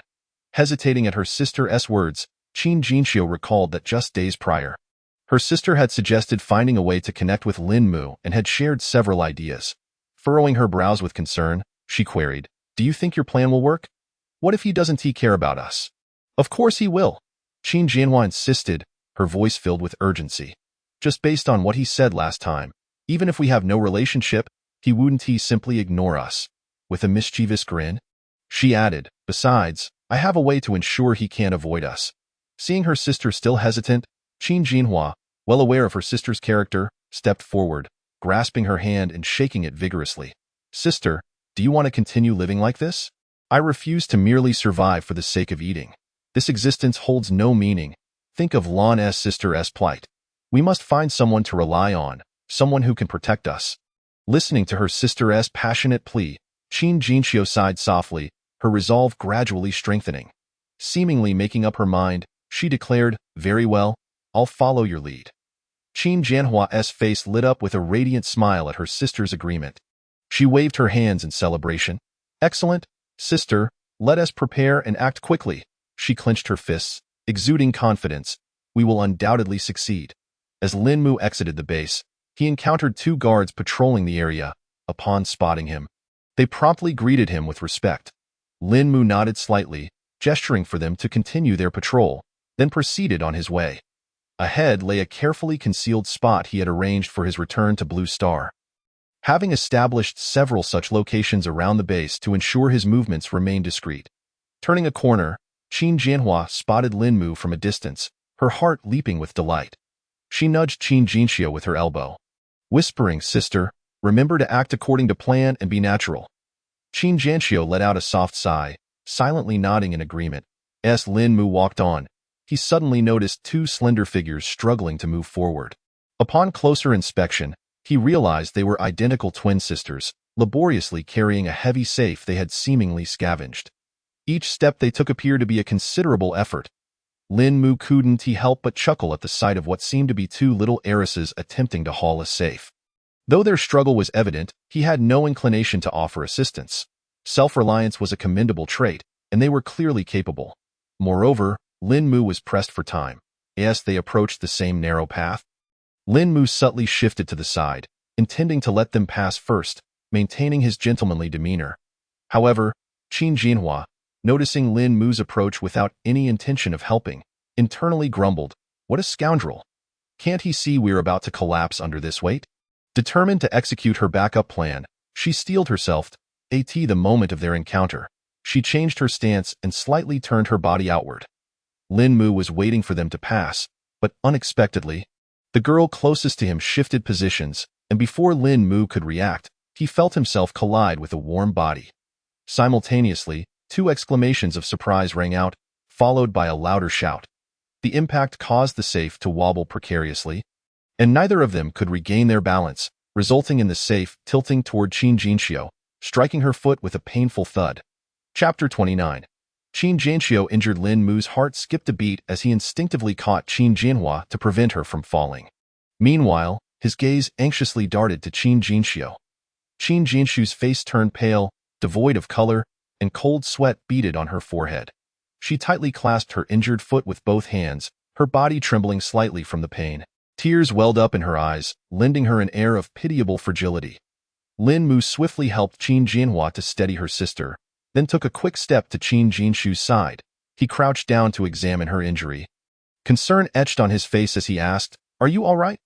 Qin Jinhua stood frozen nearby, her heart aching at her sister's distressed expression, her own eyes instantly reddening. Although she had achieved her goal of capturing Lin Mu's attention, her original plan had never included her sister getting hurt. She had intended to hurt herself. After colliding with Lin Mu, she had loosened her grip, and the box would surely have fallen on her own foot. Yet, who could have foreseen that Lin Mu's strength would cause the box to topple towards her sister, resulting in the injury? Consumed by guilt, she knelt beside Qin Jinxiu, clasping her hand with a quivering voice. "Sister, are you all right? It's all my fault for being careless." As she spoke, tears dripped from her eyes onto Qin Jinxiu's hand. Despite the pain, Qin Jinxiu managed to shake her head slightly, forcing a faint smile to comfort her sister. "Jinhua, do not blame yourself. No one could have anticipated this." Seeing her sister's smile twisted by pain made Qin Jinhua's heart ache even more. "Let's not dwell on blame. I will take you to the infirmary." Lin Mu observed the two sisters and recognized that he too bore some responsibility. After all, had it not been for him, the twins might have successfully moved the safe into the base without such an unfortunate incident. With that thought, Lin Mu unceremoniously scooped up Qin Jinxiu in his arms and headed towards the infirmary. Qin Jinxiu let out a soft gasp, instinctively wrapping her arms around Lin Mu's neck, her cheeks flushing a delicate shade of pink. The sudden intimacy caused her heart to race, and the pain seemed to lessen a degree. Noticing this, Qin Jinhua nodded vigorously, expressing her gratitude. "Thank you, big brother. You are truly kind." Before long, the trio arrived at the infirmary, which had just been established, with only one doctor seated at the desk. Upon hearing their entrance, the doctor looked up and promptly rose. "Young man, what seems to be the trouble?" Not recognizing the doctor, Lin Mu remained silent as he carefully laid Qin Jinxiu on the examination table. He then addressed the doctor. "Please, could you examine her quickly? She has been injured by a box." The doctor gently reassured Qin Jinxiu. "Miss, please try to relax. I will take a look." She carefully lifted Qin Jinxiu's injured foot, scrutinizing the swollen area, occasionally applying gentle pressure while inquiring about her pain levels. Lin Mu and Qin Jinhua stood by, holding their breath. After a lengthy examination, The doctor looked up with a reassuring smile. "Do not worry. She has not injured her bones, merely sustaining a soft tissue bruise. However, it is quite serious, and she will need to rest for several days and apply some medication. She will recover swiftly." Upon hearing the doctor's words, Lin Mu and Qin Jinhua both sighed in relief. Lin Mu gratefully remarked, "No bone damage is wonderful news. Thank you for your efforts, doctor." Qin Jinhua, even more animated, grasped Qin Jinshu's hand tightly, exclaiming, "Sister, the doctor says your bones are fine. I was nearly scared to death just now." The doctor handed over the medication and, still concerned, cautioned, "During this time, please minimize movement and ensure her foot does not bear weight." Qin Jinhua quickly accepted the medication, assuring, "Do not worry, doctor. We will follow your instructions." Lin Mu turned to Qin Jinshu, softly saying, "Let me take you home." With that, he bent down and once more lifted Qin Jinshu into his arms. The three exited the infirmary, with Qin Jinshu feeling somewhat uncomfortable in Lin Mu's embrace. After much hesitation, she looked up shyly and asked, "I am Qin Jinshu, and this is my sister Qin Jinhua. May I ask how to address you?" Upon finishing her question, her gaze flitted away from Lin Mu's face in a fluster. Lin Mu glanced down at her, pondering for a moment before softly replying, "You may call me Lin Dage. Since you do not know me, let us interact as ordinary people. A relationship between individuals is better when kept uncomplicated. By the way, Jinshu, Jinhua, your names are truly lovely. They suggest a cultured upbringing." Hearing their conversation, Qin Jinhua leaned in, her big eyes twinkling with delight. "Lin Dage, I owe you a great debt today. Otherwise, I would have been at a loss for how to get my sister back." Lin Mu chuckled awkwardly. "Were it not for me, your sister would not have been injured." He could only say, "We are all members of the base. It is only natural to help one another." Under Qin Jinhua's guidance, Lin Mu soon carried Qin Jinshu back to their home. The house was remarkably tidy, everything arranged in perfect order. Lin Mu gently placed Qin Jinshu on the bed. Her cheeks flushed as she whispered, "Thank you, Lin Dage." Qin Jinhua could hardly contain her excitement as she pulled out the medication provided by the doctor. Sitting at the edge of the bed, she declared, "Sister, let me help you with the medication." Without waiting for Qin Jinshu's response, she twisted off the cap and applied the ointment directly to her sister's foot. "Ouch!" Qin Jinshu gasped in pain, her brows knitting together. "Oh no, sister, I didn't mean to. I am so clumsy." Realizing her rashness, Qin Jinhua halted her actions. Understanding her sister's character, Qin Jinshu extended her hand. "Just give me the medicine. I will apply it myself." Seeing this, Lin Mu quickly stepped forward, saying, "Allow me to do it. Please do not move around." He then took the medicine from Qin Jinhua and carefully applied it to the swollen area. Qin Jinhua, watching from the side, stuck out her tongue. "Lin Dage is so attentive, unlike me, who is so careless." Observing Lin Mu's focused expression brought warmth to Qin Jinshu's heart. After finishing, Lin Mu turned to Qin Jinhua, "You must take good care of your sister over the next few days." At this point, he suddenly remembered something and added, "Please wait a moment." He then stepped out of their room. "Sister, where did he go?" Qin Jinhua asked, feeling somewhat perplexed. Although Qin Jinshu was also curious, she replied, "Did he not tell us to wait? Let us just wait." After 5 minutes outside, Lin Mu returned with a bulging bag. Having collided with someone, he thought it appropriate to offer food as compensation. He re-entered the sister's room and handed the bag to Qin Jinhua. "You should not go out for the next few days. Take good care of your sister. Here are some provisions that should last you for a while." Qin Jinhua's eyes widened in surprise as she eagerly accepted the bag, repeatedly expressing her gratitude. "Thank you, Lin Dage. Rest assured, I will take good care of my sister." Qin Jinshu felt a bit embarrassed. Her face flushed. "Lin Dage, this?" Lin Mu waved his hand dismissively. "No need to mention it. Just focus on recuperating. I will come to check on you when I have time." He needed to return to launching swiftly. Too much time had already been wasted during the apocalypse. Upon Lin Mu's departure, the sisters sat side by side on the bed, exchanging glances in silence for some time. "Sister, he really is a wonderful person." Qin Jinhua broke the silence playfully, asking, "Was it comfortable being held by him?" "You mischievous girl," Qin Jinshu retorted, looking at her sister with mock annoyance. "What sort of thoughts are you entertaining?" Her heart raced uncontrollably, and unbidden images of being cradled by Lin Mu flooded her mind. "Oh, come on, sister. Do not feel shy," Qin Jinhua teased with a grin. "He held you and applied medicine. How thoughtful. It seems I may soon have a brother-in-law." Qin Jinshu turned to her, Did you not express your fondness for him? Why then are you calling him brother-in-law? Sister, you do not understand, Qin Jianhua said proudly. A brother-in-law dotes on his sister-in-law. Listening to her sister's light-hearted banter, Qin Jinshu could not help but burst into laughter. Qin Jianhua picked up the bag Lin Mu had given them, gazing at the food inside with awe. Wow, sister, there are so many delightful things in here, she exclaimed, as she began to unpack the items and lay them out on the bed. Watching the spread of food, Qin Jinshu swallowed hard, her throat unconsciously moving. Sister, did I not tell you so? Qin Jinhua declared triumphantly, lifting her chin. We toil every day, and yet, it pales in comparison to what our brother-in-law casually provides. You initially opposed my plan, but now, just wait for a life of ease. Qin Jianhua seemed to envision a future of comfort and abundance. Qin Jinshu lightly swatted her sister's hand, chiding, do not speak nonsense. Who is your brother-in-law? Moreover, it was only because I was injured that he offered this. Once I recover, things will return to normal. Qin Jianhua pouted, clenched her fists, and resolutely declared, then I will make him my real brother-in-law. Back in the world of launching, Lin Mu reflected on the earlier events with a sense of regret. It would have been better to spar with Xiaming Han. That way, he could have perfectly avoided the collision that just occurred. Though with his evolved abilities, it might have taken longer, it would still have been preferable to wasting time on such matters. With a slight shake of his head, Lin Mu took out his phone and messaged Chu Xiaoying, wishing to confirm her well-being. It was possible that she had felt shy about agreeing to a date in front of her cousin yesterday. But what if she had accepted today? If they could hold hands yesterday, they could surely take a step further today. Given that Jiang Huang had not yet agreed, Chu Xiaoying did not dare to accept Lin Mu's invitation. Darling, I truly have matters to attend to today. You should go to your classmate's wedding first. Lin Mu, my dear wife, I wish to take you to a classmate's wedding. Chu Xiaoying's heart quivered. She yearned to attend as well. Hand in hand with Lin Mu, they appeared before his university classmates. Sighing, Chu Xiaoying lamented, darling, I truly cannot leave. Lin Mu replied, very well, my love, a kiss then. After concluding their conversation, Lin Mu gently massaged his temples. He then summoned his dedicated butler to extend the stay in the presidential suite for another day.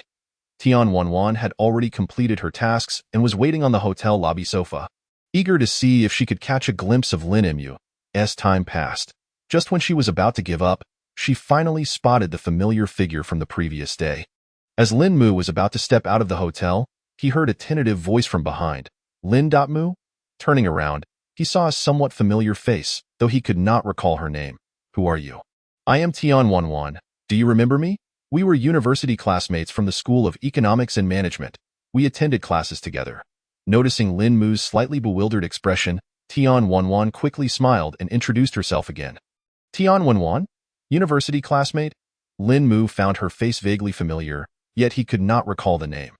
From the School of Economics and Management, a figure began to materialize in his mind. Finally, he remembered who she was. You are a classmate of He-Man? Tian Wanwan's expression revealed her delight, and she teased Lin. It seems you only remember the beauties.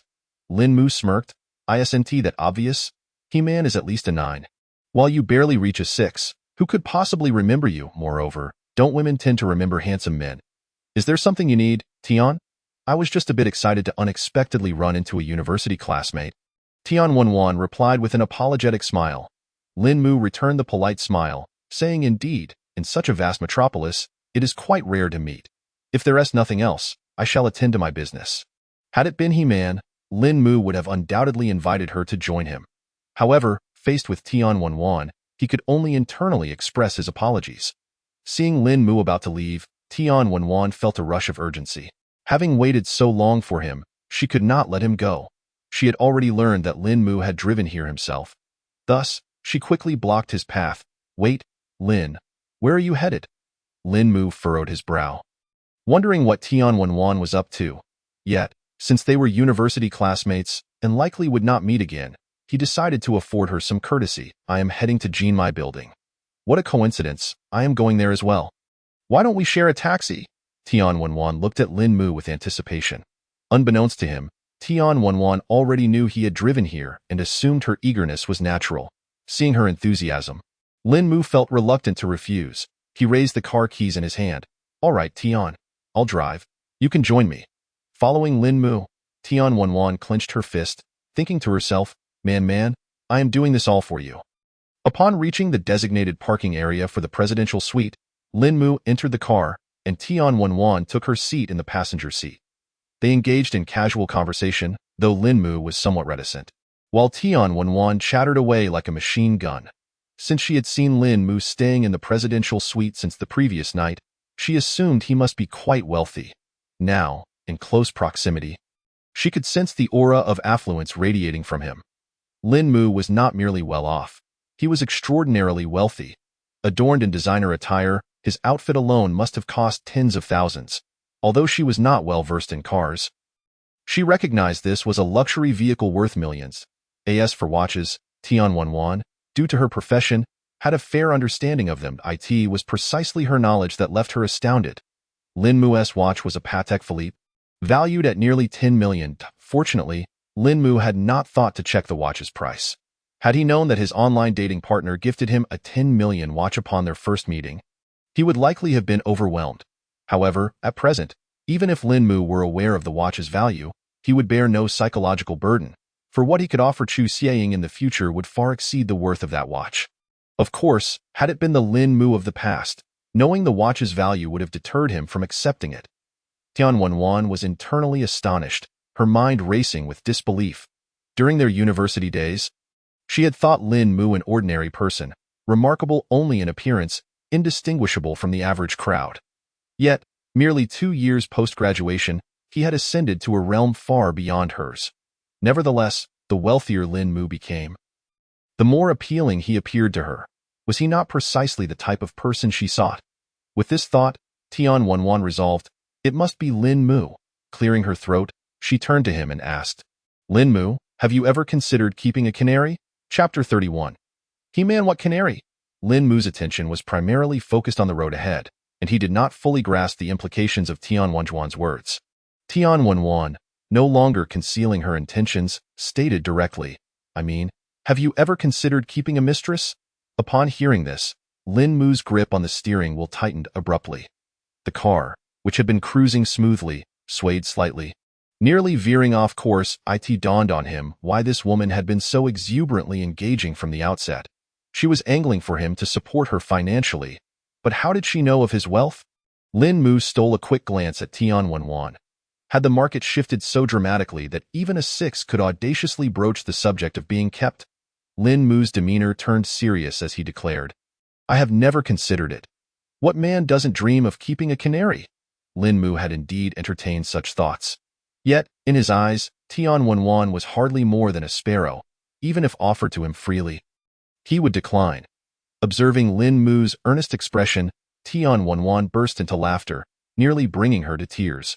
Amidst her laughter, she remarked, Lin Mu, do you think I desire you to keep me? Rest assured, I possess self-awareness. After pausing to wipe away the tears of laughter, she continued, I was referring to He-Man. This revelation struck Lin Mu like a thunderclap, jolting his senses. The car swayed once more, and he swiftly regained control. A vivid image flooded his mind. The university library, He-Man seated by the window, clad in a pristine white dress, as pure as a blooming white lotus. She held a book, her slender fingers occasionally brushing aside the hair that fell delicately over her face. This was the first time Lin Mu had encountered He-Man, and the memory was indelibly etched in his mind. Although no beauty contest had been held during their university years, had there been one? Lin Mu would have unhesitatingly cast his vote for He-Man. The notion of someone like her being kept by another seemed utterly incongruous to him. Taking a deep breath to suppress his inner turmoil, he replied nonchalantly, you must be joking. Seeing Lin Mu's incredulous expression, Tian pouted and replied, how could I jest about He-Man? She reiterated, do you truly wish to support her? Lin Mu remained unconvinced. Sensing the strangeness of the situation, before he could voice his skepticism, Tian continued, what happened to your fervor for He-Man during university? For 3 years, you chose aerobics classes simply to be near her. Don't you think I'm unaware? Lin Mu found himself at a loss for words. Tan Wenjuan's assertions were indeed factual.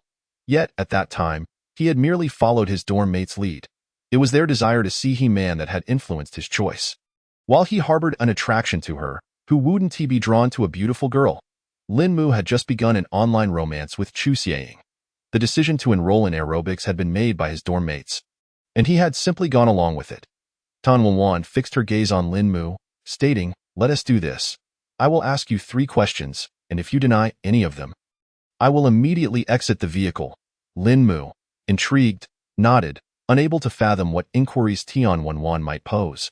She began, "Have you ever had feelings for He-Man?" Lin Mu fell silent. A gentleman is drawn to a refined lady, and he could not deny it. Tian Wenwan pressed on, "Have you ever fantasized about, well, let me be blunt. Have you ever indulged in lewd thoughts about He-Man?" Lin Mu remained silent. His fantasies extended far beyond just He-Man, making denial impossible. Tian Wenjuan's lips curled into a sly smile as she asked her final question. "Do you wish to possess He-Man?" Lin Mu fell silent. Even when he had been broke, he had desired her, and now that he was wealthy, he could not deny it. Seeing his reaction, Tian Wenwan grinned mischievously. "You could support He-Man now, couldn't you?" Lin Mu refrained from responding, instead furrowing his brow. "I wish to know why." With a resigned sigh, Tian Wenwan explained, He-Man was deceived by her graduate advisor out of several million. I want to delve into the specifics, but not only her advisor's students were similarly duped. That money was all her family's savings. They even borrowed from relatives, resorted to online loans, and even high-interest loans. Lin Mu's heart sank. No wonder, such a calamity had befallen her. He inquired, "And what about her advisor? Has she reported it? Can the money be recovered?" "Her advisor fled the country long ago," Tian Wenwan replied, her anger palpable. They were all misled by their advisor, who claimed it was a civil dispute, leaving them to pursue legal action. Lin Mu fell silent for a moment before slowly stating, "I have a cleanliness obsession." Tian Wenjuan's face brightened as she quickly reassured him, "Don't worry, I am her closest friend, and I can guarantee it. She has never dated anyone in university, nor had any intimate encounters with boys. She was a model student in high school." Lin Mu felt a pang of pain in his heart. Suddenly feeling sympathy for He-Man, how could such a virtuous girl endure these hardships? She must be rescued. "Now that I have wealth, I cannot let this golden opportunity slip away." Lin Mu licked his lips and inquired directly, "What is the price?" The two had not discussed finances earlier. With money in his bank account, Lin Mu felt a sense of assurance. On the other hand, Tian Wenwan, observing Lin Mu's apparent affluence, had never doubted his financial status. Seeing her aim achieved, Tian Wenwan beamed with joy. "You can negotiate the price yourselves," she said with a smile. "Let us exchange contact information. I'll arrange a meeting with He-Man first, and then I'll reach out to you." Lin Mu found her words credible. She seemed genuinely intent on helping her friend find a way out. If Tian Wenwan had any ulterior motives, she would surely have sought some form of compensation from him. After exchanging contact details, Tian Wenwan exited the vehicle and turned back to wave at Lin Mu. He restarted the engine and soon drove into a residential community, where he parked and selected a bouquet of flowers. Chen Sweki had advised against purchasing gifts, but surely a bouquet would be acceptable. Following a route he had traversed several times in memory, he soon stood before that familiar old door. Lin Mu raised his hand and gently knocked. Before long, the door creaked open, revealing the familiar figure of Chen Sweki. "Lin Mu, you've arrived. Come in," Chen Sweki exclaimed, visibly delighted, his voice rising involuntarily. Upon entering, Lin Mu was greeted by the familiar scent of books. The interior still bore the same furnishings as he remembered. He extended the flowers to Chen Sweki, sincerely stating, "Teacher, it has been a long time I've wanted to visit you, and since you wouldn't allow me to bring gifts, I hope you accept these flowers as a token of my appreciation." Chen Sweki took the flowers, scrutinizing Lin Mu for a moment before finally speaking. "Lin Mu, it has only been 2 short years. Yet you have changed so much that I recall when you first visited my home. You were so nervous and unsure." He gently patted Lin Mu's shoulder, adding, "Now you exude such confidence and composure. You have truly grown, and I am proud of you." Lin Mu felt a bit bashful, scratching his head, just about to respond when the bathroom door creaked open. Chapter 32. Brothers in Arms. A man in his 30s emerged from within, tall and impeccably dressed in a suit, his hair meticulously styled. Chen Sweki, noticing him, smiled and introduced, "Lin Mu, this is your senior brother, Fan Zhengze, who graduated a decade earlier than you." Turning to Fan Zhengze, he continued, "Zhengze, this is Lin Mu, the student I just mentioned." Fan Zhengze approached, his gaze scanning Lin Mu from head to toe, a flicker of surprise crossing his eyes. Earlier, during a conversation with the teacher, he had heard about a junior brother coming over that day but had dismissed it. A freshly graduated junior brother would likely be just another small-time employee at some company, unlikely to possess any remarkable potential. However, the individual before him was quite astonishing. Clad in designer attire and sporting a Patek Philippe watch on his wrist. This junior brother was no ordinary person. Upon closer inspection of the watch, Fan Zhengze couldn't help but gasp. He had encountered many wealthy individuals and was well-versed in luxury goods, yet he realized that this watch was beyond his means. With this thought, Fan Zhengze extended his hand, donning a warm smile. "Junior brother Lin, it's a pleasure to meet you. I've just been hearing about you from the teacher. We've been waiting for you. I had just stepped into the restroom when you arrived." He shook Lin Mu's hand firmly and naturally placed his hand on Lin Mu's shoulder. "As brothers, we must foster a good relationship moving forward." Lin Mu quickly responded, "Hello, senior brother Fan. It's a pleasure to meet you." Chun Sweki observed the interaction with some surprise. He understood that Fan Zhengze had high standards and that most people failed to impress him. Yet, his warm demeanor towards Lin Mu was unexpected. Nonetheless, he was pleased to see his two students getting along so well, as he hoped they would support one another. The three settled onto the sofa and engaged in conversation when the front door opened, revealing Chun Sweki's wife returning from grocery shopping. Lin Mu and Fan Zhengze promptly stood, respectfully greeting, "Hello, teacher's wife." Shan Huilan waved her hand, smiling, "You all continue your conversation, don't mind me." With that, she headed into the kitchen to busy herself. Observing Lin Mu's slight awkwardness, Fan Zhengze encouraged him to sit back down. "Junior brother Lin, let us not disturb teacher's wife. We can wait for dinner. Her culinary skills have improved lately." Noticing Fan Zhengze's familiarity with the household, Lin Mu inferred that he was a regular guest. Once seated, Fan Zhengze could no longer contain his curiosity and asked, "Junior brother Lin, may I inquire where you are currently employed?" Lin Mu smiled humbly, replying, "Senior brother, I dabble in a small business, just minor endeavors." Fan Zhengze nodded slightly, though inwardly, he found this hard to believe. A small business? That seemed implausible given the expensive watch Lin Mu wore. However, since it was their first meeting and Lin Mu was unwilling to elaborate, he chose not to press further. As long as he maintained a good rapport with Lin Mu, he would eventually learn more. Thus, Fan Zhengze cheerfully stated, "I work at the State Administration of Radio and Television. If junior brother ever needs assistance, don't hesitate to ask." From the outset, Fan Zhengze had been quite amiable, leaving Lin Mu with a favorable impression.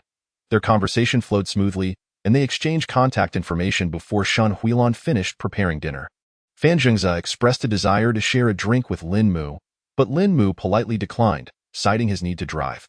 After the meal, the trio chatted for a while longer before Lin Mu stood to take his leave. "Teacher's wife, please remain seated. I'll escort Lin Mu out." Fan Zhengze also rose, eager to discover what kind of vehicle Lin Mu drove. His curiosity piqued. Previously, he had believed he was the most successful among his peers at their age. But today's encounter had thoroughly astonished him. Dressed in designer clothes, driving a car worth over 300,000, and sporting a watch worth over 1 million. What was the true background of this junior brother? At the entrance of the community, Fan Zhengze watched as Lin Mu drove away in his Mercedes, silently contemplating the importance of cultivating a good relationship with him. After Tian Wenwan exited the vehicle, she took the bus back to her rented accommodation. Upon entering her room, she tossed her bag carelessly onto the bed. Picking up her phone, she found He-Man's number and dialed. Man, once the call connected, Tian Wenwan immediately asked, "Where are you now? Is it convenient to talk?" "Jingwen, what do you want to discuss?" He-Man's voice on the other end carried a hint of fatigue. "About what I mentioned last time." Upon hearing Tian Wenjuan's words, He-Man glanced at her dorm mates and quickly interrupted her. "Jiangwen, let us discuss this in person. Same place, see you in half an hour." With that, she hung up. Living in the school dormitory, He-Man found it inconvenient to talk with roommates around. Recognizing the topic Tian Wenwan referred to, she collapsed onto her bed, staring blankly at the floor. Time ticked away, and He-Man remained motionless. After a considerable while, she bit her lip and sat up. Gripping her phone, she opened Tian Wenjuan's contact, feeling a strong reluctance to go. However, thoughts of her parents and the overwhelming debt forced her to sigh deeply, relinquishing her struggle as she gradually stood up. Approaching the mirror, she tidied her disheveled hair. Half an hour later, Tian arrived at their usual meeting spot, a somewhat dilapidated CAF, where she chose a quiet table by the window. Her eyes occasionally darted to the entrance, anticipating He-Man's arrival. Upon seeing He-Man approach with a weary gait, Tian knew the matter was set in motion. He-Man understood the implications of her visit. Her presence indicated tacit acceptance. Tian quickly stood and walked over to He-Man, taking her hand. Observing He-Man's haggard appearance and slight frame, she couldn't help but exclaim, "Your despicable mentor deserves nothing less than the worst for committing such heinous acts." At these words, He-Man's eyes reddened, the fragile facade she had maintained crumbling before her friend. Feeling a pang of sympathy, Tian gently patted He-Man's back. Once He-Man regained her composure, Tian directly addressed her. Man, regarding the arrangement I mentioned last time, I found a suitable individual." He-Man twisted her hands nervously. "Jingwen, man. I understand it's difficult for you to accept, but consider your options. Do you have any alternatives?" Tian continued. "You know about Wang Yun from our class. She has been seeing a wealthy man. You've witnessed how proud she is since they met. But that man is over 50, dark and short." He-Man's shoulders trembled slightly. "To be with someone like that. The mere thought of submitting to such a repugnant older man made He-Man feel utterly desolate." She had heard tales of older men with peculiar desires. Struggling to articulate her thoughts, tears streamed down her face. Throughout her life, she had been regarded as a goddess, pursued by countless admirers. Although she had never given anyone a chance, the notion of finding a man was never a challenge. Witnessing He-Man's distress, Tian felt a wave of sorrow wash over her. Nevertheless, she discerned that He-Man had largely come to terms with the idea of being supported. What troubled her was the prospect of being taken care of by an unattractive, elderly man. Upon contemplating this, Tian face brightened with joy. Man, I never stated that the person I found is an elderly man."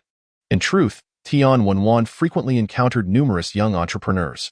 However, these small business owners either lacked substantial means or were rather unattractive, some even exuding an off-putting greasiness. Had she merely aimed to assist He-Man in finding any businessman, she might have succeeded long ago. He-Man was her closest confidant, and even in the realm of being a kept woman, she aspired to help her friend find someone youthful and handsome. It was precisely her discerning nature that afforded Lin Mu an opportunity. He-Man ceased her weeping, lifting her tear-streaked face, awaiting Tian to continue her discourse. Chapter 33. Acceptance. Tian gently patted He-Man's shoulder. Adopting a tone as soft as possible, man, the person I found is our university classmate, named Lin Mu. Do you recall him? Noticing the look of confusion in He-Man's eyes, Tian retrieved her phone. She opened her photo gallery and displayed the candid picture she had just taken of Lin Mu. The car he currently drove was a luxury vehicle worth millions, and his wristwatch alone was valued at over 10 million. Ah, so it is him. Upon seeing the image, He-Man's memory was instantly jogged. They had attended compulsory classes together for 2 years and elective courses for 3. Forgetting him was no easy feat. Seizing the moment, Tian pressed on. "What do you think? Handsome and wealthy, he is 100 times better than those older men. Moreover, Lin Mu was quite fond of you back in university. Being with him is sure to bring you no misfortune." He-Man's hands fidgeted nervously on her knees, her self-esteem and principles waging a silent battle within her. She did not desire to be someone else's mistress. Yet the weight of reality had become too burdensome to bear. Just as Tian was about to say more, He-Man's phone rang. Glancing at the caller ID, her heart sank as she recognized her mother's number. Trembling, she pressed the answer button. "Xiao Man, when will you transfer the money back?" Her mother's voice came through, tinged with urgency. "The loan sharks have come knocking, and the deadline is fast approaching. We need to prepare the funds." He-Man's family was oblivious to the fact that her money had been entirely swindled by her mentor. Each time her family inquired, she feigned calmness, assuring them that the money would be returned shortly. Yet now, the weight of her debts had erupted, leaving her with no alternative paths to tread. After ending the call, He-Man felt as though her strength had been entirely sapped, slumping into her chair. After a long silence, she finally raised her head, her voice barely above a whisper. "Wan, I agree." With those words, she lowered her head once more, her once proud self-esteem utterly shattered. Tian approached with concern. Embracing He-Man, knowing that her friend needed comfort in this moment. Man, everything will turn out fine. After a while, He-Man slowly sat up straight. She wiped her face and softly inquired, how much will Lin Mu provide for taking care of me?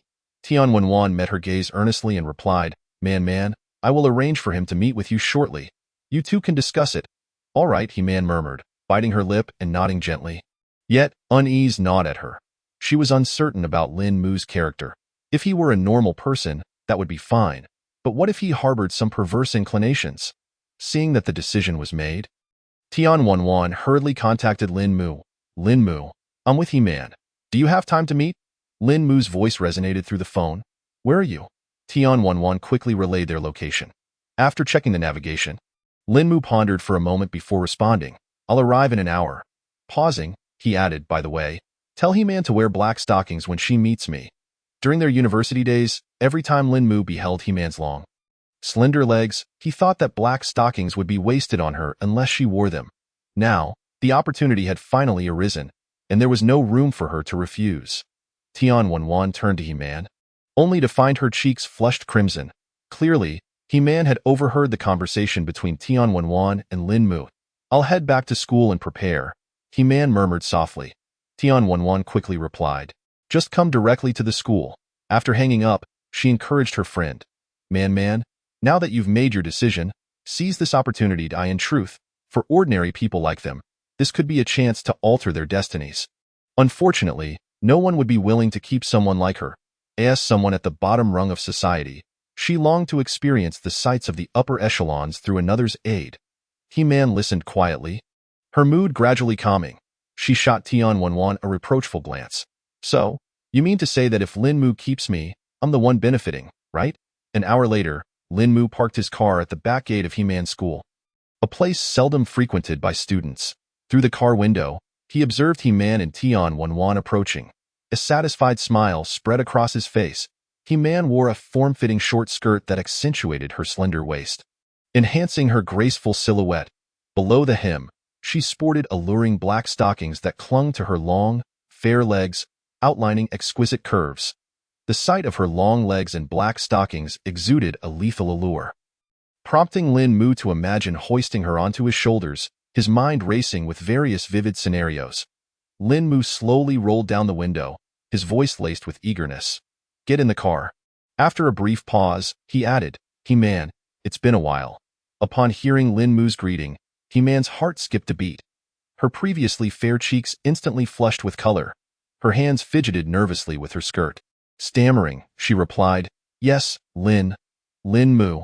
It's been a while. As they spoke, He-Man stole furtive glances at Lin Mu. With each glance, her initial resistance to being kept began to wane.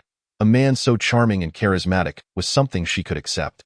If she played her cards right, perhaps there would be a chance for something more in the future.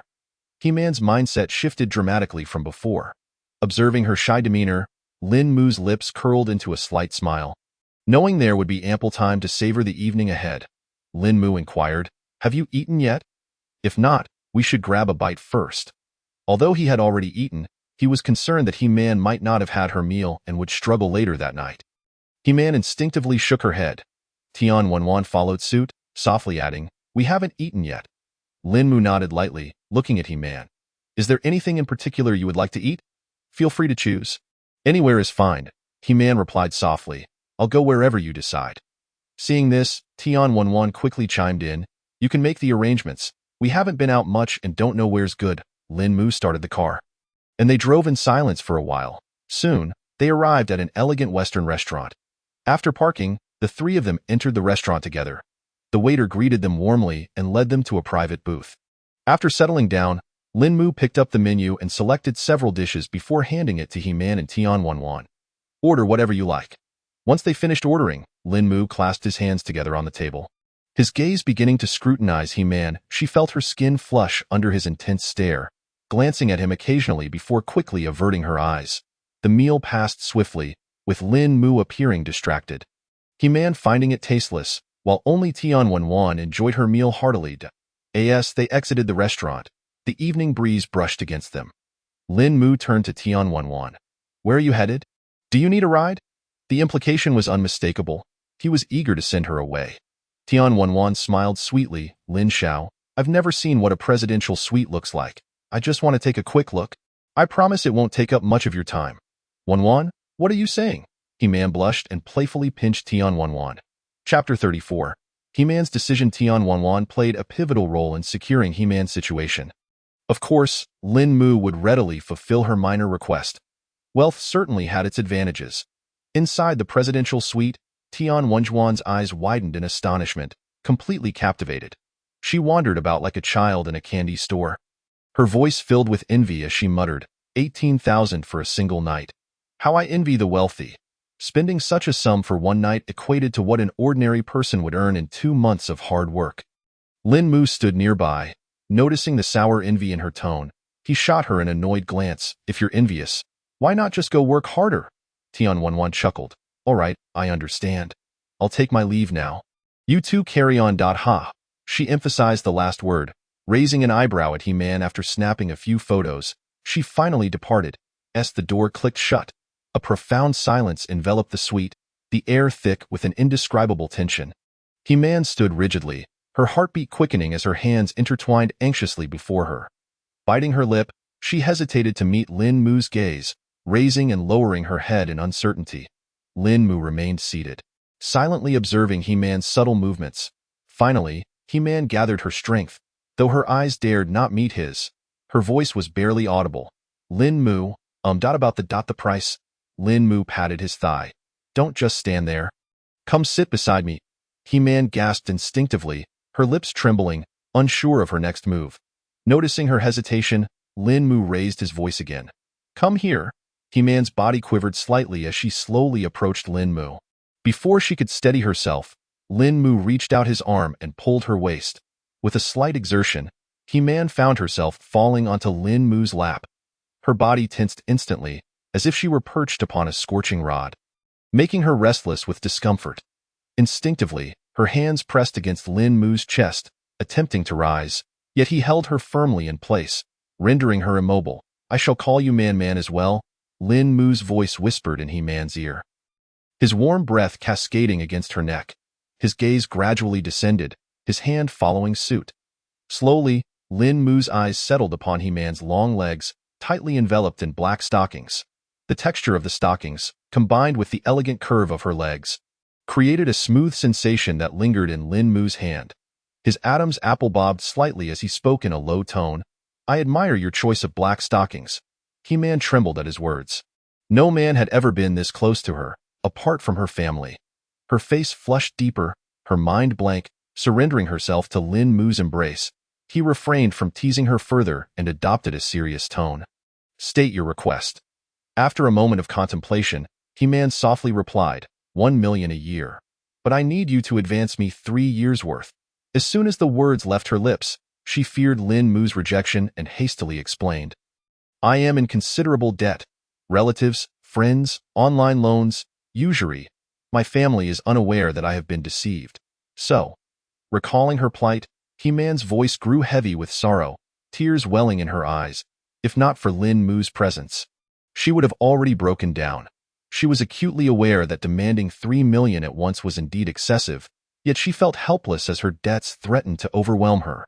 Lowering her head, her voice choked with emotion, she continued, as long as you agree, I will obey you in everything. You may have your way. After a brief pause, fearing Lin Mu's disbelief, she grasped his hand and added, if you doubt me, I will comply with any request you make, even filming a video. Seeing He-Man's helplessness stirred a deep compassion within Lin Mu. No need for that. I agree to your terms. He leaned down and silenced He-Man with a kiss. In his heart, she was worth every penny. He-Man's body stiffened at first, but recalling her own words, she soon melted into his embrace. From that moment on, she would belong entirely to Lin Mu. After a while, He-Man began to gently push against Lin Mu, struggling in his arms. Lin Mu was suddenly jolted back to reality. Having momentarily lost himself in emotion, nearly forgetting that he was an evolved being and almost suffocating He-Man, he quickly released her, allowing her breath to stabilize. Meeting Lin Mu's gaze, she earnestly declared, This is my first kiss. Lin Mu felt a flutter in his heart as he tenderly caressed He-Man's face, then picked up his phone, Opening the banking app, he handed it to her, softly instructing, "Please enter your bank account number." Trembling, He-Man took the phone and entered the familiar digits. Moments later, she received a notification of 3 million deposited into her account, and a wave of relief washed over her as she exhaled deeply. Raising her head to meet Lin Mu's gaze, gratitude radiated from her eyes. She had even contemplated submitting to an older man if her situation grew dire. Yet, encountering Lin Mu in her darkest hour felt like a serendipitous blessing. As Tian Wanwan had said, it was 100-fold better than despair. Lin Mu was both affluent and handsome. Although their relationship was far from conventional, she found herself not disliking it.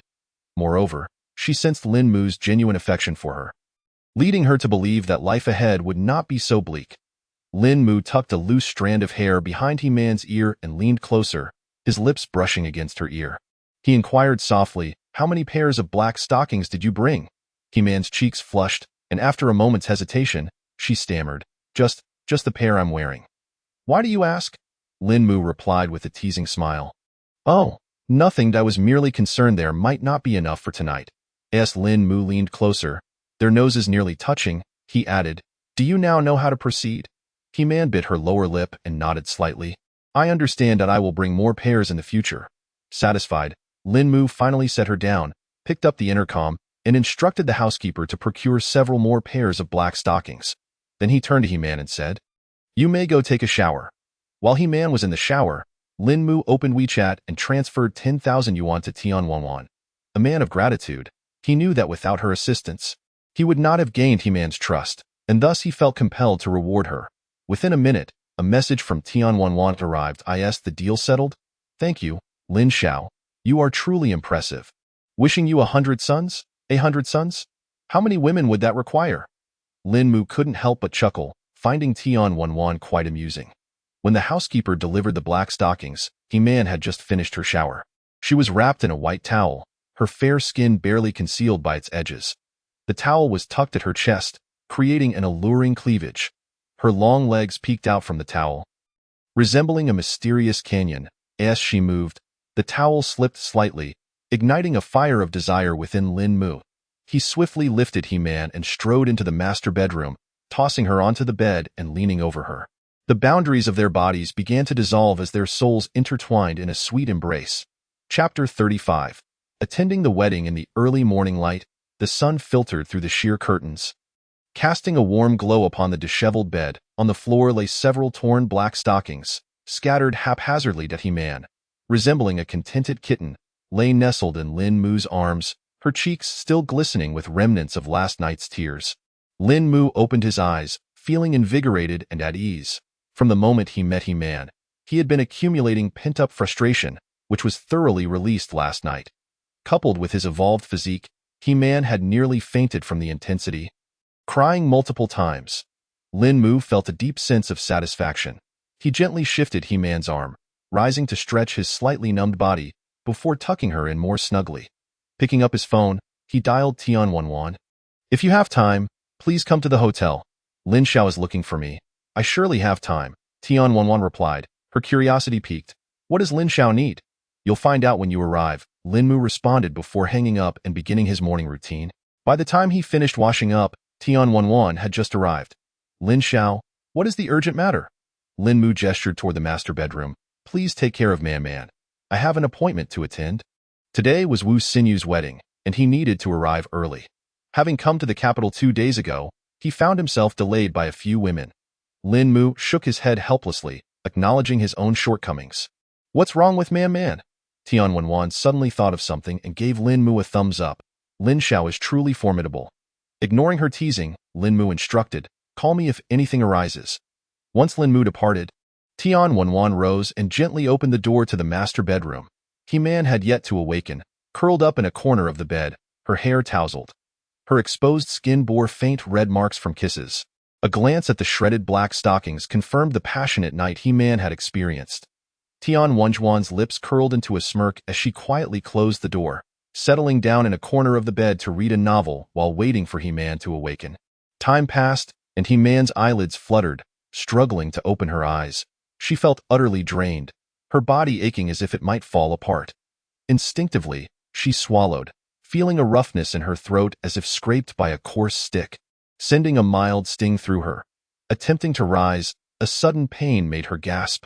Memories of the previous night flooded her mind, and her cheeks burned with embarrassment, realizing she had been so proactive. Hearing movement on the bed, Tian turned. Man, you're awake? Wan, what are you doing here? He-Man gasped, startled. Where's Lin? Lin Mu? Lin Mu had to step out for a while. Tian replied with a teasing smile. I was summoned here to assist you. Worried you might have trouble moving, no? Wan, what are you saying? He-Man's face turned crimson, and in a fluster, she hurled a pillow at Tian. However, as she exerted herself, a sharp ache shot through her abdomen, causing her to suck in a breath. Her motion froze, and the pillow fell limply to the floor. Tian raised an eyebrow, a grin spreading across her face. All right, Mrs. Lin, no need to be so dramatic. Just rest comfortably. Frustrated and humiliated, He-Man buried her face in the covers. Tian, noticing her distress, softened her expression and gently patted the blanket. Man, tell me how things went with Lin Mu last night. He-Man slowly peeked out from under the covers, recounting her conversation with Lin Mu, and haggling with the tycoon. Tian remarked enviously after hearing the details. 3 million just like that? Impressive. Shifting the conversation, Tian chuckled. Man, with your demeanor, Lin Mu must be quite exceptional in that regard. He-Man's face turned a deep shade of crimson, both embarrassed and irritated. Do you want to try? Seeing her reaction, Tian sighed dramatically. I would love to, but Lin Mu wouldn't even glance my way. If I dared to climb into his bed, he'd likely kick me out. I don't have the guts for that. Tian blinked her eyes and suggested, how about you whisper sweet nothings to me? Wan, you are becoming increasingly mischievous. He-Man playfully nudged Tian's arm. Then, with sincerity, she continued, Wan, I truly appreciate your help this time. Otherwise, I cannot fathom what my situation would be right now. Tian shook her head and softly replied, Man, there's no need for such formalities between us. We are good sisters. How could I possibly stand by and watch you suffer? With a raised eyebrow, she added, besides, your Lin Xiao has already expressed his gratitude to me. With that, Tian handed over the transaction record from Lin Mu to He-Man. She had intended to share this with He-Man anyway. Otherwise, if she found out later, she might think that Wan had profited from her misfortune. Her intentions had never been to gain any monetary advantage. She simply could not bear to see her dear friend cornered and in distress. However, after receiving the generous reward from the wealthy benefactor, why decline? It was not as if she had solicited it. Lin Mu acknowledged her contributions and offered her a small token of appreciation. And accepting it felt entirely justified. He-Man glanced at the transaction record, momentarily taken aback, before quickly understanding the situation. She reached out and grasped Tian's hand tightly, speaking earnestly, Wan, regardless of the circumstances, my gratitude remains unwavering. Instead of driving, Lin Mu opted for a taxi.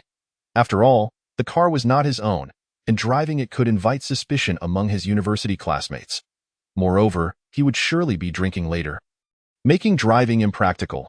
Upon arriving at the wedding venue, Wu Xinyu spotted him immediately. His face lit up with a radiant smile as he hurried over. He greeted Lin Mu with a warm embrace and then curiously inquired, Lin Mu, didn't you arrive in the capital a couple of days ago? Lin Mu patted Wu Xinyu on the back, apologetically explaining, something came up suddenly, so I could only make it today. Wu Xinyu brushed it off, understanding that everyone had their own matters to attend to him. Lin Mu taking the time to attend his wedding was the greatest gesture of friendship. Who else from our class is here? Lin Mu asked, glancing around with curiosity. Aside from Chen Jun, everyone from our dorm is here, as well as a few from the neighboring dorms. You can see for yourself, Wu Xinyu replied while gesturing in the direction. Lin Mu was not surprised that Chen Jun did not attend. Throughout their university days, Chen Jun had always preferred solitude, often keeping to himself. Out of the 6 members in their dorm, 3 had had conflicts with Chen Jun at different times. Other dorms would often joke about Chen Jun, likening him to the next Ma Jiajue, which had frightened their dorm mates significantly. Since then, Lin Mu and the others had been exceedingly cautious, ensuring no one had any further disputes with Chen Jun. Lin Mu, you finally made it. As soon as Lin Mu entered the living room, Lu Chao rushed over, followed closely by Luo Jimin and Zhou Liwen, all of whom shared a close bond with Lin Mu. Each of them playfully punched him in the chest, chiding, you rascal. You didn't even keep in touch with us. You'll have to drink extra today. It's my fault. I accept my punishment, Lin Mu responded with a smile, his gaze sweeping over the crowd as he greeted his fellow classmates. With his evolved physique, he could easily outdrink them all, even if they all joined forces. Chapter 36. Drinking. Lin Mu, what are you doing for work now? Wei Qingqing, the only female classmate present, asked curiously, having not heard from Lin Mu in a while. Wu Xinyu had not mentioned anything, and Lin Mu had assumed only the guys would be here. He was pleasantly surprised to see a female classmate. Their class had a total of 7 female students, and she was the only one currently in the capital. However, he shared a good rapport with all the female classmates. As this was a society that valued appearances, I'm currently unemployed. If you have any high-paying job opportunities, do let me know, Lin Mu shrugged, half-jokingly replying. Wei Qingqing looked him up and down, not believing him for a second. Just by his attire, she could tell it must have cost a fortune. The watch on his wrist was unfamiliar to her, but its value was evident. Moreover, Lin Mu's demeanor had drastically transformed compared to their university days. Wei Qingqing's eyes sparkled with mischief as she leisurely remarked, Lin Mu, you might be in luck. I actually have a great job opportunity. The moment she said this, the attention of the surrounding classmates snapped to her. Clearing her throat, she continued, I know a wealthy woman who is looking for a young and handsome companion. What do you think? Are you interested? That won't do. I'd like to live a few more years. Lin Mu replied, a smile playing on his lips as he searched for a place to sit. The classmates first paused, then erupted into laughter. As Lin Mu settled among them, he listened to them recount amusing tales from their university days, many of which he had nearly forgotten. He was engrossed in a conversation with classmates from the neighboring dorm, boasting about their current relaxed jobs, when Lu Chao gave him a knowing look. Understanding the signal, Lin Mu followed Lu Chao outside, soon joined by Luo Jimin and Zhou Liwen. The four gathered closely, with Lu Chao speaking first, brothers, while the bonds of our dormitory can't be measured in money, we should still give a gift for the wedding. I propose we each contribute 1,000 yuan. What do you all think? Luo Jimin smiled and nodded. I think that sounds quite appropriate. Zhou Liwen chimed in. 1,000 yuan is just right, I agree. With the trio in agreement, Lin Mu naturally consented, then it's settled. Before long, the wedding ceremony commenced. Lin Mu watched Wu Xinyu and his bride on stage, silently wishing them a lifetime of happiness. They indeed made a lovely couple, and his bride appeared to be quite virtuous, suggesting they would lead a good life together. After the ceremony, everyone moved to the banquet hall. The dishes had yet to be served. But Lu Chao, Luo Jimin, and Zhou Liwen exchanged knowing glances. They had conspired earlier to ensure Lin Mu would drink heavily since he had neglected to reach out to them for so long. Lu Chao raised his glass, slung his arm around Lin Mu's shoulder, and grinned. Lin Mu, tell me, how much do you owe us for not keeping in touch? Lin Mu chuckled helplessly, glancing at his friends. Just one drink each, that should suffice, right? They were drinking baijiu from 2-ounce cups, meaning Lin Mu would have to consume 6 ounces in total. For someone with a low tolerance, that would be quite a lot. However, Lin Mu's evolved physique rendered it trivial. He had already shown considerable willingness to partake. Lu Chao was taken aback by Lin Mu's swift acceptance. He had prepared several more remarks. Knowing Lin Mu's drinking capacity during their university days, Lu Chao had anticipated mediocrity. Had Lin Mu honed his skills over the past 2 years? Lu Chao nodded. All right, let's get started. Once you finish, we'll forgive you. Without hesitation, Lin Mu lifted his glass, tilted his head back, and downed the drink in one fluid motion. After 3 consecutive shots, his tablemates couldn't help but give him a thumbs up. Lu Chao clapped his hands, a look of surprise on his face. Well done, Lin Mu. It seems your drinking prowess has improved over the past 2 years. You must have been practicing. He quickly refilled Lin Mu's glass. Come on, let us toast to our reunion. Remember when you were sick in your 2nd year? And I brought you meals every day? You owe me a drink for that. And during the sports meet in your 3rd year, I was the one shouting my lungs out to cheer you on. Otherwise, would you have placed? After finishing his drink with Lu Chao, Lin Mu was about to reach for some food when Luo Jimin and Zhou Liwen approached him, each holding a glass. Their reasoning was similar to Lu Chao's. Other classmates also seized the opportunity to drink with Lin Mu, and even Wei Qingqing found a chance to toast with him using a soft drink. Lin Mu welcomed all, unaware of how much he had actually consumed. Observing Lin Mu's composure, Lu Chao swayed slightly as he stood up. Lin Mu, how come you seem unfazed? Let's keep drinking. Just then, Wu Xinyu, dressed impeccably in his groom's attire, approached their table. seeing Lu Chao and the others in such a state. He was both amused and exasperated. He shook his head in disbelief. How long has it been, and you've already drunk this much? As he spoke, he picked up a prepared glass and toasted each person in turn. After finishing the toasts, Wu Xinyu straightened up and said with composure, "Let us all drink less at lunch. Tonight, I'll arrange for everyone to go to KTV, and we can really let loose then." Upon hearing Wu Xinyu's words, Lu Chao, clutching his empty glass, gazed at him with bleary eyes and slurred, "All right, new guy, we'll spare Lin Mu this time." Zhou Liwen, leaning awkwardly, stared blankly at Lin Mu and said, "Lin Mu, just wait until we get to KTV. You'll see." The sight of them elicited hearty laughter from the surrounding classmates, who were doubled over in fits of giggles. Wei Qingqing teased between laughs, "Oh please, at this rate, will you even be able to stand by tonight?" The banquet hall soon began to disperse, and while Lin Mu was engaged in casual conversation, he suddenly felt a jolt of energy surge through him. It felt as if an immense power was awakening from deep within, swiftly coursing through his entire being. Every inch of skin, every vein, and even every bone felt as if ignited. Lin Mu's heart surged with an uncontrollable ecstasy. He had finally advanced. He had finally become a level 2 evolver. However, he soon sensed a force within him that yearned to be released. A sense of urgency gripped Lin Mu as he pretended to glance at his phone before rising to his feet.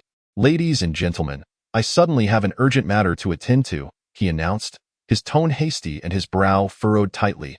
Noticing the authenticity of his urgency, the others refrained from stopping him. Lin Mu. "I'll be waiting for you tonight. You must come," Lu Chao said, slumping in his chair, struggling to rise as he hazily noticed Lin Mu's departure. Lin Mu quickly pressed his hand on Lu Chao's shoulder, stifling a chuckle. "Rest assured, I will definitely be there tonight." Chapter 37. A setback. After greeting Wu Xinyu, Lin Mu took a taxi back to the hotel. Upon entering the presidential suite, he pushed open the door to the master bedroom, where he found He-Man lazily propped against the headboard, engaged in cheerful conversation with Tian Wanwan. Upon seeing Lin Mu return, He-Man instinctively attempted to sit up to greet him, but just like that morning, a sharp pain shot through her as she exerted herself. Observing her discomfort, Lin Mu shook his head in resignation. He had been contemplating the means of releasing that surge of energy during his journey back. Intending to delve into a discussion with He-Man, however, this little vixen seemed far too fragile. She had nearly worn herself out in just one evening. 10 of her would scarcely suffice for what Lin Mu had in mind. He would have to exercise restraint in the future to avoid dire consequences. "Lin Mu, call me husband," He-Man began, but was promptly interrupted by Lin Mu's interjection. She shot him a resentful glance. Her cheeks flushed as she shyly uttered, "Husband." She had never anticipated being compelled to utter such a term. "Now that's more like it," Lin Mu chuckled lightly, his gaze lingering on her porcelain skin. "What were you about to say?" "Husband, I have class this afternoon," He-Man said, sensing Lin Mu's piercing gaze and instinctively tugging the blanket higher. When she saw Lin Mu glare at her, her heart raced, and she hurriedly pulled the blanket down. Although she could request leave for the afternoon class, her frail body could hardly withstand further strain. A woman made of water cannot endure a man forged of iron. Before Lin Mu, He-Man felt somewhat timid. "Can you still walk?" Lin Mu squinted, a teasing light in his eyes. "I can walk.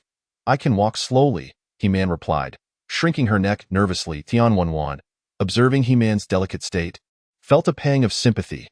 "Lin Xiao, let me accompany He-Man," she suggested earnestly.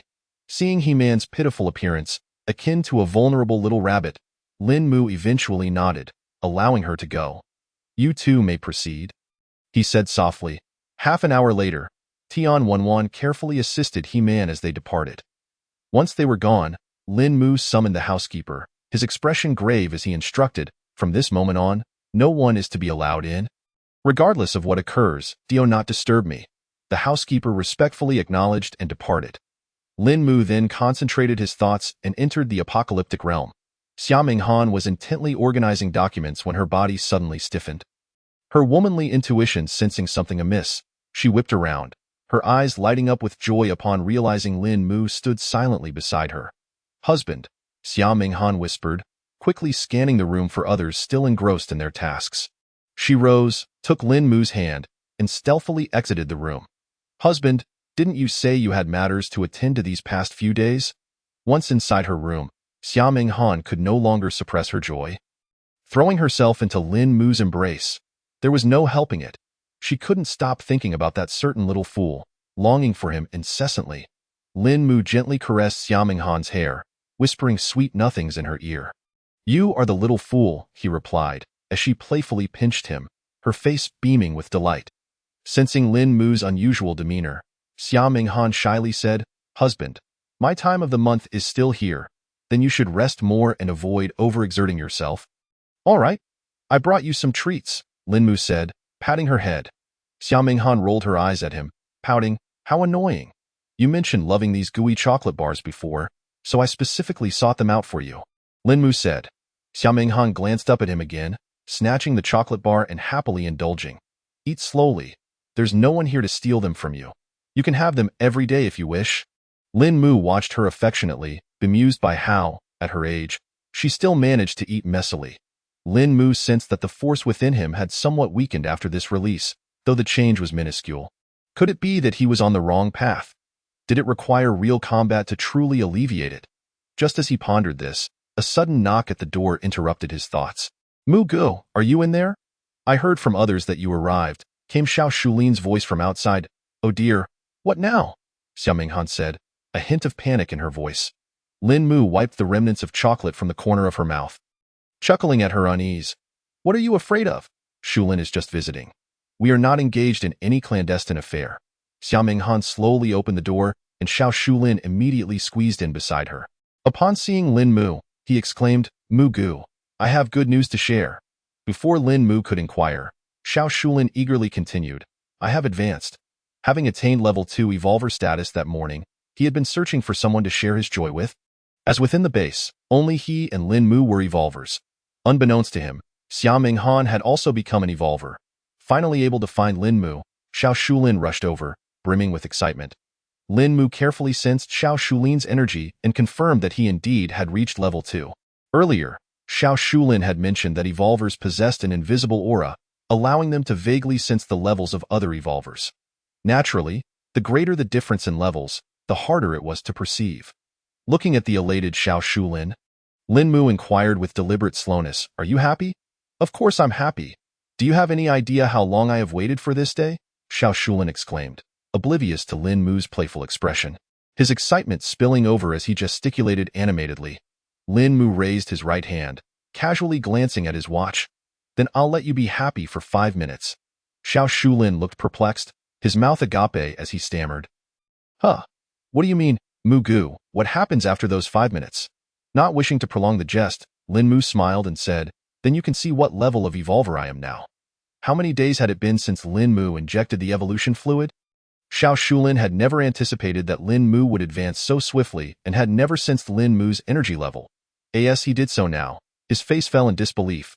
Lin Mu had also become a level 2 evolver. Moreover, he noticed that Xia Minghan had already become an evolver as well. "Oh no, Mu Gu. I'm not happy anymore. What should I do?" Xiao Shulin's expression soured instantly. "Mu Gu, I've been struck down." While lamenting, he dramatically clutched his chest. "Ha ha ha!" Xia Minghan couldn't contain her laughter at Xiao Shulin's antics, feeling a swell of pride at Lin Mu's achievement. The man she chose was indeed remarkable, excelling in every regard. "All right, enough of that, I have something to ask you," Lin Mu said, shaking his head with a smile, his tone laced with exasperation. "What is it, Mu Gu?" Xiao Shulin's expression quickly returned to normal, realizing Lin Mu was merely playing a joke on him. "When you advanced, did you feel a surge of energy within you that was hard to bear?" Chapter 38. The method. Yes, that's the energy produced during the advancement, Mu Gu. "Why do you ask?" Xiao Shulin replied, momentarily taken aback before questioning him in return.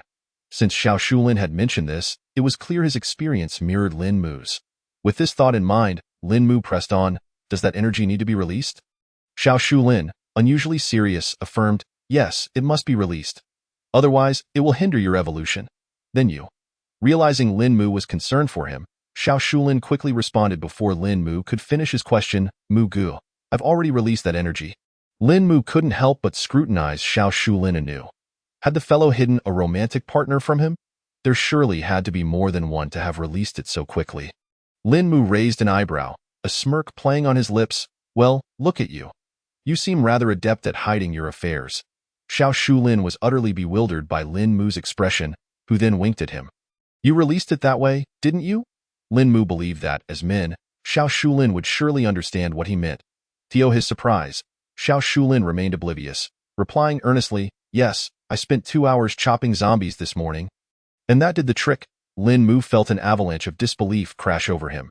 Initially, he thought Xiao Shulin was at level 1, then suspected he was at level 3. In reality, Xiao Shulin was still at level 1. Lin Mu couldn't help but roll his eyes in exasperation. Did you never consider any other methods? Xiao Shulin looked astonished. Are there other methods? I think chopping zombies works quite well. It's a win-win situation. Lin Mu has now thoroughly grasped the concept that thoughts dictate actions. There is indeed no error in that assertion. This lad is remarkably innocent, to the point of naivety, never contemplating the unfathomable matters. As for himself, Lin Mu shook his head, resigning himself to a sigh. However, upon reflection, he realized that he had misinterpreted the situation. The correct approach should indeed be as Xiao Shulin suggested. Tio fully unleashed the energy within his body. It is imperative to engage in high-intensity physical activity, be it fierce combat or vigorous exercise.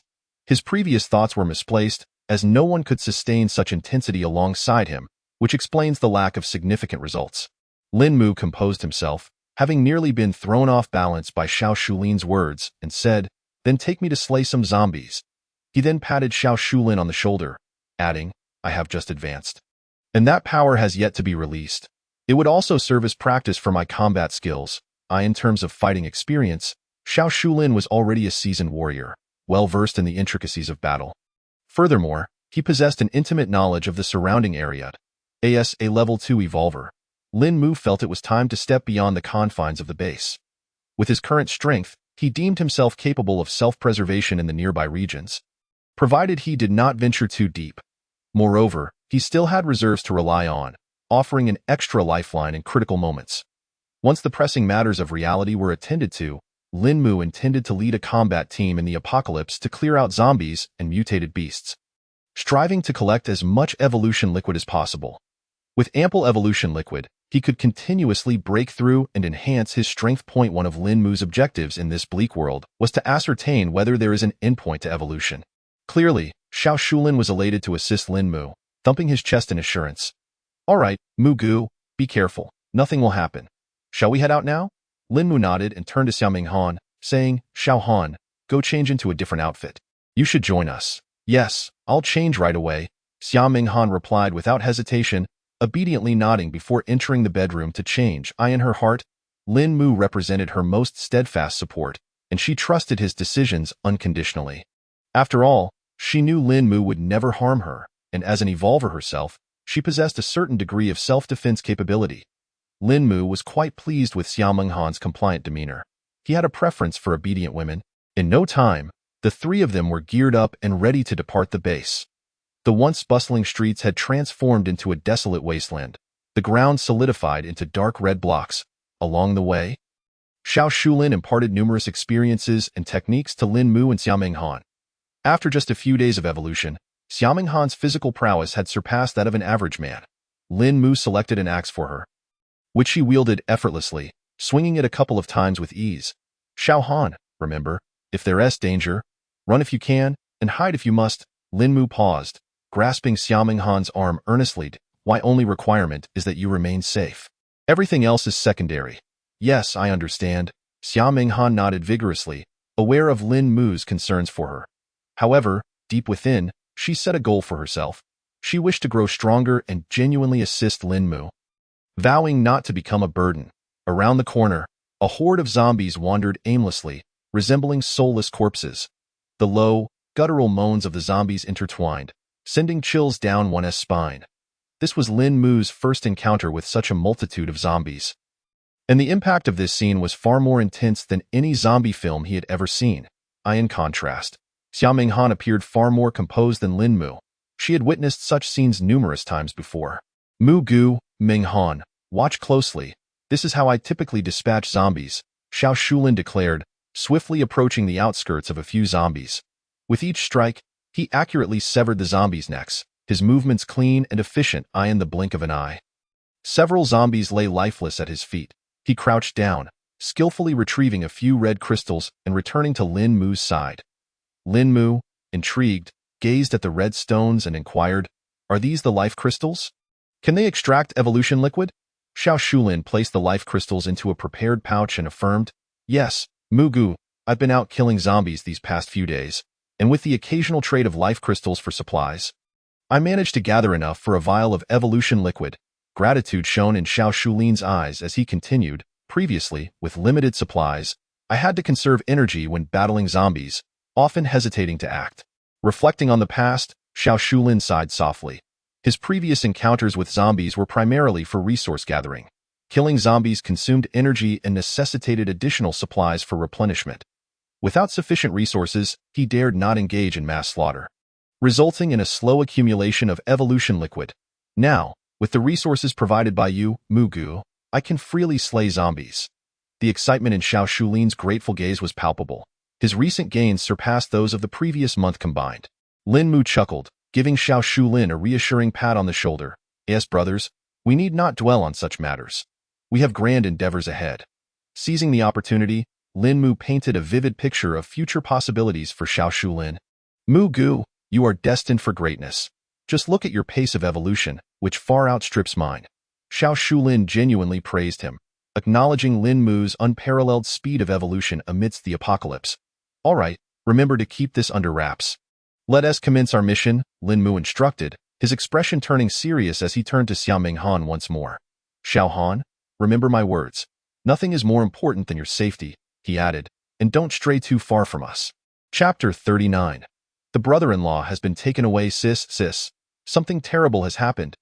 Qin Jianhua burst into the room like a whirlwind, her urgency palpable. Spotting Qin Jinshu lying on the bed, seemingly asleep, she exclaimed in exasperation, "Sis, your brother-in-law has been taken away by someone, and you still have the leisure to sleep." Qin Jinshu had not truly been asleep. Her foot injury prevented her from getting out of bed, so she was merely resting her eyes. Hearing her sister's exaggerated tone, she slowly opened her eyes and replied, exasperated, "Jinhua, what do you mean someone took away your brother-in-law? Stop shouting nonsense." Qin Jinshu looked at her sister, feeling a mixture of amusement and frustration. They had only just met Lin Mu, and yet this girl already referred to him as brother and law, and no matter how much she protested, Jinhua refused to change her ways.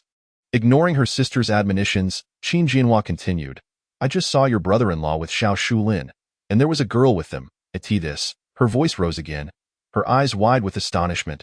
"Sis, do you know who that girl is?"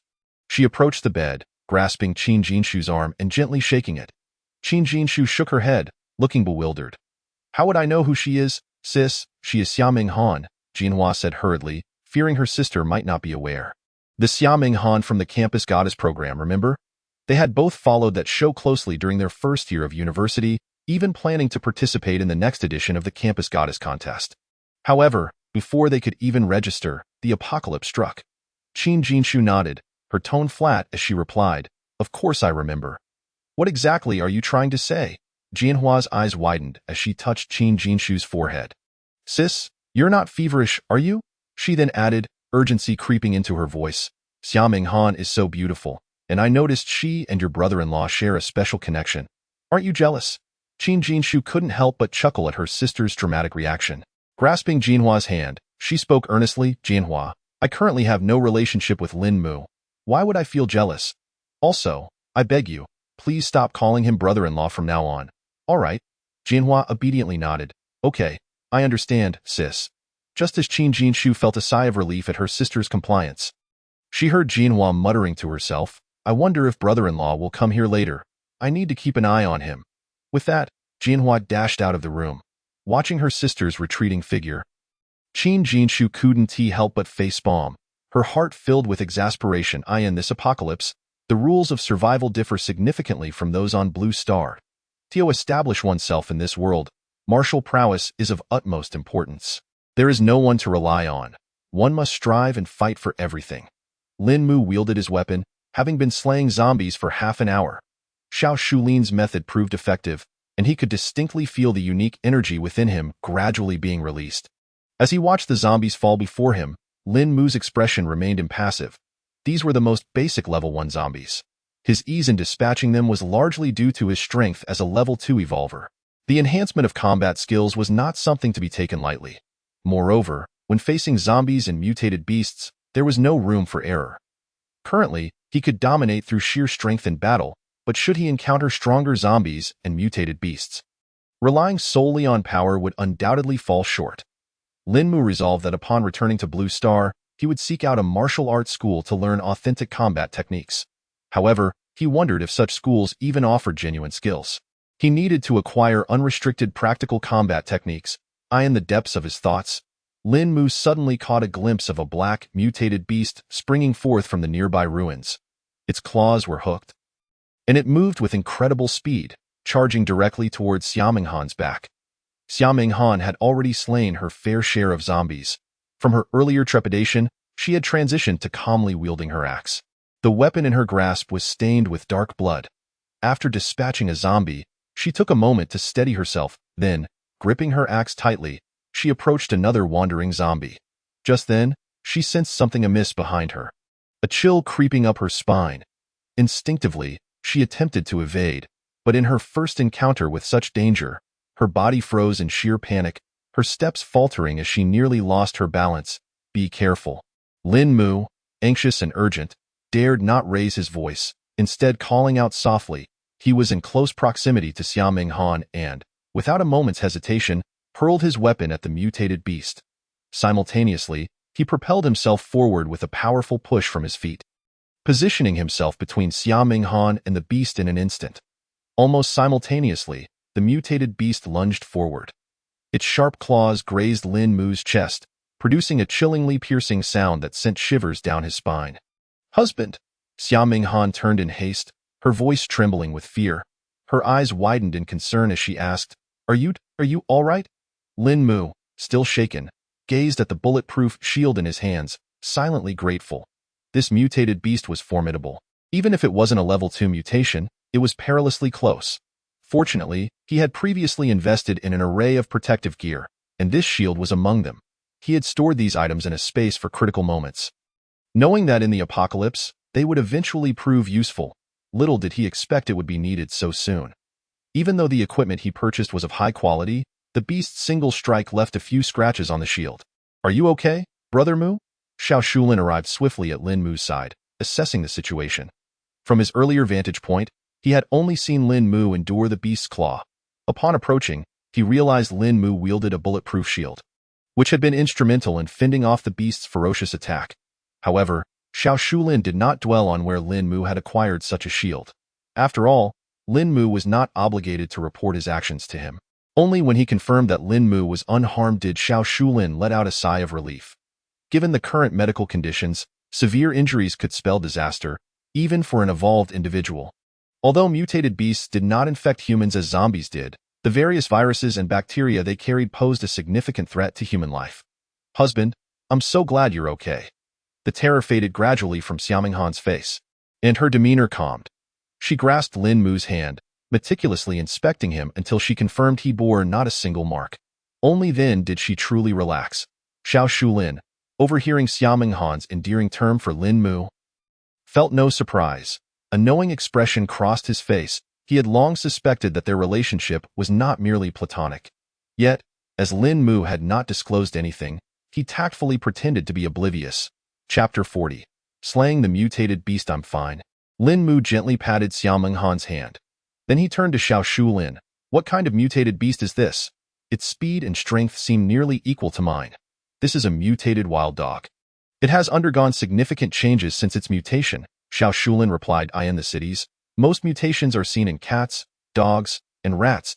He scrutinized the mutated wild dog in the distance. "It appears this one may be on the verge of evolving." "How intelligent are these mutated beasts?" Lin Mu inquired, furrowing his brow as he observed the wild dog. The creature emitted a low growl, its eyes glinting with malice. It seemed wary of the trio, remaining still as it gathered energy, refraining from attacking. "It's hard to say," Xiao Shulin mused, "but if it cannot win, it will flee and hide to strike from ambush." He sighed deeply. If they were as mindless as zombies, far fewer would have perished in the apocalypse. Suddenly, Xiao Shulin recalled something. I've also heard that the higher the zombie's level, the greater its intelligence. Lin Mu narrowed his eyes. Did that mean that as time progressed, some high-level zombies might even be capable of human-like thought? A chill crept up his spine. However, with his spatial abilities, he felt relatively unfazed. Besides, why worry excessively? These were not matters he needed to ponder at present. Shu Lin, keep Minghan safe. Lin Mu instructed softly. I will see if I can take down this mutated wild dog. You stay back. Otherwise, it might flee. Lin Mu intended to slay the mutated wild dog, believing that with the element of surprise from his spatial abilities, he could succeed. Xiao Shulin raised his weapon in agreement. Brother Mu, don't worry. I'm here with sister-in-law. Upon hearing Xiao Shulin refer to her as sister-in-law, Xiao Minghan's cheeks flushed crimson. She shot Xiao Shulin a fierce glare before returning her gaze to Lin Mu. Lin Mu took a few steps forward, retrieving his axe and inhaling deeply as he approached the mutated wild dog. His muscles tensed, and his eyes scanned the surroundings for any unforeseen circumstances. As the wild dog noticed Lin Mu advancing, it let out a series of growls and retreated a few steps. However, upon realizing Lin Mu was alone, a glint of ferocity flickered in its eyes, and it halted abruptly. In the next moment, it propelled itself forward with its powerful hind legs, claws waving menacingly in the AT. That instant, Lin Mu's mind flickered with intent. A heavy steel plate materialized in the path of the wild dog's charge, perfectly blocking Lin Mu's chest. The wild dog hesitated, its eyes reflecting bewilderment at the sudden appearance of the steel barrier. It quickly twisted its body midair, exerting all its strength to narrowly avoid colliding with the plate. Then, it spotted Lin Mu waiting with his axe raised in the direction it was attempting to dodge. Terror flashed in the wild dog's eyes. With no leverage to evade, it was too late. A sharp crack echoed as the axe struck its head with precision, sending the creature crashing to the ground. Seizing the opportunity, Lin Mu would not let this golden chance slip away. He stepped forward without hesitation, firmly planting his foot on the incapacitated beast. With both hands raised high, he swung the axe with deadly accuracy. The mutated wild dog writhed on the ground, howling in agony. Suddenly, its cries became piercing, reverberating through the desolate ruins. Lin Mu winced at the painful sound, unable to suppress an expletive. This damn beast can use sound waves? With another swing of his axe, the wild dog fell silent. Reflecting on his initial encounters in the apocalypse, Lin Mu shook his head. Back then, even slaying a single zombie left him breathless. Now, after intense combat, he merely felt a slight surge of energy within him. Even if tasked with slaying several mutated beasts in succession, he was confident in his capabilities. Standing amidst the stillness, Lin Mu sensed the energy within him beginning to dissipate. He resolved to seek out a martial arts school upon his return. Whether the school possessed genuine skills or not, he would not hesitate to switch until he found one capable of imparting true techniques. The rich legacy of Chinese martial arts, profound and vast, was a treasure trove of knowledge. If he could grasp the essence of the legendary skills and combat techniques, combined with his own strength, he would navigate the apocalypse with greater ease. Moreover, acquiring a firearm was imperative. Had he possessed a gun earlier, taking down a creature like this non-level 2 mutated wild dog would have been a trivial task. Previously, he had refrained from purchasing firearms abroad, fearing the chaos that might ensue if he attracted unwanted attention. However, now as a level 2 evolved individual, those concerns seemed trivial. As Lin Mu pondered these thoughts, he approached Xiao Minghan and Xiao Shulin. Just as he was about to speak, he noticed Xiao Shulin's serious demeanor. Shulin, what's wrong? Lin Mu inquired, perplexed. It was rare to see Xiao Shulin so solemn. Brother Mu, we must leave quickly, Xiao Shulin urged, gesturing towards the lifeless mutated wild dog. Its death cry was a call for its companions. No wonder the earlier sound had been so grating. It had nearly given him a headache. Lin Mu suddenly realized, mistaking the beast's final wail for mere agony, when it had actually been a warning. Meanwhile, several hundred meters away, Lu Datu was being relentlessly pursued by another mutated wild dog, running for his life while cursing under his breath.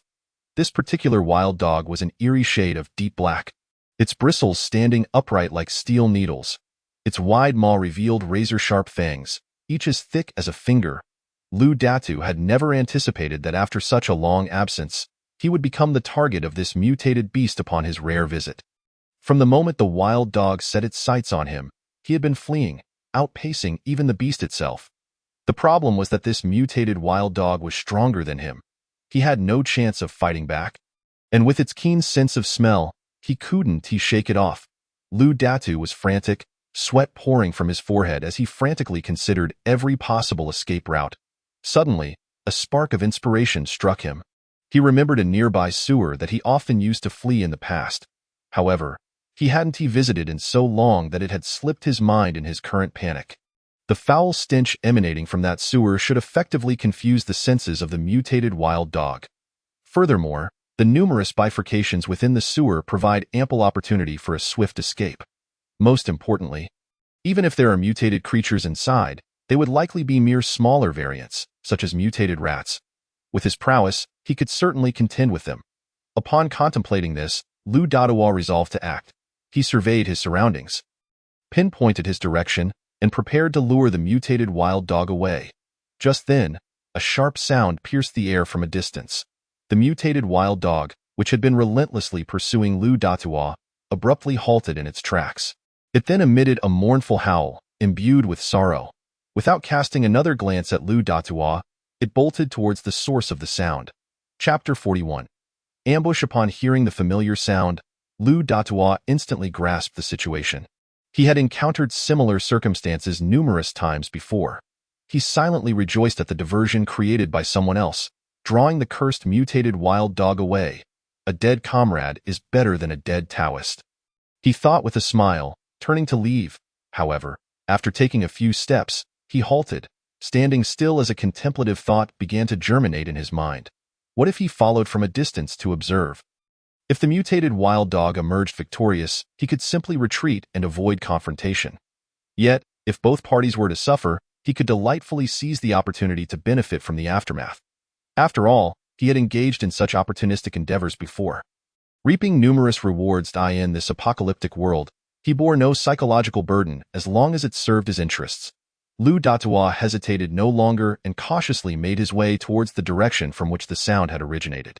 "Brother Mu, let us prepare for battle," Xiao Shulin remarked, his gaze fixed on the approaching shadow in the distance. He shook his head in resignation, offering a wry smile. "I didn't anticipate its companion would be so close. However, it is fortunate that there is only one mutated beast. If a horde were to arrive, it would indeed be dire." With a slight sigh of relief, he continued, "I had initially intended to mask our scent on the way back, but it seems we are out of time." His brow furrowed, revealing a hint of helplessness. Running is futile. Its sense of smell is keen and could track us all the way back to the base. Upon hearing Xiao Shulin's words, Lin Mu came to a halt. If that were the case, they had no choice but to engage. The shadow in the distance loomed larger under their watchful eyes. In the blink of an eye, a significantly larger mutated wild dog materialized before them. Its massive frame was nearly the size of a calf, exuding an overwhelming sense of pressure. A second-tier mutated beast. Lin Mu's heart sank. In terms of physical prowess, mutated creatures inherently surpassed humans. A human of the same level would find it exceedingly difficult to triumph over a mutated beast. The mutated wild dog let out a low growl, approaching the corpse of its slain companion, stopping before it. Lowering its head to scrutinize the remains, its blood-red eyes ignited with vengeful fury. Slowly raising its gaze, it fixed its stare on Lin Mu, evidently having deduced that Lin Mu was the one responsible for its companion's demise. "Brother Mu, we have no choice but to fight," Xiao Shulin murmured, slightly shifting his stance. "But it is only intimidating in appearance. It has only recently advanced in strength. We should strike swiftly to avoid attracting more mutated beasts." Lin Mu nodded gravely, turning to Xiaoming Han. "Xiao Han, find a safe place to hide." He initially intended for her to leave first but worried about the dangers she might face on her return. Engaging in battle was out of the question. Xiaoming Han had only just evolved, and a mere strike from the mutated wild dog would likely overpower her. He then firmly patted Xiao Shulin's shoulder. "Shulin, we have never fought side by side before." His voice unconsciously grew more resolute. "Today, we shall slay this old dog together." The two exchanged a knowing glance, instinctively closing in on the mutated wild dog from different directions. The creature, sensing their movements, scanned back and forth between Lin Mu and Xiao Shulin with its blood-red eyes. Suddenly, It launched itself towards Lin Mu like lightning, propelling itself with its hind legs. Lin Mu remained calm, sidestepping the attack with agility. Seizing the opportunity, Xiao Shulin swiftly approached the mutated wild dog, a dagger now in hand. He timed his strike perfectly as the wild dog landed from its missed lunge, swiftly plunging the dagger into its side and twisting his wrist to carve a deep gash. Both men exhaled in relief. The mutated wild dog was not as formidable as they had anticipated. Furthermore, it seemed to be fixated on Lin Mu, likely due to the knowledge of its companion's death, thus granting Xiao Shulin ample chances to attack. Their coordinated efforts inflicted more wounds upon the creature, causing its movements to slow. Suddenly, the mutated wild dog unleashed a deafening roar. It opened its cavernous mouth, disregarding its injuries, and lunged furiously at Lin Mu. Its speed had increased significantly, and its strength felt augmented. Lin Mu had no time to evade, raising his bulletproof shield to protect himself and bracing for impact. Observing this, Xiao Shulin quickly maneuvered from the side, attacking the mutated wild dog to alleviate Lin Mu's pressure. As Xiao Shulin focused intently on his assault, a figure darted from behind him, brandishing a short knife aimed directly at his back. Lu Datua had arrived while Lin Mu and Xiao Shulin engaged the mutated wild dog. Initially hesitant to approach, he had remained at a distance, secretly observing the battlefield. It was only when he noted the mutated wild dog's gradual decline that he stealthily crept closer. Although unfamiliar with Lin Mu, he recognized Xiao Shulin. He had long coveted the abundant resources at Xiao Shulin's base. Though he had devised plans over the past few days, he had yet to act. If he could seize this opportunity to eliminate Xiao Shulin, Lu Datua's body trembled with excitement. This was a fortuitous opportunity indeed. It seemed that fate had guided him to this moment. Having been pursued like a dog by the mutated wild dog earlier, Lu Datua had long since forgotten that feared for Lin Mu. He believed that if Xiao Shulin were to perish, Lin Mu would not dare to engage him in a life-and-death struggle. In this apocalyptic world, a dead man held no value. Only profit was eternal. At worst, he could later claim a share from Lin Mu's spoils. Lu Datua watched silently, biding his time for the perfect moment to strike. And finally, his patience bore fruit. Without hesitation, he made his move. Lin Mu and Xiao Shulin remained entirely oblivious, their focus solely on the mutated wild dog's reckless counterattacks, their nerves taut, unwilling to let their attention waver. Xia Minghan concealed herself in a hidden corner, curled up tightly. Her eyes were fixated on Lin Mu and Xiao Shulin, brimming with worry. Each time the mutated wild dog lunged at Lin Mu, her heart felt as if it were being gripped by an invisible hand. Clenching her fists, her nails dug painfully into her palms. Yet, Xia Minghan had no time to dwell on her discomfort. She desperately wished for the safety of the two combatants, especially during the wild dog's frenzied assaults. Its ferocity made her heart race to her throat. Suddenly, from the corner of her eye, she spotted a stealthy shadow. The figure crouched low, a short knife in hand, springing up to stab at the unsuspecting Xiao Shulin. Xia Minghan's mind went blank, and without a moment to spare, she summoned all her strength to scream. Shulin, watch out behind you. Chapter 42. Severed arm. Xiao Shulin's attention was wholly consumed by the mutated wild dog. Upon hearing Xia Minghan's frantic warning, his body instinctively tensed. The survival instincts honed over months in this apocalyptic landscape surged within him. Without the luxury of turning to see what was happening behind him, he swiftly pivoted to the left. Lu Datua's blade whizzed past him, nearly grazing his back and tearing through his clothing. Despite Xiao Shulin's rapid reflexes, he could not entirely evade the strike. A deep gash marred his arm, blood gushing forth, staining his shirt crimson. Lin Mu also heard Xia Minghan shout and caught a glimpse of Lu Datua's treacherous silhouette. Fury ignited within him, as if a dormant volcano had suddenly erupted. In that moment, his veins pulsed with adrenaline, and he unleashed all his strength, delivering a powerful kick to the mutated wild dog. With a resounding thud, the creature was sent sprawling, crashing heavily to the ground. Without pausing, Lin Mu summoned his strength once more, wielding his axe with fury, aiming for Lu Datua's head. Lu Datua, feeling only disappointment at having merely grazed Xiao Shulin's arm, was about to launch another attack when he saw Lin Mu's axe hurtling toward him with alarming speed. His pupils constricted in terror. He had assumed Lin Mu would be preoccupied with the mutated wild dog and unable to extricate himself. To his shock, The enraged Lin Mu possessed incredible power, having kicked the wild dog away with such force. Panic washed over Lu Datua, his face paling as he instinctively raised his arm to shield himself. The axe struck with a sickening crunch, nearly severing his arm, leaving only a sliver of flesh connecting it. He let out a blood-curdling scream, enduring the agony as he turned to flee. With each step, blood splattered beneath him, and the primal instinct to survive propelled him to run faster than ever. Lin Mu, having exerted himself twice in quick succession, felt his chest heaving and his legs weaken, his body beginning to falter.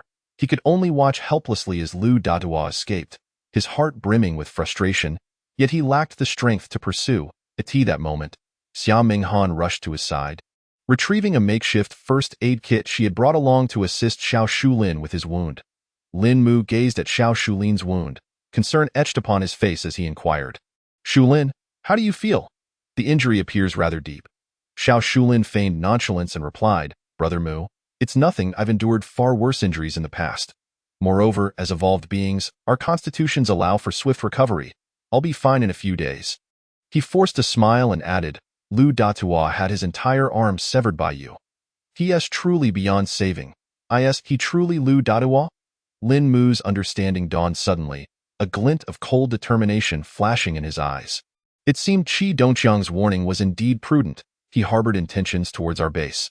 Deep within, Lin Mu had already pronounced a death sentence upon Lu Datua, planning to send him on his way on an auspicious day.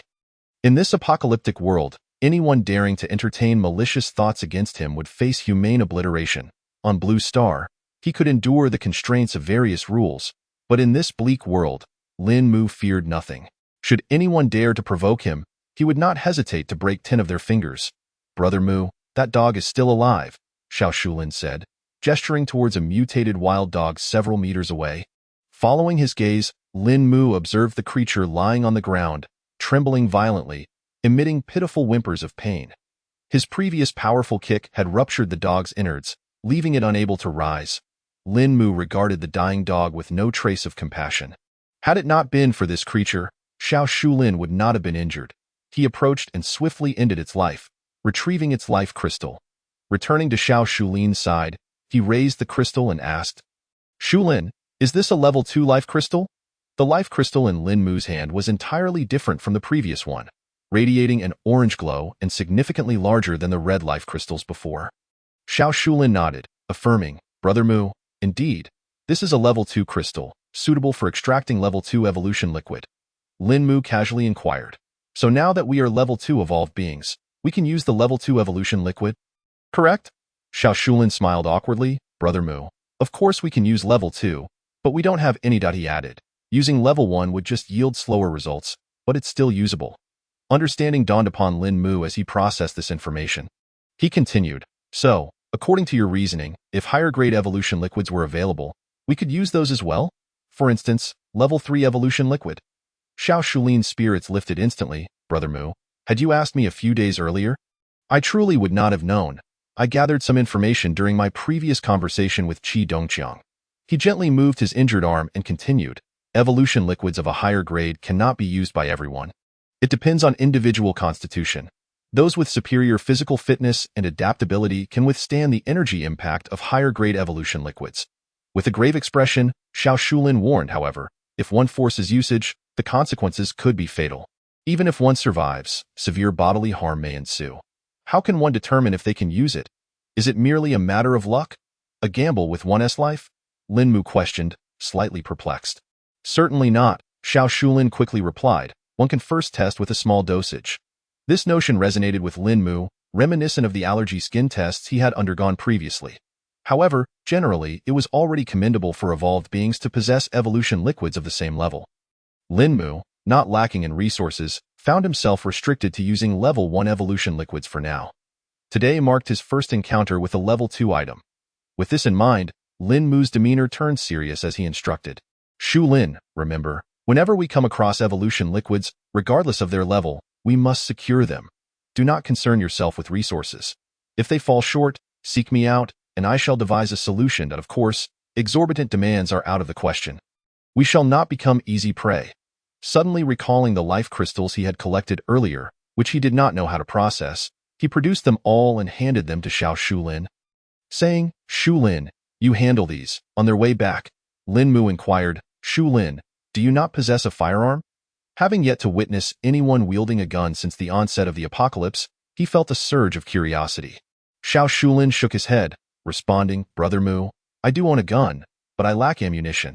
After half a year of the apocalypse, nearly all available ammo resources have been depleted. As he spoke, he tugged at Lin Mu, indicating he was heading in the wrong direction, and continued, "Now, most firearms are mere decorations." Lin Mu nodded in understanding. In the apocalypse, every bullet counted. Moreover, given that this world had no prior demand for warfare, the availability of firearms and ammunition was likely minimal. Having Blue Star as his backing, he possessed an unending supply of weaponry resources. This realization only amplified Lin Mu's ambitions. "Shulin, upon our return, procure several firearms for me," Lin Mu declared, contemplating whether the bullets would be compatible when he returned to Blue Star. After all, the specifications for guns and ammunition might differ between the two worlds. If compatible, he would only need to replenish bullets. Alleviating much of the hassle. At that moment, a distant, faint roar of motorcycles reached their ears. Lin Mu turned to Xiao Shulin, his gaze questioning. Understanding Lin Mu's unspoken inquiry, Xiao Shulin sighed before saying, "Brother Mu, I possess a vehicle but no fuel.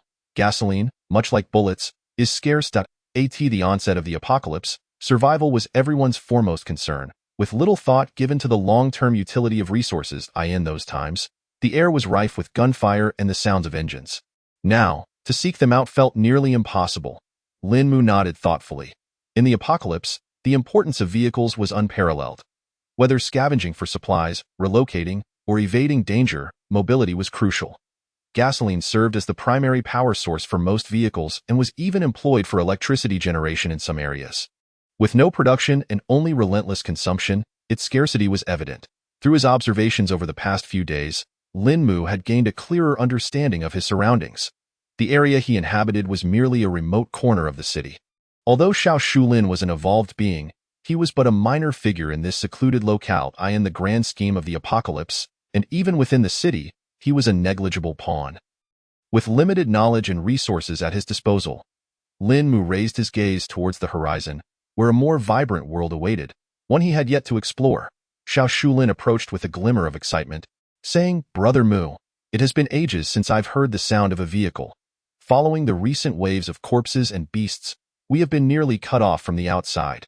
With a mix of enthusiasm and concern, he added, "A few days ago, Qi Dongqiang mentioned that contact with the outside world has been re-established. Whether this is a blessing or a curse remains to be seen."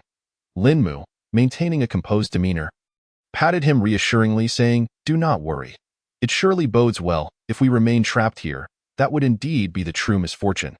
Listening to Lin Mu's words, Xiao Shulin's previously furrowed brow relaxed. "Brother Mu, this is indeed something you should contemplate. Regardless, I shall follow your lead." Lin Mu nodded, feeling a sense of satisfaction as he reflected, "What is meant to be will be." It is wise to focus on strengthening one's own capabilities. Only by becoming formidable can we face any challenge with confidence. At this moment, Xiao Minghan, walking closely beside Lin Mu, shyly addressed Xiao Shulin. "Shulin, please refrain from calling me sister-in-law at the base. Simply use my name, and I shall do the same with yours." Xiao Shulin paused, slightly taken aback, before smiling and nodding, "Very well, sister-in-law, I shall heed your wishes." Upon uttering the words, he noticed Xiao Minghan glaring at him, prompting him to hastily clarify, "Sister-in-law, this is not the base. I shall certainly change once we arrive there." Lin Mu quickly intervened, "Xiao Han, do not tease him. We should hasten our return." The three soon arrived back at the base. Upon entering, Xiao Shulin made his way to the medical room. Although his wound had received rudimentary care, it required professional medical attention. Lin Mu and Xiao Minghan proceeded directly to their room. As soon as they entered and closed the door, Xiao Minghan lunged into Lin Mu's embrace. With Xiao Shulin present earlier, she had suppressed her emotions, but now, alone with Lin Mu, her feelings flooded forth. "Husband, when you shielded me, I feared for your safety," Xiao Minghan whispered, clinging tightly to Lin Mu, her eyes glistening with tears, her voice trembling with lingering fright. The harrowing image of Lin Mu protecting her replayed vividly in her mind. Lin Mu gently brushed her nose with his fingers and playfully pinched it, assuring her, "Do not worry. I will be all right. After all, if I do not protect you, who else would I protect? Yes, husband, Xia Minghan replied, her cheeks flushed, her gaze tenderly fixed on Lin Mu. She rose on her tiptoes, tilting her head, her breathing quickening. Husband, kiss me. Her lips parted slightly. Lin Mu felt his heart race as he slowly leaned down. Xia Minghan's hands instinctively found their way around his neck, her nails digging into his flesh. Time seemed to stretch until Xia Minghan, breathless, finally pulled away, gasping for air. Husband, you only rely on your superior mouth to deprive me of oxygen, she pouted, catching her breath. Now, let me show you just how powerful my lips can be. This time, I shall make you foam at the mouth. Her cheeks flushed crimson, yet she spoke fiercely. When the time comes, I'll make sure you accompany Xiao Shulin to the infirmary. As Xia Minghan uttered these words, she lunged towards Lin Mu once more. Perhaps the recent lack of oxygen had rendered her legs somewhat weak, causing her to inadvertently kneel upon the ground. The sweet words exchanged were far more soothing in action than in speech. Her deeds warmed the heart far beyond any flowery declarations. Having faced life and death crises, Xia Minghan could no longer suppress her affection. She yearned to give Lin Mu everything she could offer, unreservedly. After enduring several perilous situations today, Lin Mu returned to his room, his tension dissipating. His body softened, his gaze becoming slightly dazed as he completely relaxed. Upon noticing Xia Minghan had accidentally fallen to the ground, Lin Mu hastily and gently helped her to her feet. Xiao Han, I concede. I will go to the infirmary and keep Shulin company shortly. He then seated her on his lap before inquiring, Xiao Han, have there been any updates regarding the scar ointment? Leaning against Lin Mu's embrace, Xia Minghan licked her slightly dry lips and replied, rest assured, darling. There are medical experts from before the apocalypse at the base, and they possess ample experience. I visit them daily to check on their progress. And I will inform you immediately when there is news. That is good to hear. Lin Mu nodded and continued, if necessary, we can dispatch more personnel. The sooner, the better. If we could produce results before leaving the imperial city, I could present them directly to my cousin. Emerging from the warmth of Xia Minghan's embrace, Lin Mu strode directly into the office of the gaming team. Thoughts of the several games that Xia Yandong had mentioned to him occupied his mind, and he was eager to see their progress. Uncle Xia, what stage are the games at? Upon entering, Lin Mu saw Xia Jinping directing the others inside and promptly greeted him with enthusiasm. Since their last meeting, Xia Jinping had noticed a marked change in Lin Mu's demeanor, perceiving a newfound warmth in his attitude. After much contemplation, he could only surmise one possibility. He resolved to inquire about it that very evening. He sought merely an answer to confirm whether his suspicions were correct. With food and clothing assured, and having ascended to the management tier of the base, he felt content. Lin Mu, we will soon compile all the data for 2 games. Upon hearing Lin Mu's voice, Xia Jinping hurried forward to report the progress. His face had grown rounder, clearly indicating that life had been treating him well lately. Very well, Uncle Xia. I will come to collect it in a couple of days. I trust you with this matter. Chapter 44. You are truly wonderful. Brother-in-law Qin Jinhua had been intently watching the entrance of the base, her eyes filled with anxiety and anticipation. Just as she was about to lose hope, she finally spotted Lin Mu and the 2 others entering the base. A spark of joy illuminated her eyes. However, when her gaze inadvertently swept across Xiao Shulin's blood-stained sleeve, her smile froze. It was evident that Xiao Shulin had sustained serious injuries. A wave of panic surged through Qin Jinhua's heart. Could her brother-in-law have been harmed as well? She quickly scrutinized Lin Mu, and only after confirming he was unscathed did she breathe a sigh of relief. Her brother-in-law was safe. No, my brother-in-law is back. I must tell my sister. After a moment, Qin Jinhua murmured to herself before turning on her heel and sprinting away. Sister, why brother-in-law is back? As her voice trailed off, Qin Jinhua finally came into Qin Jinshu's line of sight. So he has returned. What is it to you? Qin Jinshu replied, leaning against the headboard without lifting her gaze. Qin Jinhua's eyes widened, momentarily caught off guard, before she stammered, Sister, are you conceding to that? I knew deep down you must be thrilled. She added, mischievously winking and making a face at Qin Jinshu. The wave of color washed over Qin Jinshu's face as she retorted, You insolent girl, it's your incessant calling that has thrown me off. Sister, do you think my brother-in-law will come over? Qin Jinhua asked earnestly. I believe he will. What do you think?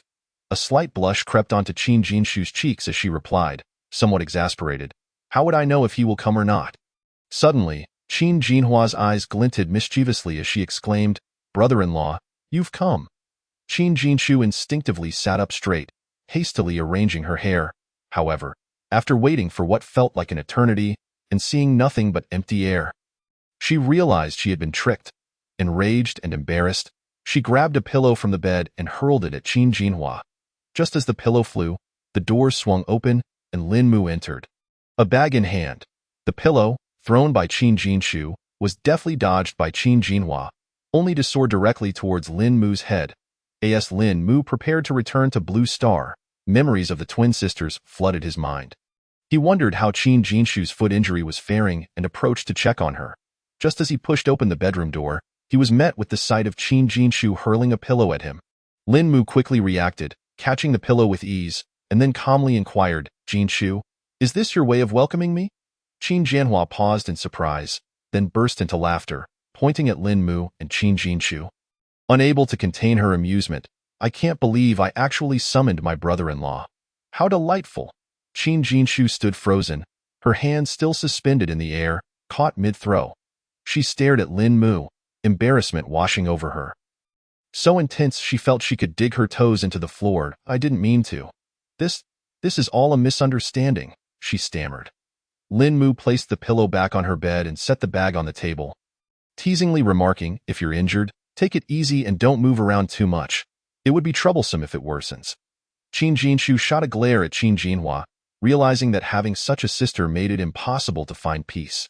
Yet, Qin Jianhua acted as if nothing were amiss, eagerly drawing closer to Lin Mu. "Brother-in-law, why did you take so long to come? My sister has been waiting for you forever." "Brother-in-law?" Lin Mu was momentarily taken aback. Instinctively glancing behind him at the emptiness, he chuckled, looking at Qin Jinhua, "Do be careful with your words. Otherwise, your sister might get upset." Qin Jianhua tilted her head playfully, pressing on, "But brother-in-law, are you happy?" Lin Mu was momentarily caught off guard by her sudden question. Turning to glance at Qin Jinshu on the bed, the harsh realities of the apocalypse had rendered her features somewhat haggard, her skin lacking its former luster. Yet, even so, her eyes and contours still betrayed her innate beauty, suggesting she must have once been a goddess. Clearing his throat, Lin Mu refrained from answering directly and instead asked, "Jinshu, how is your foot feeling now?" Noticing Lin Mu's lack of response, Qin Jinhua's lips curled into a knowing smile. Her eyes sparkled with mischief as she then said, "Brother-in-law, my sister always complains about my clumsiness when applying ointment. Since you're here, you can do it for her this time." Blushing, Qin Jinshu added, "Lin Gu? My foot feels a bit better than yesterday." Lin Mu extended his hand toward Qin Jinhua. "Where's the ointment? Hand it to me." As soon as she heard this, Qin Jinhua's eyes lit up, and she swiftly retrieved the ointment from the bedside table. Handing it to Lin Mu, she then turned to Qin Jinshu, winking at her with a playful glint in her eye. Lin Mu took the ointment and sat at the edge of the bed. Gently lifting Qin Jinshu's injured foot, a subtle fragrance wafted into his nostrils, indicating it had been meticulously cleaned. Though swollen, her foot retained its delicate and graceful form, her toes exquisitely shaped like tender bamboo shoots. Tinged with a hint of pink, realizing something, Qin Jinshu's face flushed a deep crimson. Uncertainly shifting her posture, she murmured shyly, "Lin Gu, I doubt I can manage this myself." Regaining his composure, Lin Mu softly replied, "Stay still. You're not in a position to move around." He proceeded to apply the ointment slowly to the swollen area, and with each touch, Qin Jinshu's body trembled slightly. Standing nearby, Qin Jianhua crossed her arms and teased, "Brother-in-law, it would be wonderful if you could come daily to help my sister with her ointment. She'd surely recover faster." Qin Jinshu's face turned even redder, and she glared at Qin Jinhua in reproach. "When will you learn to keep your mouth shut?" Lin Mu chuckled helplessly. The dynamic between the two sisters was simply too amusing. After applying the ointment, he gently reminded her, "Remember what the doctor said. Try to avoid moving too much and rest well." Qin Jinshu dared not meet his gaze, merely nodding in acknowledgement. Lin Mu picked up the bag from the floor and handed it to them. "I brought you some snacks." "Thank you, brother-in-law," Qin Jianhua exclaimed, accepting the bag and turning to Qin Jinshu. "Sister, brother-in-law is truly wonderful to us." Qin Jinshu felt her face heat up even further, unsure how to respond to Lin Mu. Finally, she managed to whisper, "Thank you, Lin Gu." Lin Mu noticed her nervousness and unease, offering a reassuring smile. "What do you both like to eat? I'll see if I can bring some next time." "My sister likes honey." Qin Jianhua licked her lips, her eyes shimmering with anticipation. "I enjoy drinking goat milk powder." "All right, I'll remember that. If I can find it, I'll bring it to you," Lin Mu affirmed with a nod. Qin Jianshu's head, previously lowered, lifted slightly, her heart secretly elated. This meant Lin Mu would return again. Qin Jianhua, on the other hand, was so excited she jumped up, grabbing Lin Mu's hand. "That's wonderful, brother-in-law. You're truly the best." Lin Mu gently patted Qin Jianhua's head. "Take good care of your sister. I must be going now." Qin Jinshu raised her head, concern evident in her tone. "Lin Gu, please be careful on your way." Chapter 45. Be my real brother-in-law, wait for me. As Lin Mu stepped out of the bedroom, he heard Qin Jianhua calling out to him from behind. He halted in his tracks, turned around, and looked at her with a puzzled expression. "Jianhua, what's the matter? Is there something else?" Qin Jianhua approached Lin Mu, a mysterious smile dancing on her lips. Lowering her voice, she said, "Brother-in-law, come here. I want to show you something wonderful." "What is it?" Lin Mu's curiosity was piqued by her demeanor. He raised an eyebrow playfully and quipped, in the spirit of reciprocity, "I'll let you see a treasure of mine later." Upon hearing this, Qin Jinhua's face flushed immediately. She stomped her foot, a mix of shyness and annoyance evident on her features. "Brother-in-law, you're so naughty." Seeing her reaction, Lin Mu feigned seriousness. "Jinhua, I am a person of integrity," he emphasized his words, straightening his posture, especially upright. "Please do not tarnish my reputation." Qin Jianhua shot a sidelong glance at Lin Mu and replied, "Brother-in-law, your proclamations of righteousness are rather loud. Don't think I'm oblivious." Lin Mu chuckled, a hint of pride in his tone. "Of course I'm loud. With ample backing, my confidence is naturally robust." Qin Jianhua raised her small fist toward him, choosing not to engage further, and pulled Lin Mu into the adjacent room. "This is my room, though I usually share it with my sister. I'm afraid to sleep alone." As she spoke, Qin Jianhua opened the bedside cabinet and retrieved a mobile phone. She turned it on and eagerly beckoned Lin Mu to sit on the edge of the bed. "Brother-in-law, let me show you what my sister looked like before the apocalypse." Upon hearing this, Lin Mu's eyes lit up with interest. Identical twins were a rarity, and beautiful ones even more so. For reasons unbeknownst to him, merely contemplating this stirred a wave of inexplicable excitement within him. He took a deep breath and shifted his gaze to Qin Jinhua's phone screen. "Brother-in-law, these are some videos of my sister and me before the world fell apart." As she spoke, Qin Jianhua deftly tapped on the first video. The footage was remarkably clear, with excellent resolution. There, in the garden, stood Qin Jinshu and Qin Jinhua. Qin Jinshu wore a white dress, her long, lustrous black hair cascading smoothly over her shoulders, swaying gently in the breeze. Her features were striking, her waist delicate, and her long, slender legs revealed skin as pale and rosy as porcelain. Next to her, Qin Jianhua bounced around, holding hands with her sister, both strikingly identical. Clad in a vibrant pink tracksuit, she radiated energy and innocence. Unlike her sister's gentle demeanor, Qin Jinhua exuded a playful and lively spirit. Her hair was tied in a ponytail, a headband fluttering in the wind, her large eyes crescent-shaped with laughter. "Brother-in-law, isn't my sister beautiful?" Qin Jianhua abruptly asked. Lin Mu instinctively nodded, exclaiming, "Beautiful." He naturally took the phone from Qin Jinhua's hands, swiping through the screen. One video after another passed by, showcasing the twins in various outfits, settings, and styles, yet none appeared unattractive. It was undeniable that this duo was exceptionally charming before the apocalypse, aligning perfectly with Lin Mu's tastes. Suddenly, Lin Mu's finger froze mid-swipe, his eyes widening at the screen. The footage revealed Qin Jinshu and Qin Jinhua standing beside a bathtub, preparing for a bath. Although the view was somewhat obscured, Lin Mu could still discern their alluring figures and fair skin. This tantalizing temptation surged through Lin Mu, his blood racing uncontrollably. "Oh no." At that moment, Qin Jinhua reacted, exclaiming as she lunged for the phone, shouting, "Brother-in-law, don't look. Give me back my phone." Lin Mu, caught in the moment, instinctively hid the phone behind him. Qin Jinhua was relentless, her entire being nearly clinging to Lin Mu. "Jinhua, don't snatch it." I've already seen it. I'll give it back once I'm done. Lin Mu realized that whether he gazed for a second or 10, the images were already imprinted in his mind. Desperately, Qin Jinhua exerted all her strength, lunging for the phone.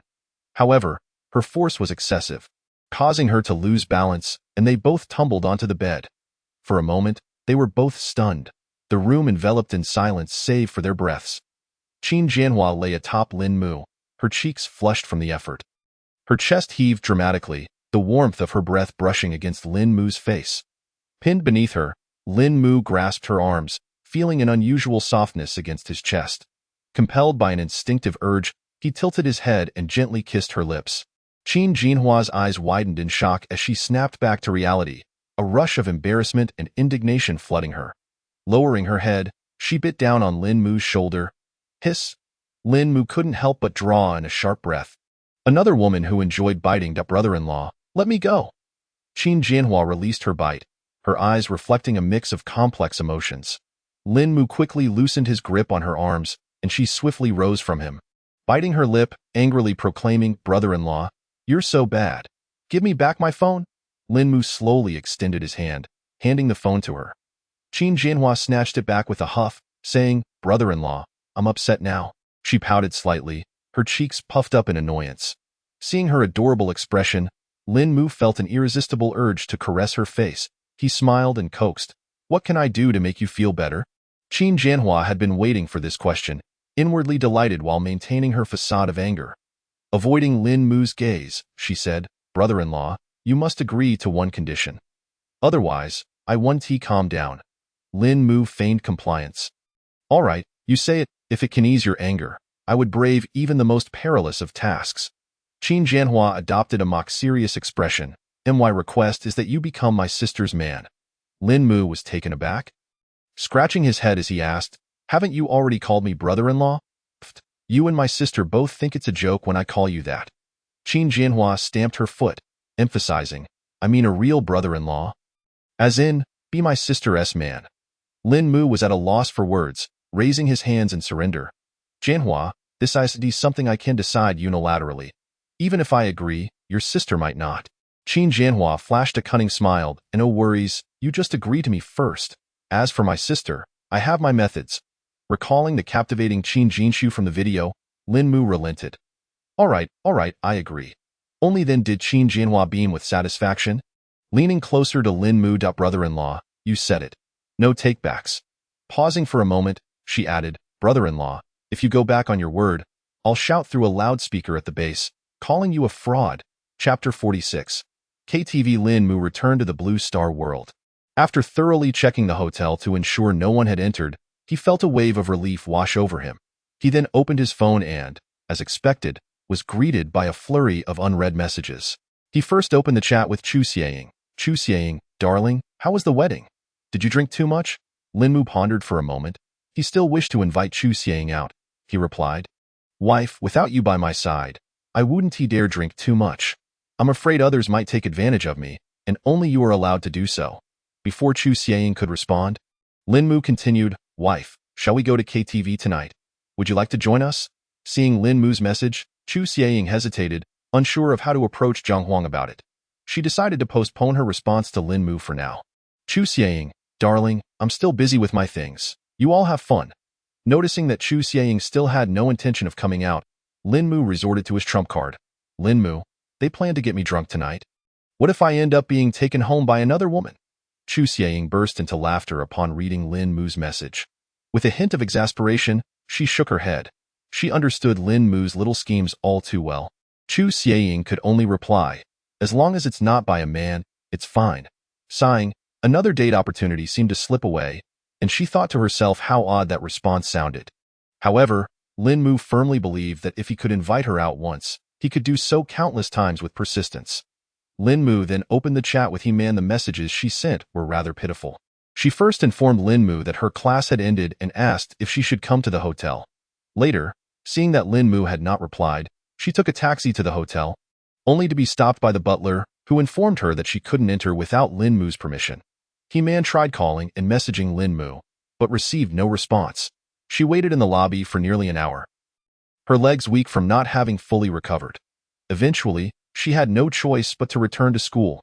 Lin Mu checked the time. He still had to go to KTV, and time was of the essence. Even if He-Man came over, there wouldn't be enough time for their usual activities. With that thought, Lin Mu dialed He-Man's number. I had something to attend to this afternoon and just finished. You should rest in your dorm. Come over when I call for you. Finally receiving Lin Mu's call, He-Man's face lit up with joy. Although their relationship was unconventional, she had been somewhat worried about Lin Mu this afternoon. On the phone, He-Man softly said, I understand, darling. The sound was barely audible, and Lin Mu could hardly discern what she was saying. Her cautious demeanor suggested she was likely in her dormitory, wary of being overheard by her roommate. The latest message was from Lu Chao, who had sent the specific time and location for their KTV outing. He followed it up with a rather provocative remark. Tonight, either you lie down, or we fall. Lin Mu chuckled disdainfully and replied casually, Tonight, I'll make you cry for your mothers. After dealing with the messages, Lin Mu reclined on his bed for a brief respite before preparing to leave. Since they would be drinking that evening, driving was out of the question. Suddenly, Lin Mu remembered that staying in a presidential suite included a pickup service. He quickly summoned the butler to take him to the vicinity of the KTV. Upon arriving at the KTV, he was warmly guided by the staff to the entrance of a private room. Gently pushing open the door, a cacophony of noise greeted him, and he noticed that Wu Xinyu and the others had already arrived. Lu Chao was holding the microphone, belting out a song with a voice that was utterly unrestrained. The pitch was so far off it could rival a runaway horse. Lin Mu scanned the room and recognized most of the attendees from the wedding earlier that day, including Wei Qingqing. Upon seeing Lin Mu enter, Lu Chao's eyes lit up, and he immediately thrust the microphone towards him, exclaiming loudly, How about a song from you? Lin Mu hastily waved his hands, saying, In our dormitory of 6. 4 of us are tone deaf, and that includes you and me. However, he couldn't help but admire Lu Chao for his courage. At least he had the audacity to sing, knowing full well how poorly he performed. Lin Mu recalled a time in college when he had asked Lu Chao if he wasn't afraid of being ridiculed. Lu Chao's response still resonated in his mind. As long as I enjoy singing, it doesn't matter what others think. They can feel however they want. My happiness is my own concern. Lin Mu admitted he lacked Lu Chao's thick skin, unable to adopt the same carefree attitude that disregarded others' opinions. He plopped onto the sofa and casually grabbed a piece of watermelon from the fruit platter, taking a bite. Why sing when he could relish in the fruit? Just as he was enjoying his snack, Lu Chao finished his song and shouted, Lin Mu, it's your time to shine. Without waiting for a response, he bounded over to Lin Mu and forcibly placed the microphone in his hand, giving his shoulder a hearty pat. Lin Mu, holding the microphone, understood Lu Chao's intentions.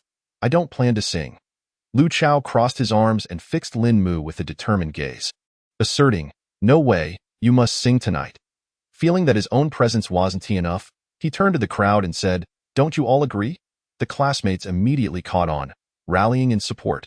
Lin Mu, go up and sing. Don't be shy. Yeah, if Lu Chao can sing like that, what is stopping you? Lin Mu felt overwhelmed by the raucous encouragement, especially with Wu Xinyu also looking at him expectantly. It was Wu Xinyu's wedding day, and he couldn't afford to let his friend down. Taking a deep breath, he resigned himself to fate and trudged to the karaoke stage, selecting a song he believed he could manage. Initially, the smiles of anticipation on his classmates' faces froze as soon as he began to sing. His voice was utterly disappointing, matching Lu Chao's lack of talent. Laughter erupted throughout the room, and Lin Mu, gritting his teeth, managed to finish 2 songs, feeling more exhausted than if he had been battling zombies for 2 hours. They continued singing for about another half hour, during which they consumed a fair amount of alcohol. At that moment, Zhang Peng from the neighboring dormitory suddenly received a call. I have an urgent matter to attend to, so I can't stay with you all. Enjoy the singing and drinking. He apologized to the group. Zhang Peng had a good rapport with Lin Mu's dorm, except for Chen Jun, originally not from the capital. Zhang Peng had found employment there after graduation. Throughout university, he consistently ranked among the top 5 in his department. Upon graduating, he smoothly secured a position in a state-owned enterprise and successfully obtained a residence permit in the capital, making him the most successful among their class. Many classmates envied him, including Lin Mu. Seeing Zhang Peng about to leave, Lin Mu quickly stood up, joining Wu Xinyu and Lu Chao to escort him out. Just as they returned to the private room and hadn't even closed the door, a piercing voice called out from behind them, "Oh, isn't that Wu Xinyu?" I heard you were getting married today? The newcomer stumbled in, obviously intoxicated, and sauntered into the room with a swagger. Chapter 47. How dare you pursue He-Man upon hearing the voice? Lin Mu swiftly turned around to assess the speaker. The individual appeared flushed and reeked of alcohol, clearly having indulged excessively. His sarcastic tone implied a history of conflict with Wu Xinyu. Indeed, as soon as Wu Xinyu laid eyes on him, his expression darkened. He replied coldly, "Yang Wei, this is our private room. It's rather inappropriate for you to barge in uninvited, don't you think?" Yang Wei smirked dismissively, his grin laced with provocation. "Wu Xinyu, we were classmates after all. Even if you didn't invite me to your wedding, is it so wrong for me to come in for a drink?" Lin Mu, sensing the tension, leaned closer to Wu Xinyu and whispered, "Xinyu, what's going on? Should we ask him to leave?" Wu Xinyu shook his head lightly, a wry smile tugging at his lips, and replied in a low voice, "Apologies for the trouble. We had a scuffle back in high school. And since then, he has held a grudge against me." Lin Mu glanced at Yang Wei's somewhat frail physique and teased, "I suppose you must have given him quite a beating." Wu Xinyu shrugged in resignation. Sighing deeply before speaking slowly, "Back in high school, we were young and reckless, having a bit of a spat. I thought it was all behind us. Who knew he would hold on to such a trivial matter? The worst part is, we ended up at the same university. Whenever I see him, I try to avoid him, fearing I might lose my temper again." With a frown, Wu Xinyu's face reflected his annoyance. If they crossed paths randomly, he would ignore Yang Wei's taunts. Lin Mu was surprised to learn that Yang Wei was also enrolled at their school. "What a coincidence," he remarked. "Yes, he is from the management department. Fortunately, we aren't in the same department. Otherwise, it would be unbearable to see him daily." Upon realizing Yang Wei was in the same college as He-Man, Lin Mu pondered. Although Wu Xinyu despised Yang Wei, today was his wedding day, and he wished to avoid unnecessary complications. Moreover, Yang Wei was clearly inebriated. Wu Xinyu didn't want to spoil the evening for everyone. Yang Wei, sensing Wu Xinyu's reluctance to engage, seized the opportunity. With a triumphant grin, he swaggered over to the side of the sofa and plopped down. Once settled, Yang Wei scanned the room and boisterously declared, "Wu Xinyu, what fun is it for a bunch of guys to shout and sing? A KTV gathering without any women? What a waste." He paused for effect before raising his voice again. "Why not call in a few lovely ladies to liven things up?" Wu Xinyu's suppressed anger flared up once more. Yang Wei's audacity was clearly meant to provoke. Yet, he gritted his teeth, striving to maintain a calm demeanor. "Yang Wei, you are not welcome here. Please leave, or I will have to call security." Yang Wei scoffed, disregarding Wu Xinyu's warning. "What, are you unable to attract any women? Do you need me to help you find a few?" He looked around the room, smirking. "This private room is so dull, lacking any charm." "How boring." He tilted his head, taunting. "How about you perform a dance to entertain us, groom?"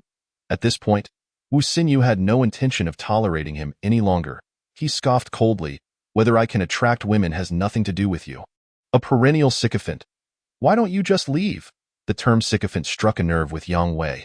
Especially with everyone's gaze suddenly fixed on him like a spotlight, he felt a burning embarrassment. "Wu Xinyu, who are you calling a sycophant? You must clarify that today." Seeing Yang Wei's flustered reaction brought Wu Xinyu immense satisfaction. He chuckled derisively. "Isn't it obvious? Whoever reacts is the sycophant." Yang Wei's chest heaved with indignation, glaring at Wu Xinyu but struggling to articulate a retort.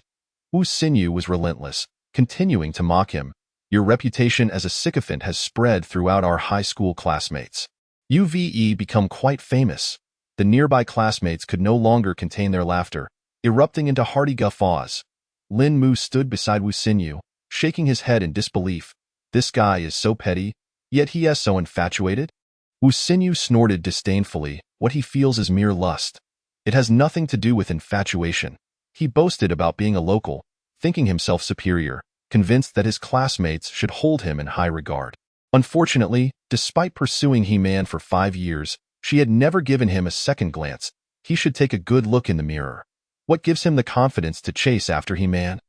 Lin Mu was taken aback, realizing that Yang Wei was pursuing He-Man, making this a scandalous piece of gossip. It appears that the identity of a local resident of the capital has instilled a great deal of confidence in Yang Wei.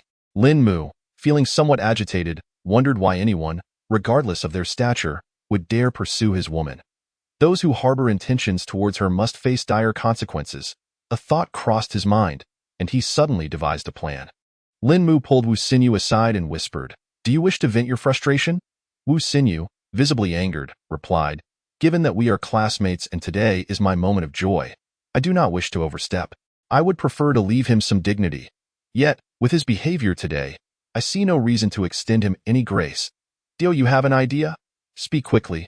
Lin Mu revealed a mysterious smile and inquired, "Do you know what is most tormenting for a man?" Wu Xinyu blinked in confusion and asked, "What is it?" "Stop keeping me in suspense." Lin Mu chuckled softly and leaned closer to Wu Xinyu, murmuring, to witness the woman he desires being playful and affectionate in another's embrace. He continued to whisper in Wu Xinyu's ear, "Have him invite He-Man out." "Just him?" Wu Xinyu nearly burst into laughter at the suggestion. He shook his head. He could only dream of getting He-Man to meet him. "Just follow my lead." Lin Mu confidently waved his hand, assuring, "Rest assured, you will have your revenge." Though Wu Xinyu did not fully grasp Lin Mu's intentions, he was certain that Yang Wei could not possibly arrange a meeting with He-Man, so he nodded. "All right then." While Yang Wei pondered how to turn the situation around, he heard Wu Xinyu's voice ring out, "If you have the ability, invite He-Man out, and I will concede that you are not a mere sycophant." Wu Xinyu approached Yang Wei, looking at him with derision. "If you lack the ability, then be quick to exit." Yang Wei, his eyes reddened further by the alcohol, felt stung by Wu Xinyu's words. He straightened his neck and, mustering his courage, declared, "I'll invite her out. Why would I fear you? I can certainly get her to meet me." Wu Xinyu picked up a bottle of beer and handed it to Yang Wei, saying, "Here, drink up to bolster your courage. Don't hesitate to even make the call." Chapter 48. A bet. While Yang Wei was gathering his nerve, Lin Mu sent a message to Tian Wanwan. If what Wu Xinyu stated was true, then Tian Wanwan must know Yang Wei. "Lin Mu, who is Yang Wei?" Tian Wanwan. "Is he the slender one with black-rimmed glasses, a bit loud?"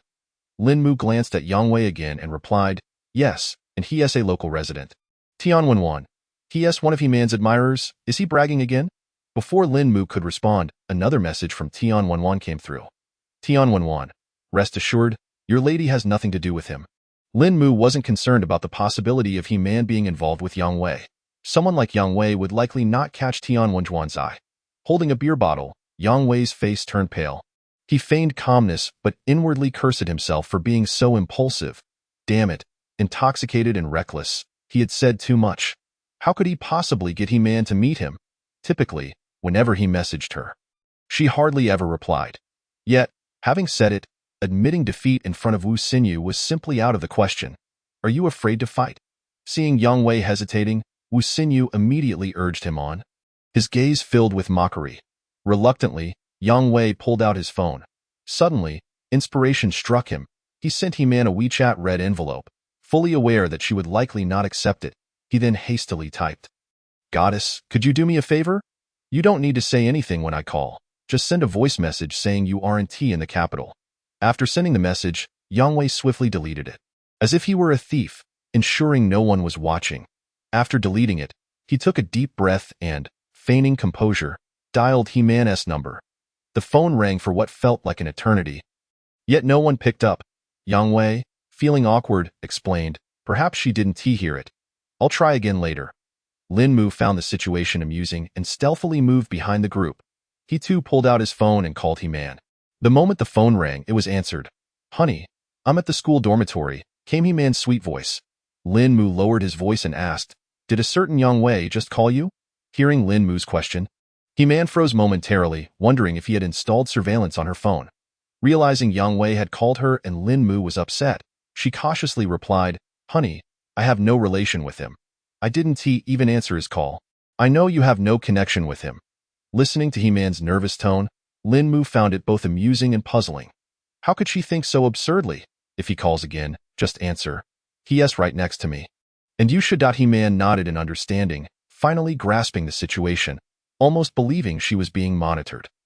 After Lin Mu ensured she understood, he hung up. "Goddess, you must answer my call." Yang Wei silently prayed, grit his teeth, and dialed He-Man's number again. The ringing tone echoed, each second adding weight to Yang Wei's anxiety. Just as despair began to set in and he contemplated hanging up, the call connected. "Yes, Yes, yes, it's a class reunion. I wanted to see if you were in the capital and invite you over. You're not in the capital? All right, then you're busy. Yang Wei kept responding, conversing animatedly. After hanging up, he feigned a look of apology, insisting, it's not that I couldn't get her out. It's that he man isn't in the capital. Fearing disbelief from those present, Yang Wei opened WeChat. Don't believe me? Look, she agreed to send a voice message to prove it. He displayed the WeChat interface to the group, confident that he man's account was legitimate, so he had nothing to fear regarding their skepticism. With a triumphant click, he played the voice message, which revealed he man's voice. I'm in the capital. Which KTV are you at? Send me your location. I'll head over now. Yang Wei's expression instantly turned blank, his face a tapestry of confusion and disbelief. What on earth was happening? Where had it all gone awry? Yang Wei felt his mind swirling, unable to piece it together. The alcohol clouding his thoughts, he stammered. I must have misheard. Perhaps I was mistaken. He-Man was saying she would come. This drink has really gone to my head. The fact that He-Man had agreed to come was not lost on Yang Wei. Despite his muddled mind, he recognized that, at least, the outcome was favorable. What was there to fear? Perhaps he had genuinely misheard. Dismissing the matter from his mind, he sent He-Man the KTV location, ignoring the astonished gazes from those around him. He gleefully boasted to Wu Xinyu, inviting He-Man is a problem. It is a matter of having hands. Wu Xinyu scoffed dismissively, unwilling to engage with him. However, he cast a glance at Lin Mu, feeling a twinge of anxiety. Yang Wei had actually managed to invite He-Man out. Initially, Wu Xinyu had not believed such a scenario could unfold. Upon hearing Lin Mu's idea, he had anticipated that He-Man would undoubtedly reject Yang Wei, thereby humiliating him. Had he known it would come to this, he would never have provoked Yang Wei in the first place. With the situation unfolding unexpectedly, he was at a loss for what to do next. Wu Xinyu hurriedly approached Lin Mu, anxiously asking, Lin Mu, there's no turning back now. What should we do? Lin Mu smiled gently, patting Wu Xinyu's shoulder, signaling him to relax. What is the rush? Just sit back and enjoy the show. Turning to Yang Wei, Lin Mu boldly proclaimed, I hear you've been pining for He-Man for 5 years. Would you care to wager with me? Still basking in the joy of having invited He-Man. Yang Wei paused at Lin Mu's words. He had little time to dwell on being called a sycophant, instead curious about the bet. What kind of wager? Lin Mu smiled mysteriously. Since you've pined for He-Man for 5 years, let us bet on whether I can win her heart in 5 minutes. His declaration. A collective gasp rippled through the room, everyone stunned by Lin Mu's audacity. The 4 individuals from the dormitory, who knew Lin Mu well, exchanged incredulous glances, unable to believe such astonishing words could emerge from his lips. You? Yang Wei exclaimed, his disbelief palpable. How could such a thing possibly occur? He followed He-Man's updates daily and had never heard of her being close to any man. Moreover, He-Man was a traditionally minded woman. This fellow must have consumed counterfeit liquor. His mind must be clouded. This bet was utterly incomprehensible to Yang Wei. He couldn't fathom how Lin Mu could win. With a dismissive huff, Yang Wei retorted, What happens if you lose? Chapter 49. Let me be your husband. Whatever you say goes, Lin Mu replied nonchalantly, unfazed by the prospect of loss, confident in his assured victory. Yang Wei, momentarily taken aback by Lin Mu's boldness, began to waver, though he believed Lin Mu was merely bluffing in an attempt to intimidate him into backing down. That would never happen. A fierce determination surged within Yang Wei. If you lose, he articulated slowly, you and Wu Xinyu must toast and pay me respects, shouting 10 times, Wei Gu, I was wrong.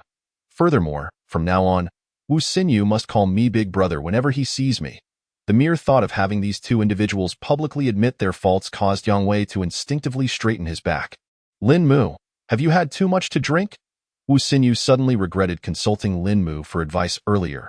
At this moment, Lin Mu resembled someone who had indulged too deeply, his words sounding like the ramblings of a drunkard. After all, stating that he could win over He-Man in 5 minutes was something only a drunken fool or a dreamer would claim. Furthermore, Lin Mu had the audacity to bet against Yang Wei. Losing that wager would be utterly humiliating, making it difficult to hold his head high in front of their high school classmates in the future. Indeed, Lin Mu, if you are intoxicated, perhaps you should lie down for a while. Lu Chao suggested, approaching Lin Mu, for his words were hardly believable to any rational person. He pondered how Lin Mu could have drunk so much at noon, yet be so easily inebriated now. Had he been affected by the earlier indulgence?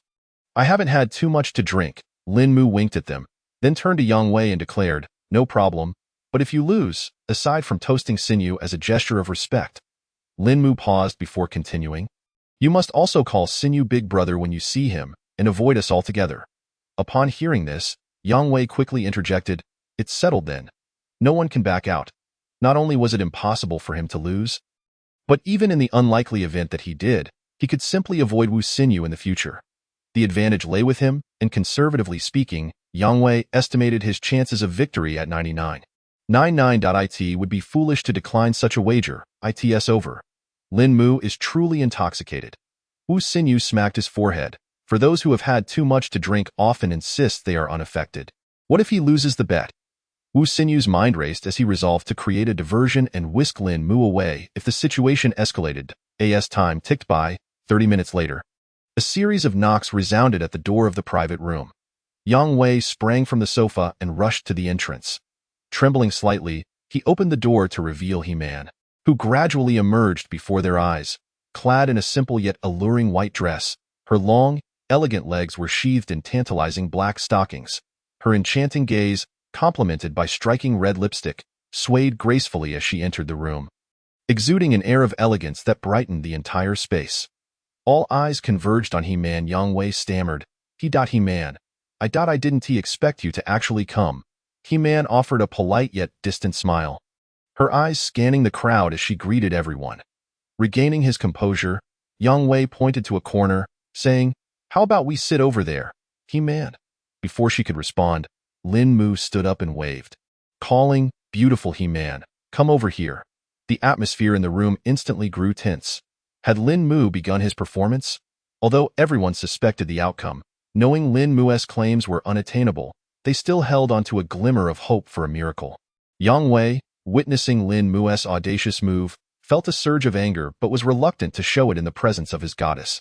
To him, Lin Mu's actions were nothing short of foolishness.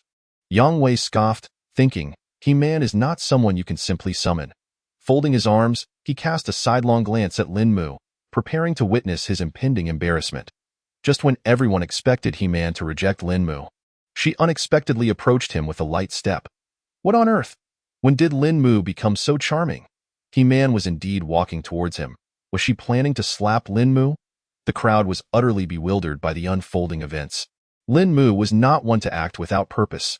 There had to be some underlying reason for their interaction. Suddenly, a spark of realization flickered in Wu Sinew's mind. Lin Mu had been confident from the start. Reflecting on Lin Mu's earlier words, he understood he had misinterpreted the situation. Lin Mu had known all along that He-Man would come. Yang Wei felt as though he had received a resounding slap to the face. Disbelief etched across his features. This was his goddess, someone he revered as unattainable. How could she be so compliant with Lin Mu? No, this is impossible, Yang Wei screamed internally, though he wished to deny it. He could not conjure a plausible explanation for the situation. As He-Man's long legs draped in stockings swayed gracefully, the sound of her heels echoed through the room. She approached Lin Mu, a smile illuminating her face as she asked, classmate, did you call for me? Lin Mu remained silent, naturally taking her hand, casting a provocative glance towards Yang Wei. Yang Wei's expression darkened, his eyes fixated on Lin Mu. He could hardly comprehend why his goddess seemed unfazed by the situation. Observing Yang Wei's reaction, Lin Mu decided to stoke the flames further. He caressed He-Man's hand and remarked, beautiful, those black stockings are truly exquisite. May I touch them? He-Man playfully feigned anger, lightly tapping Lin Mu's chest, chiding, I'm afraid not. Only my husband is allowed to touch. The crowd exchanged incredulous glances, witnessing this flirtatious exchange. Only Wu Sinew had begun to piece things together, his eyes widening in surprise. Yang Wei's neck veins bulged, and he felt his face burn with humiliation. With a murderous glare, he fixed his gaze on Lin Mu, now fully aware of the situation. Yang Wei raised a trembling finger, pointing at Lin Mu and He-Man, stammering, You only your husband can touch? Ignoring Yang Wei, Lin Mu pretended to ponder, then smiled. Let me be your husband. Come on, call me husband. He-Man's cheeks flushed slightly as she lowered her gaze, teasingly responding, husband. Lin Mu pressed on. So does that mean I can touch freely now? He-Man nodded gently, responding softly, you are my husband. Of course you can. Yang Wei stood by, fists clenched, his lips trembling in anger, unable to utter a word. The crowd wore expressions of amused intrigue, their gazes flitting between Lin Mu and He-Man, noticing Yang Wei still frozen in place. Lin Mu seized the moment, pulling He-Man into his embrace and pressing his lips against hers. Chapter 50. Is your goddess in someone else's arms? The private room erupted into chaos. Lu Chao's mouth hung agape. His drink suspended in midair, disbelief and envy etched on his face. Lin Mu, you are truly my idol. Beside him, classmates blushed furiously, wishing they could replace Lin Mu, overwhelmed by jealousy. How could this be? He-Man is my goddess. The thought. Damn it. Lin Mu is a beast. What had started as a normal conversation had turned into a bitter, gritted teeth response. Damn. I'm so jealous. I wish I could give Lin Mu a good beating. If only I could be in his place, I would gladly trade for a luxury car and mansion. What had transpired in these fleeting 2 years? Lin Mu suddenly felt so unfamiliar. The private room buzzed with exclamations of amazement and jealousy. A cacophony of emotions. Yang Wei felt as though Lin Mu were striking his face repeatedly, his complexion reddening to an almost purplish hue. Finally, he could no longer endure such humiliation, turning abruptly and stumbling towards the exit. At that moment, Wu Sinyu's teasing voice rang out. Yang Wei, you haven't toasted yet. Yang Wei halted mid-step, trembling with rage, slowly turning back. With his head bowed, he trudged to the table, each step seemingly draining his strength. Yang Wei's hands shook as he picked up the glass, avoiding eye contact with the others. His lips quivered, struggling to articulate the words, Wu Sinyu. I toast to you. It was my fault before. After finishing, he raised the glass to his lips, his hand trembling even more.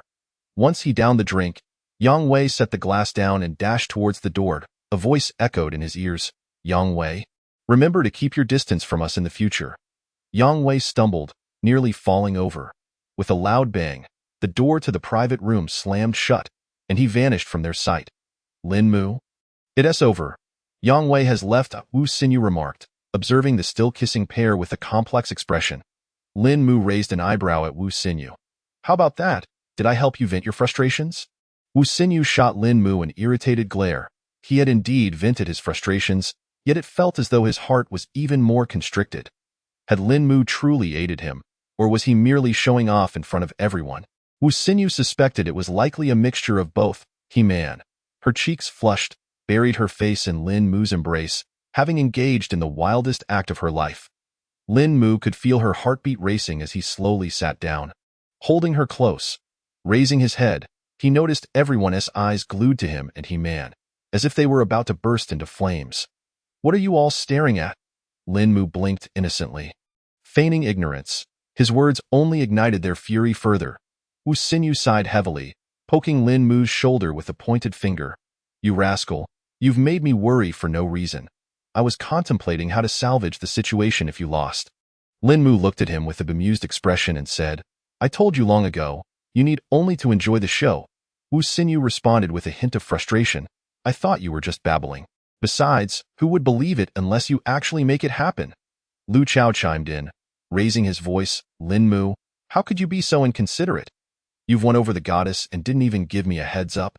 You're prioritizing romance over friendship? Lin Mu chuckled. I just got her yesterday. Do you believe me? Lu Chao scoffed. Do you think I would? All right, enough about your matters, Zhou Liwen interjected, eagerly approaching with a grin. Brother Lin. Oh great Lin, please rescue this single dog of mine and share some wisdom. Wisdom, you say? Quite simple, Lin Mu replied, straightening up and gently shifting He-Man in his arms. Upon hearing this, everyone gathered around. Even Wei Qingqing, intrigued. First, you must learn to orchestrate encounters, and then you must learn to cater to her preferences. Lin Mu leisurely began to recount the tricks he had learned during his days as a mere underdog. One must admit, when words come from a successful individual, they carry a certain weight. The crowd listened intently, their eyes fixed on Lin Mu. Noticing Zhou Liwen was engrossed, Lin Mu smirked slyly. But, what I just mentioned isn't of utmost importance. What are you kidding me? Zhou Liwen couldn't help but exclaim. He absorbed everything Lin Mu said, only to hear that it wasn't significant. Still, Zhou Liwen eagerly asked. Then what is important? Lin Mu raised an eyebrow and replied. Money, of course. What doesn't he require money these days? If you lack funds, how can you create romance? How can you bring her joy? Lin Mu chuckled, patting Zhou Liwen's shoulder. So, if you're broke, focus on earning money. Don't dwell on anything else. Once you have wealth, what kind of woman can't you attract? Zhou Liwen grimaced. By the time I earn money, all the good ones will be gone. Lin Mu, observing his demeanor, shook his head slightly and said at a leisurely pace, Young man, don't lose heart. No girl remains 18 forever. But there will always be 18-year-olds. At that moment, Luo Jimin suddenly asked with concern, Xinyu, are you all right after humiliating Yang Wei so harshly? Wu Xinyu paused for a moment before dismissively replying, It's nothing. That guy is not only petty but also cowardly. He wouldn't dare. Unless he gets drunk? Luo Jimin added. Alcohol gives cowardice a boost. Wu Xinyu laughed heartily. Rest assured, the KTV I chose is the safest in our area. Very few dare to cause trouble here. The backing is substantial. Meanwhile, Yang Wei stumbled back into his private room, looking disheveled as he slumped onto the sofa, speechless. Wei Gu, what's the matter? Qin Shou inquired with concern, noticing Yang Wei had made an excuse to step out nearly an hour earlier. His current appearance, akin to a wilted eggplant, was a clear indication that something was amiss. It's nothing. Yang Wei shook his head, unwilling to admit to such an embarrassing incident. Inside the room, three others exchanged glances, clearly skeptical of Yang Wei's assertion. Sun Feng, known for his big mouth, couldn't he suppress his curiosity. He shouted, Wei Gu, don't play us for fools. What happened out there to make you come back looking like this? Whatever it is, just tell us, we'll have your back. Li Daily I added. You look like a heartbroken man. Did you go see the goddess only to find out she has taken? Hearing this, Yang Wei's heart sank. He glanced at Li Daily I, suspecting he had followed him. How else could he have spoken so accurately? Qin Shou cleared his throat. All right, let us not tease him. Wei Gu must have encountered some trouble. Sun Feng hopped over to Yang Wei's side, plopping down beside him and wrapping an arm around his shoulder. Wei Gu, Haven T, we've been good brothers since childhood. What can't you share with us? The more they pressed, the darker Yang Wei's expression became. 100 reasons not to speak swirled in his mind. If he revealed this, he'd never hold his head high in front of his friends again. He forced a smile that resembled a grimace and shook his head. Really, it's nothing. Please don't speculate. Qin Shou's eyes sparkled with mischief as he leaned in. Wei Gu, why are you acting all shy like a girl? Is there something you're embarrassed to admit? He nudged Yang Wei with his elbow. Are you afraid of losing face in front of us? Yang Wei's mind filled with bizarre versions of rumors. Perhaps he was humiliated in front of the goddess, treated like a clown. Maybe her boyfriend had beaten him up, leaving him crying on the ground. He only lost a bet. Yet the tale could spiral into something absurd, like him attempting to harm himself for love. Rather than letting them hear distorted accounts from others, he might as well come clean. With a long sigh, he slumped his shoulders and weakly said, Fine, fine, I'll tell you. But you must promise not to laugh. Don't worry, Wei Gu, Sun Feng assured, thumping his chest. We're brothers. Your loss of face is our loss of face. We would never mock you. Right, right, Qin Shou echoed. We share both joy and sorrow. Your grievances are ours to bear. Seeing their earnest reactions, Yang Wei gritted his teeth and took a deep breath, slowly recounting the events that had transpired. Once he finished, the room fell eerily silent, everyone frozen in disbelief. 1 second, 2 seconds. Suddenly, Sun Feng broke the silence. Shou Gu, remember that egg we had for breakfast this morning? It was actually laid by a rooster. Isn't that hilarious? With that, he burst into laughter, clutching his stomach as he shook with mirth. Qin Shou initially paused, then erupted into laughter, slapping his thigh as he responded, Indeed, a rooster laying eggs? Just thinking about it cracks me up. Li Daily I joined in, wiping tears from his eyes while exclaiming, Can roosters really lay eggs? That's too funny. Even by Wang Yuan, who had remained stoic, couldn't help but smile. Yang Wei, witnessing this scene, felt his anger boil over. He leaped to his feet, shouting, Didn't you all say you wouldn't laugh? Didn't you promise to have my back? The others, realizing Yang Wei was genuinely upset, quickly stifled their laughter, though their lips still twitched. Sun Feng shrank back, muttering, Wei Gu, don't be mad. We just couldn't help it. We were wrong. We'll think of a plan to help you. Qin Shou nodded, tears still glistening in his eyes. Suddenly, Li Dalai seemed to remember something and approached Yang Wei. Wei Gu, I know a few people from the streets. He raised an eyebrow. Shall I bring them over to scare those guys? Qin Shou chimed in. Yes, I think that's a good idea. Those friends can be quite intimidating. He gestured animatedly. Just their presence will surely make those punks tremble. Yang Wei felt a jolt of apprehension. Though he was angry and wanted to vent, he had always been somewhat timid, especially when dealing with streetwise individuals. After a lengthy hesitation, he stammered, Doc, can we really do that? I don't want to stir up any trouble, Li Dalai quickly reassured him. Wei Gu, don't worry, this isn't the old days of violence. It's all about connections now. We're just going to intimidate them a bit. We won't resort to actual fighting. Bai Yuan, who had been silent until now, interjected, I'll handle the arrangements. You know my family's business involves dealings with those types. I can find a few who look tough. Yang Wei bit his lip. Feeling torn inside, he couldn't swallow the humiliation he had faced. He desperately wanted to retaliate against Wu Xinyu and that other dog, and that dog of a man. The goddess must have been deceived by him. Yet, he had always been timid, fearful of things escalating. After a moment of contemplation, his desire for revenge won out. Yang Wei nodded, hesitantly murmuring, All right, let us give it a try, but remember, we're just scaring them. Nothing should go wrong. With Yang Wei's reluctant consent, Bai Yuan picked up his phone and made a call. Soon after, the door to the private room swung open, and 6 men swaggered in confidently. The leader was unmistakably the boss of the group. His robust physique resembled an impenetrable wall. His face was marred by a fierce expression and a grotesque scar that slashed from the corner of his eye to the corner of his mouth.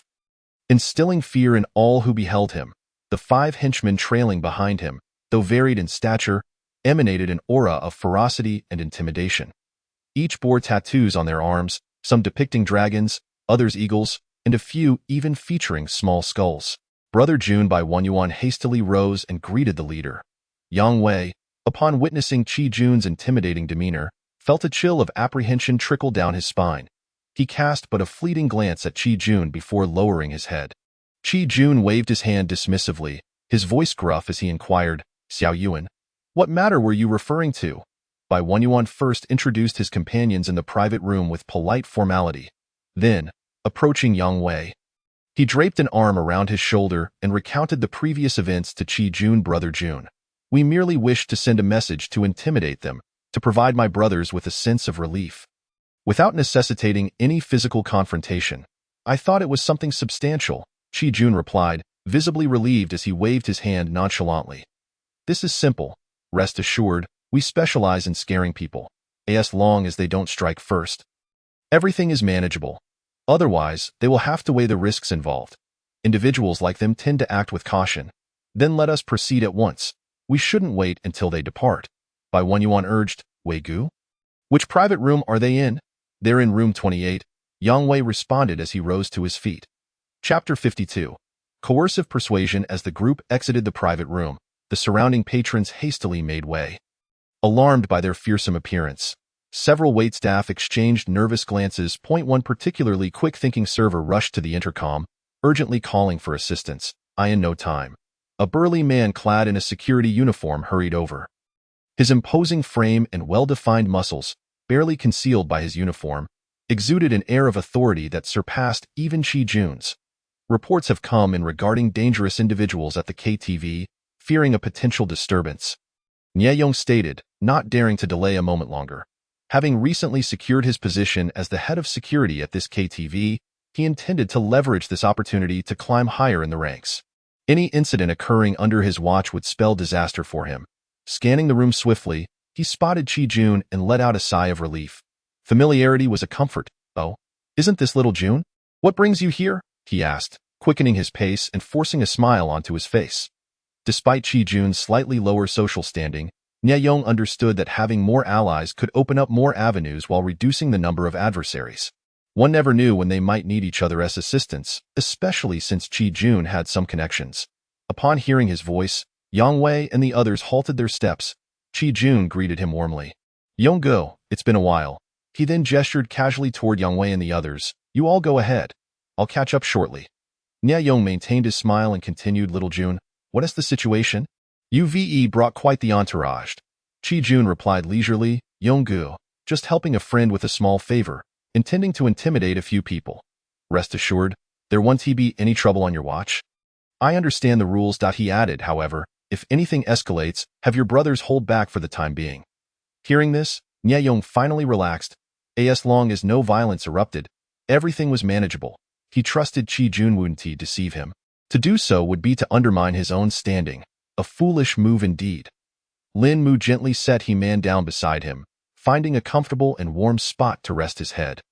It felt delightful. Suddenly, the door to the private room was flung open with a loud bang. Everyone turned to face the entrance, where Yang Wei swaggered in with his entourage. The imposing figures behind him exuded a menacing aura, their tattoos only adding to the intimidation. Their cold, fierce gazes swept across everyone in the room, making it impossible to maintain eye contact. The atmosphere turned tense, with all but Lin Mu feeling a chill of unease wash over them. Lin Mu, however, remained calm, raising an eyebrow at the evident hostility. He held He-Man's trembling hand and whispered softly, "Do not fear. I am here, and all will be well." Lin Mu remained still, curious to see what Yang Wei and his companions intended. "Yang Wei, you called me Big Brother, remember? You lost our bet earlier and promised to address me as such whenever we met." Though Wu Xinyu felt a tremor in his legs, he forced himself to remain composed. He was well aware of the KTV's formidable background, which would not permit disorder easily. A disturbance here would tarnish the venue's reputation, discouraging future patrons. Yang Wei's group entered boldly, suggesting that security was likely en route. He needed to hold his ground, refusing to show weakness. If he could endure just a little longer, the situation might turn in his favor. Yang Wei's expression darkened as he retorted, "I meant from tomorrow onward." Just as Wu Xinyu was about to retort, a blonde thug stepped forward aggressively, his arm adorned with a tattoo of a python that writhed as he moved. He approached Wu Xinyu and boomed, "Are you Wu Xinyu? I hear today is your special day. Aren't you going to invite your brothers for a drink?" The blonde man's eyes bulged with menace as he fixed his glare on Wu Xinyu. A mix of threat and mockery evident in his gaze. As his words hung in the air, the others with tattoos advanced, their expressions equally grim. One, adorned with an eagle tattoo, muttered, "Kid, don't be ungrateful." The air grew thick with tension, leaving the other patrons in the room paralyzed with fear. Some trembled slightly, while others bowed their heads, avoiding eye contact lest they provoke disaster. Lin Mu, unfazed, sat up, allowing He-Man to lean against him. He narrowed his eyes slightly, contemplating the intentions of Yang Wei's group. If they dared to strike, it would work to his advantage. However, it seemed they were resorting to coercive tactics, employing verbal intimidation and oppressive stares, expertly calibrated to avoid crossing legal boundaries while cornering their prey. Lin Mu felt a surge of resolve. He could no longer stand idly by. As he rose slowly, he recognized the need to intervene.